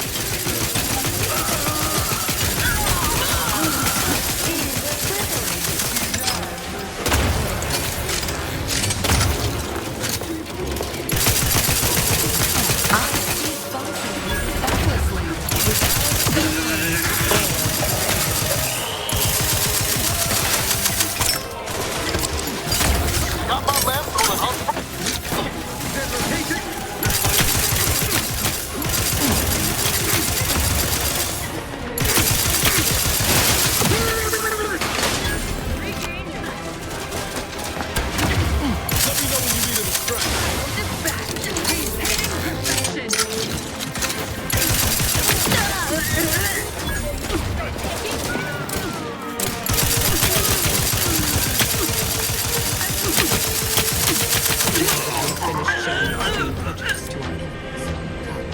Let us coordinate.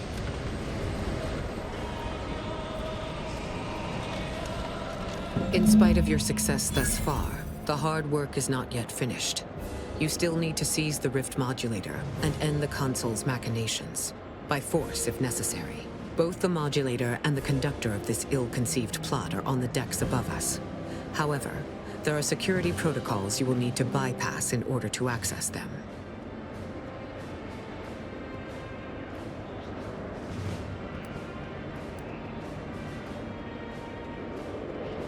Oh, two of the strongest individuals in Arcadia aren't enough for you? Or perhaps you need a quick bowl of purpleberry crunch for an added boost of moxie. A precision strike team meets the requirements of this mission. Bringing any more troops would have been excessive. Each deck has its own restrictions, and the lift can only be operated with access credentials, such as a pass card. But these are limited to certain personnel, so it may be difficult to locate one. An alternate route through the engine room is viable, but there is a high likelihood that you will encounter automechanical defenses. Much on this ship, it seems, is not for the eyes of the rank and file. Indeed, I will hold position on this level to ensure you are not flanked by enemy reinforcements. Look for me once you have reached the uppermost level. We will regroup there.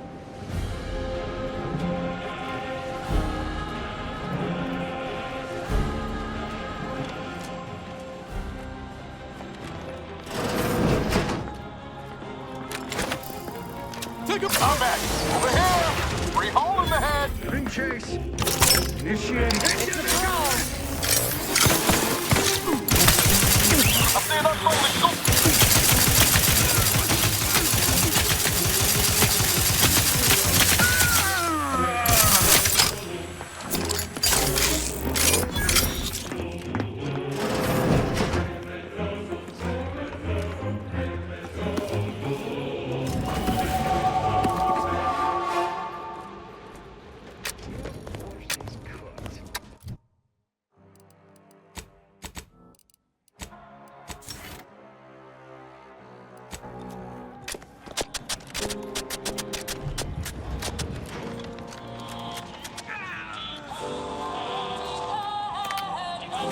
Troublemaker approaching! And when I do... Greetings, unscrupulous criminal element. This unit acknowledges that the concept of pay may be strange and alarming. Please note that theft will result in punishments that are infinitely more strange and alarming.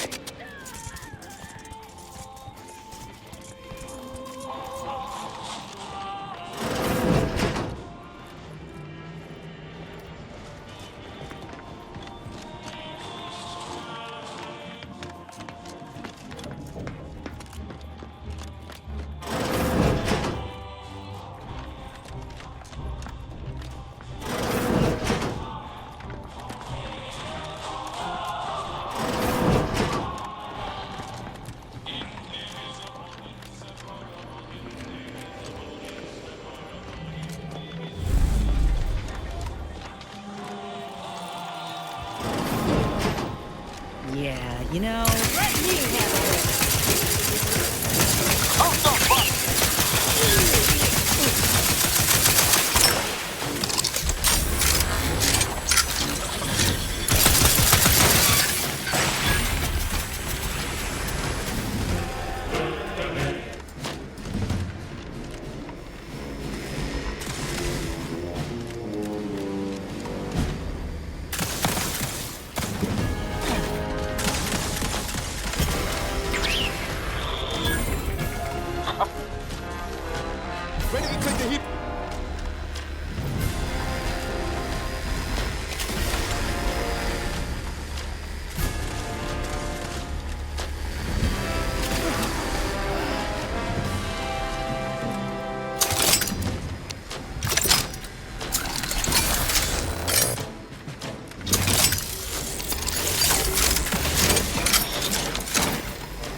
To avoid combat if we can help it. Maybe you ought to look around for some credentials? Anyway, the modulator has got to be on this deck. We should poke around, but quiet-like. Some information we can uncover. Swift disciplinary action.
Identify yourself immediately.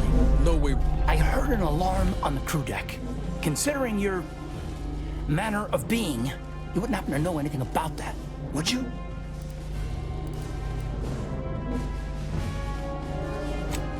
Very well. Administrator, inform the others that we have a visitor. What exactly was it that you needed? I'm rather short on time, as a gander outside might tell you. Well, we all have urgent needs. And mine is to keep my lab and hopefully the rest of this system from falling apart.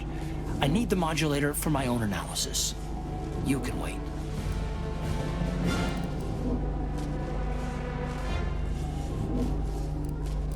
So you are familiar with the work we're doing? Tell me, what do you make of our experimentations?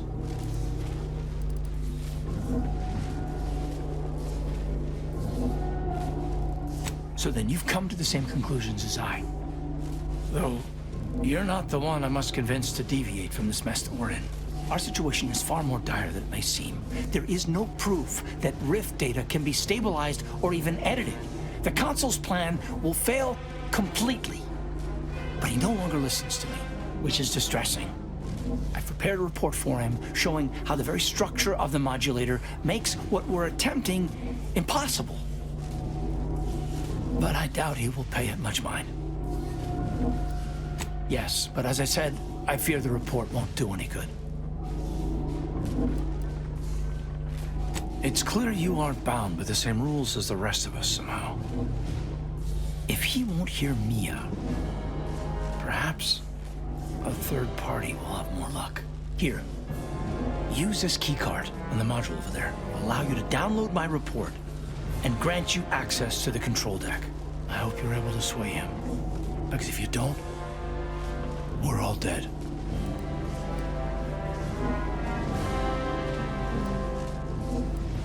A deck up in the control room. The console is the only one who has the means of controlling it, which makes your persuading him that much more necessary. Go now. Authorized visitor aboard. Do not be alarmed. Accessing report. Rift restoration analysis. Compiled by Chief Scientist Monserrate. Marked for delivery to Consul Thoreau. Esteemed Consul, After much analysis, my conclusion is that the modulator we have worked tirelessly to build will not function as intended when used for reconstituting matter from rifts. Every test of reconstitution has resulted in demonstrable failure.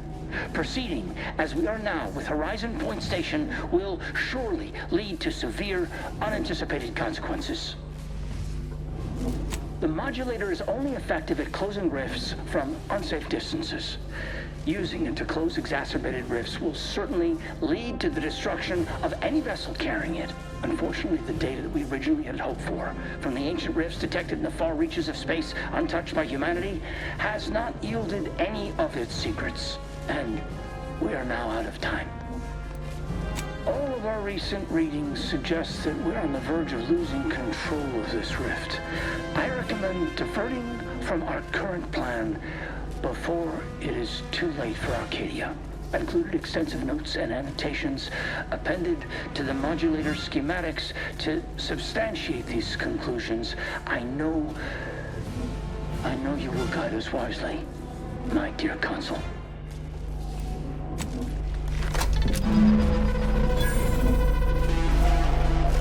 Well, we got the schematics. But this report got me asking questions. If they found rifts in deep space, where humanity supposedly ain't been, how did they form? It don't add up. It's a stumper, all right. But we'll have to worry about it later. Right now, we should concentrate on finding the console.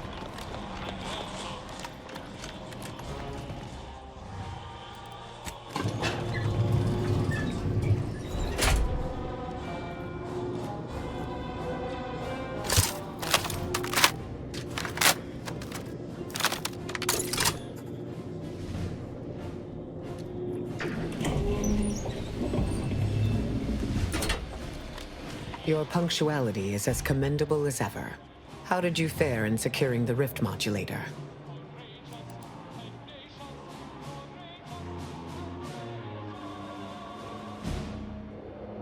Yet one more hindrance to overcome in this endeavor. Nevertheless, I expect you to guard those plans closely in the interim. Did you find anything else of note?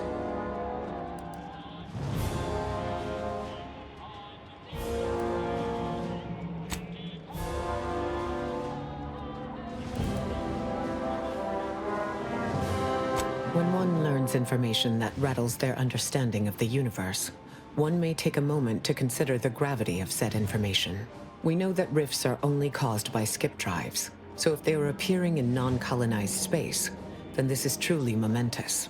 It proves definitively that life did not originate on Earth, and may, in fact, exist elsewhere in other forms.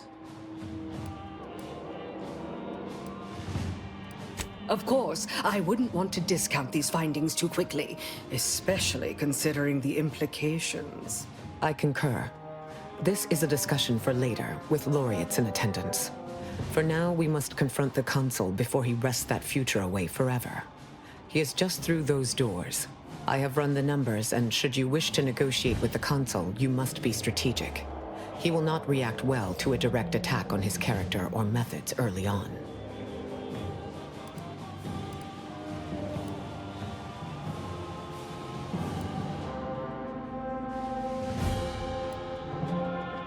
I am never more grateful for having evolved past emotion than when I speak with you.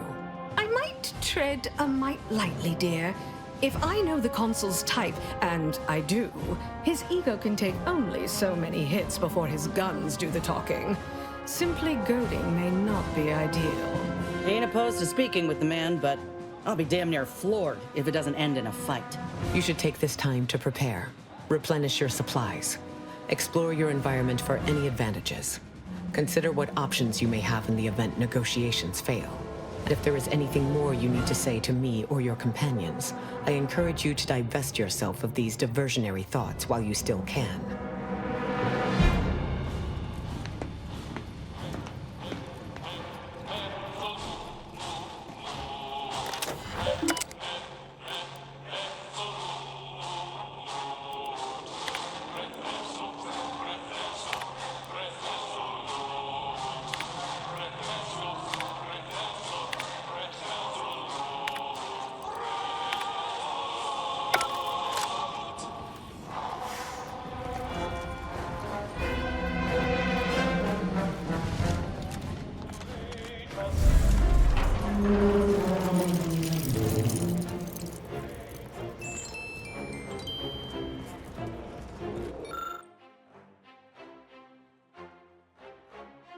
Just goes to show, all the power in the world still can't protect you from a knife in the back. Good. Don't take a seat. This will be quick. My sentinels tell me you have some interesting ideas. Oh, easy. No need to break into a sweat. Interesting ideas can be useful in the right hands. Especially now that our partnership with the Order has become fraught. We may need our own version of their pacifying doctrine. Oh, so I do have a germ of an idea. A less grand version of the grand plan. Instead of atoms and particles and such, it's made up of us. All doing our part, like cogs in a machine. Interesting. A system where every subject believes they have a role to play. Enthusiastic obedience. Why, the Sovereign and I were thinking of this very thing. What should we call it? Well, I'm not sure. It's still just a germ of a concept, of a hint of an idea, you see. It's a whole new way of thinking. A new model of society. Quite the paradigm shift. Paradigm. Very good, Esma. Say, you look frazzled, troubled by your own thoughts. Why don't you report to mental refreshment? My staff will personally see to your well-being.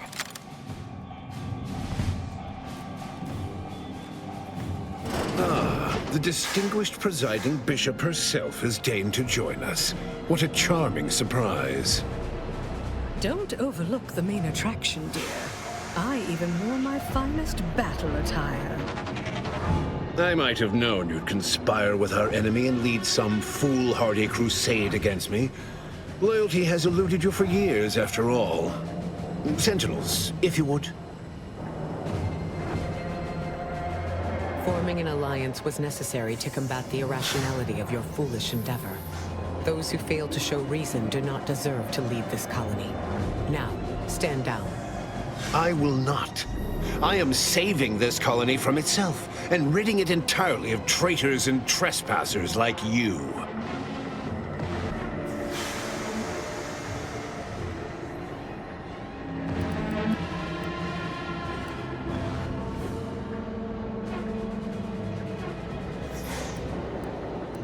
You are less a guest and more of an invasive species, Commander.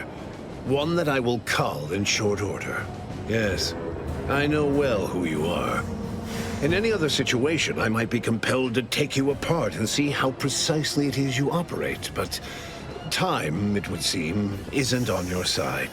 You are a relic of an impotent institution, propelled forward by nothing more than luck and foolhardy metal.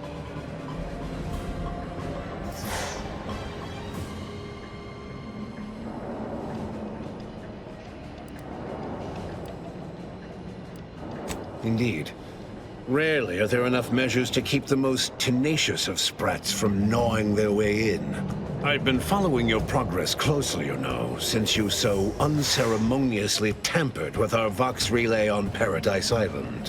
When you began your dealings with the Order and the Corporatists, I thought that perhaps having a chaotic element in their midst could work in our favor.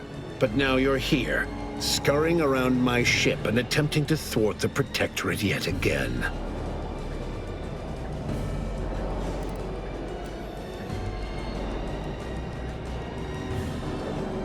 You think yourself clever, don't you?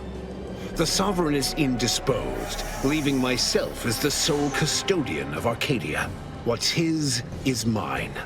And the victory I inevitably clench over you, over anyone, will be his in turn, even if he's not here to bask in it.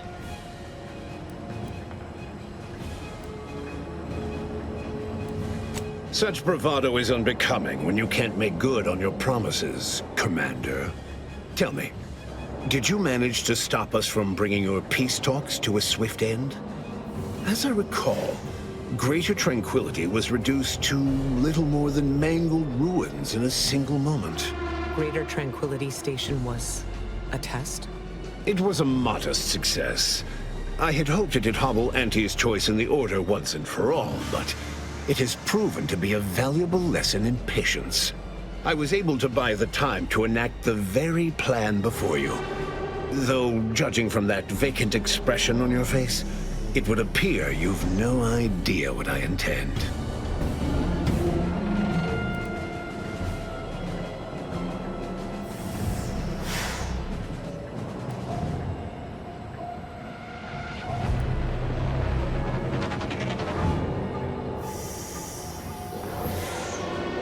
It's only a crime in your estimation. When one clenches a decisive victory, who among the living would dare complain about the methodology? Using the very rift modulator on this ship, we will destroy Arcadia and edit the information stored within the resulting rift, all to reshape our colony into its perfect form. Horizon Point's destruction all those years ago was a tragedy, yes, but without it, we might never have opened our eyes to our true purpose and the possibility of Arcadia's rebirth. When the matriarch discovered the first skip drive, she set us on a course to elevate humanity. We're now writing our path, and I will do my part as the architect intended.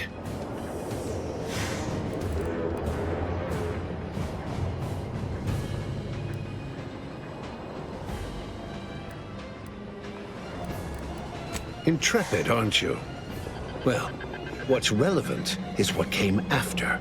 Our matriarch dissected this skip drive technology, learned its secrets, and enabled us to produce them en masse, which eventually led to the manifestation of rifts. But it was not until well after Horizon Point's untimely end that we understood the opportunity gifted us. The opportunity to reconstruct the colony in its perfect form. It is as the Grand Architect designed. And believe you me, I've no intention of letting you thwart our securing of a better future, one free of doubt and greed.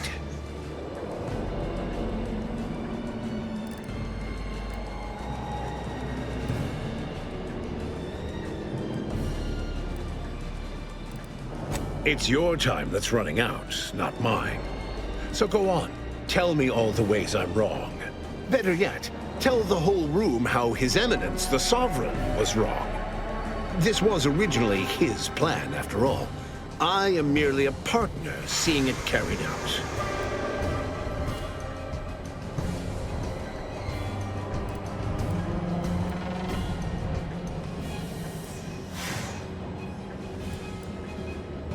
So you say. But you've yet to deliver any compelling evidence. Madness is rarely apparent to one in its throes. I wonder, would you even be capable of hearing facts if we offered them? I am the chosen shepherd of Arcadia and will not be spoken to like this. I am only doing what I must to restore this colony to what our matriarch envisioned. Free of war, strife, heresy.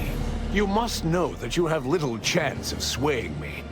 I will not be distracted from taking what is owed to us.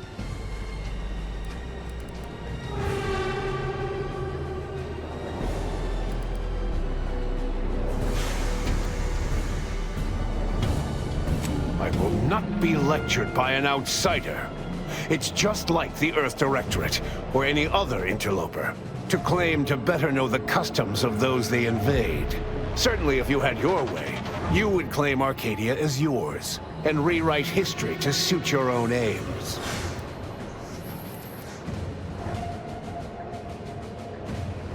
It's true. Your matriarch suspected the Protectorate was doomed from the get-go. Reuben was mucking things up even before his mother's body was cold. No. No, Reuben would not have gone against her. He was the stalwart protector of Arcadia to the end. We could all see his devotion. If he even attempted to bastardize the Protectorate cause, then we will have undone all of the matriarch's work.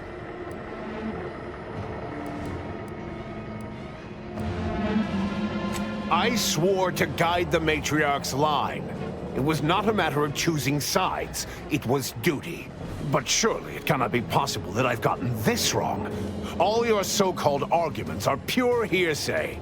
You came here claiming so boldly that I would fail, but you have yet to provide any proof. So where is it? What do you have?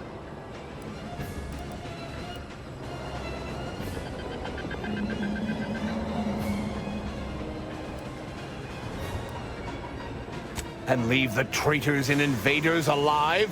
No! Death is the only way forward. We can only be made pure from the ashes, despite whatever supposed proof you have to the contrary.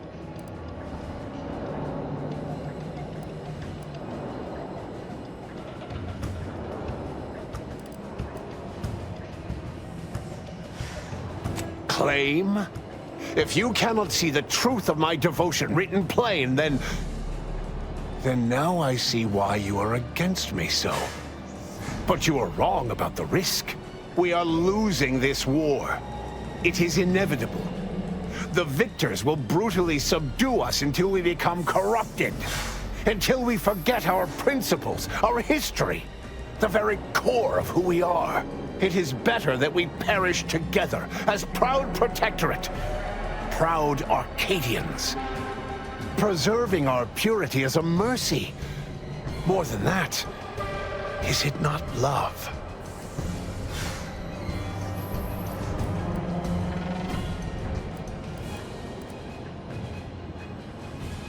Even through extreme hardship and the tyranny of corporatists? Even if every aspect of the framework we've established is torn down around them? No. No. We have raised a stalwart people, instilled principles of the Protectorate in them from their first breath. Perhaps I must trust that they've taken our teachings to heart. There may yet be other ways to save my beloved Arcadia, but I cannot be the one to see them to their completion. I surrender. What? Oh, by the matriarch. It seems we have a problem. The rift has... well, it has nearly destabilized completely. And the modulator cannot close it in its current state from a safe distance. Destruction of Arcadia is imminent. Architect, help us.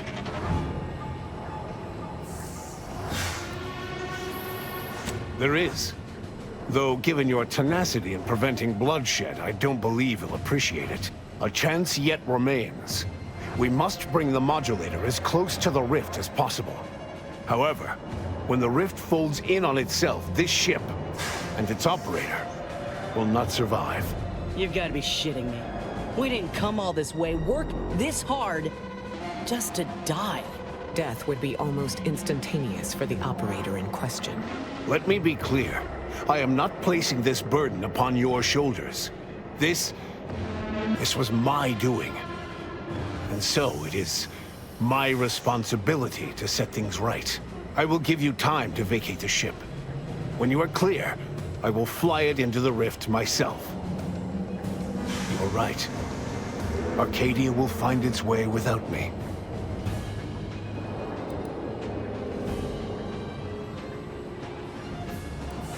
Think what you wish of me, but this is my responsibility. And that is something I will never shirk from. And how can we trust you ain't intending to deceive? I don't begrudge your low opinion of my character, but I intend to fully see this through. Now go. Make what's left of your existence count.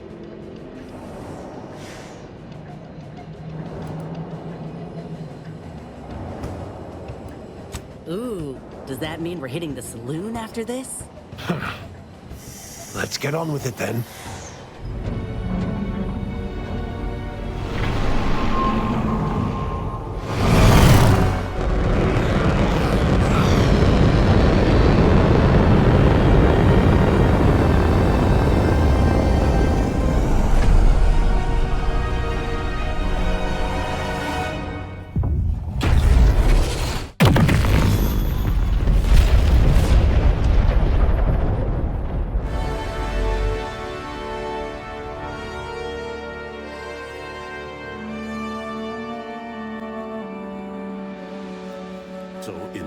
When the consul was faced with the undeniable errors in his logic, he chose to save Arcadia by closing the rift himself. He died hoping his sacrifice might make up for the disastrous decisions he had made. Thanks to the commander's quick thinking in sparing it from the Vox station's fiery crash, Paradise Island's Fairfield remained a profitable company town for Auntie's Choice. For his outside-the-box thinking and innovative propaganda techniques, D.B. Milver Street was promoted, while rival officer cars seethed at her lack of upward mobility, or even bronze-tier executive benefits.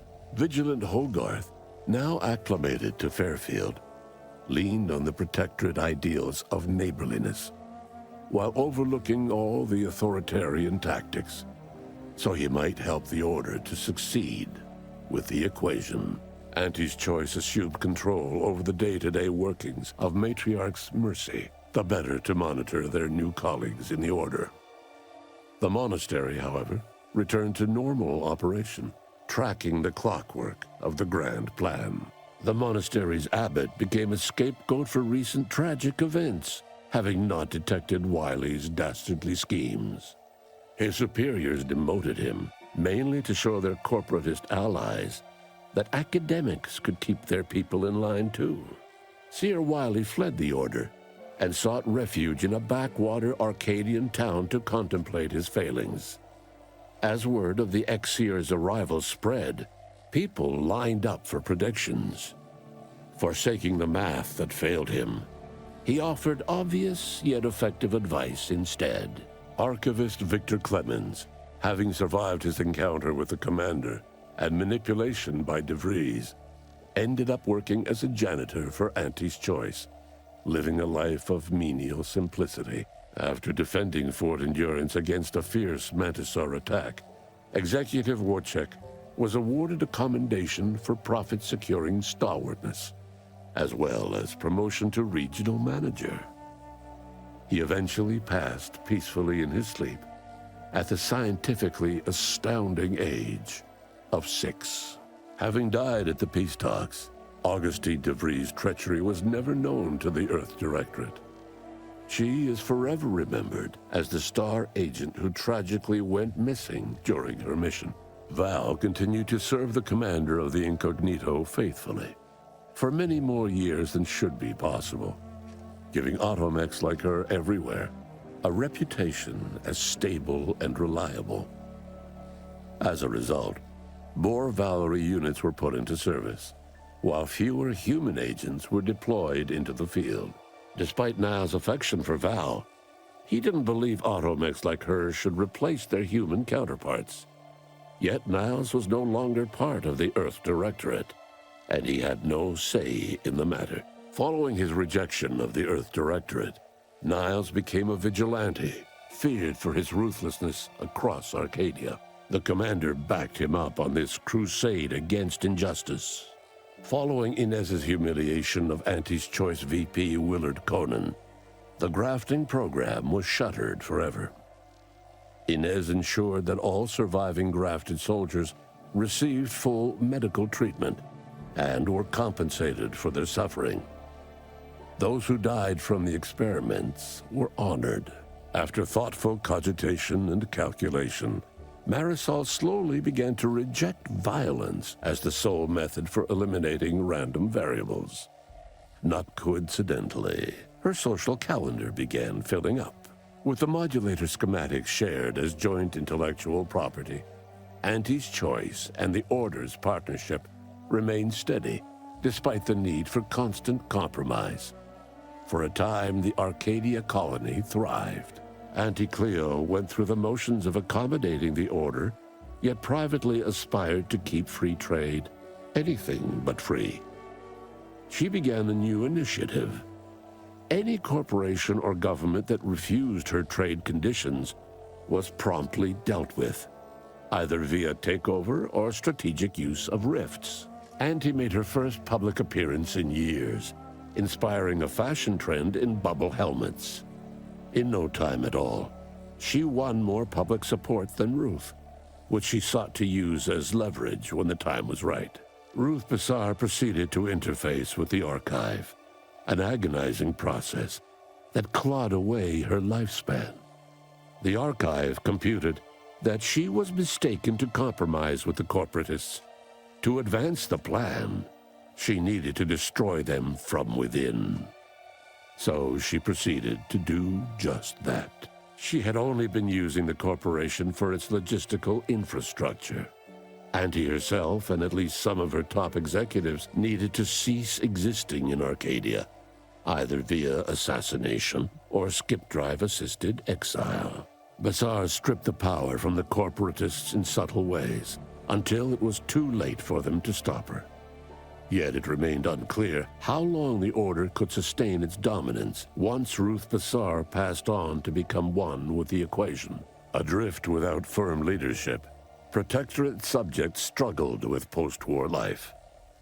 A small band of hardliners collaborated to preserve their society in the face of Arcadia's new leadership.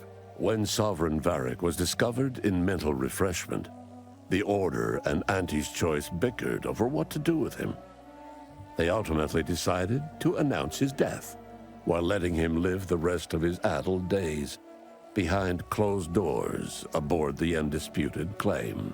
Until one day, Amos stumbled upon the Sovereign's private quarters and freed him, rocking the colony with a brief scandal. Despite the recent tumultuous events in Arcadia, it was business as usual for Free Market Station. Sub Rosa continued to supply the colony in the wake of the commander's actions. The dangerous experimental research of Marisol's contact from Point Obviation lived on, with a Seer predicted 11.9% probability of yielding a universe-ending catastrophe. Meanwhile, an entrepreneurial work group of chemistricians unveiled a new flavor of purple berry crunch. The rifts across Arcadia and beyond were soon closed. Trade quickly resumed, with Auntie's Choice handling logistics. Yet, more than just goods and resources traveled the re-established trade routes. The Order's version of scientism spread as well. Many colonies stabilized, many thrived, and some even rose to an Arcadian level of prosperity. But there are still some that have never been heard from. All of these events turned on the decisive actions of the Earth Directorate agent and their unique way of navigating Arcadia, its disparate factions, social complexities, ubiquitous product placement, and arsenal of absurdly satisfying weaponry. But through it all, and to this day, Earth has remained inexplicably dark.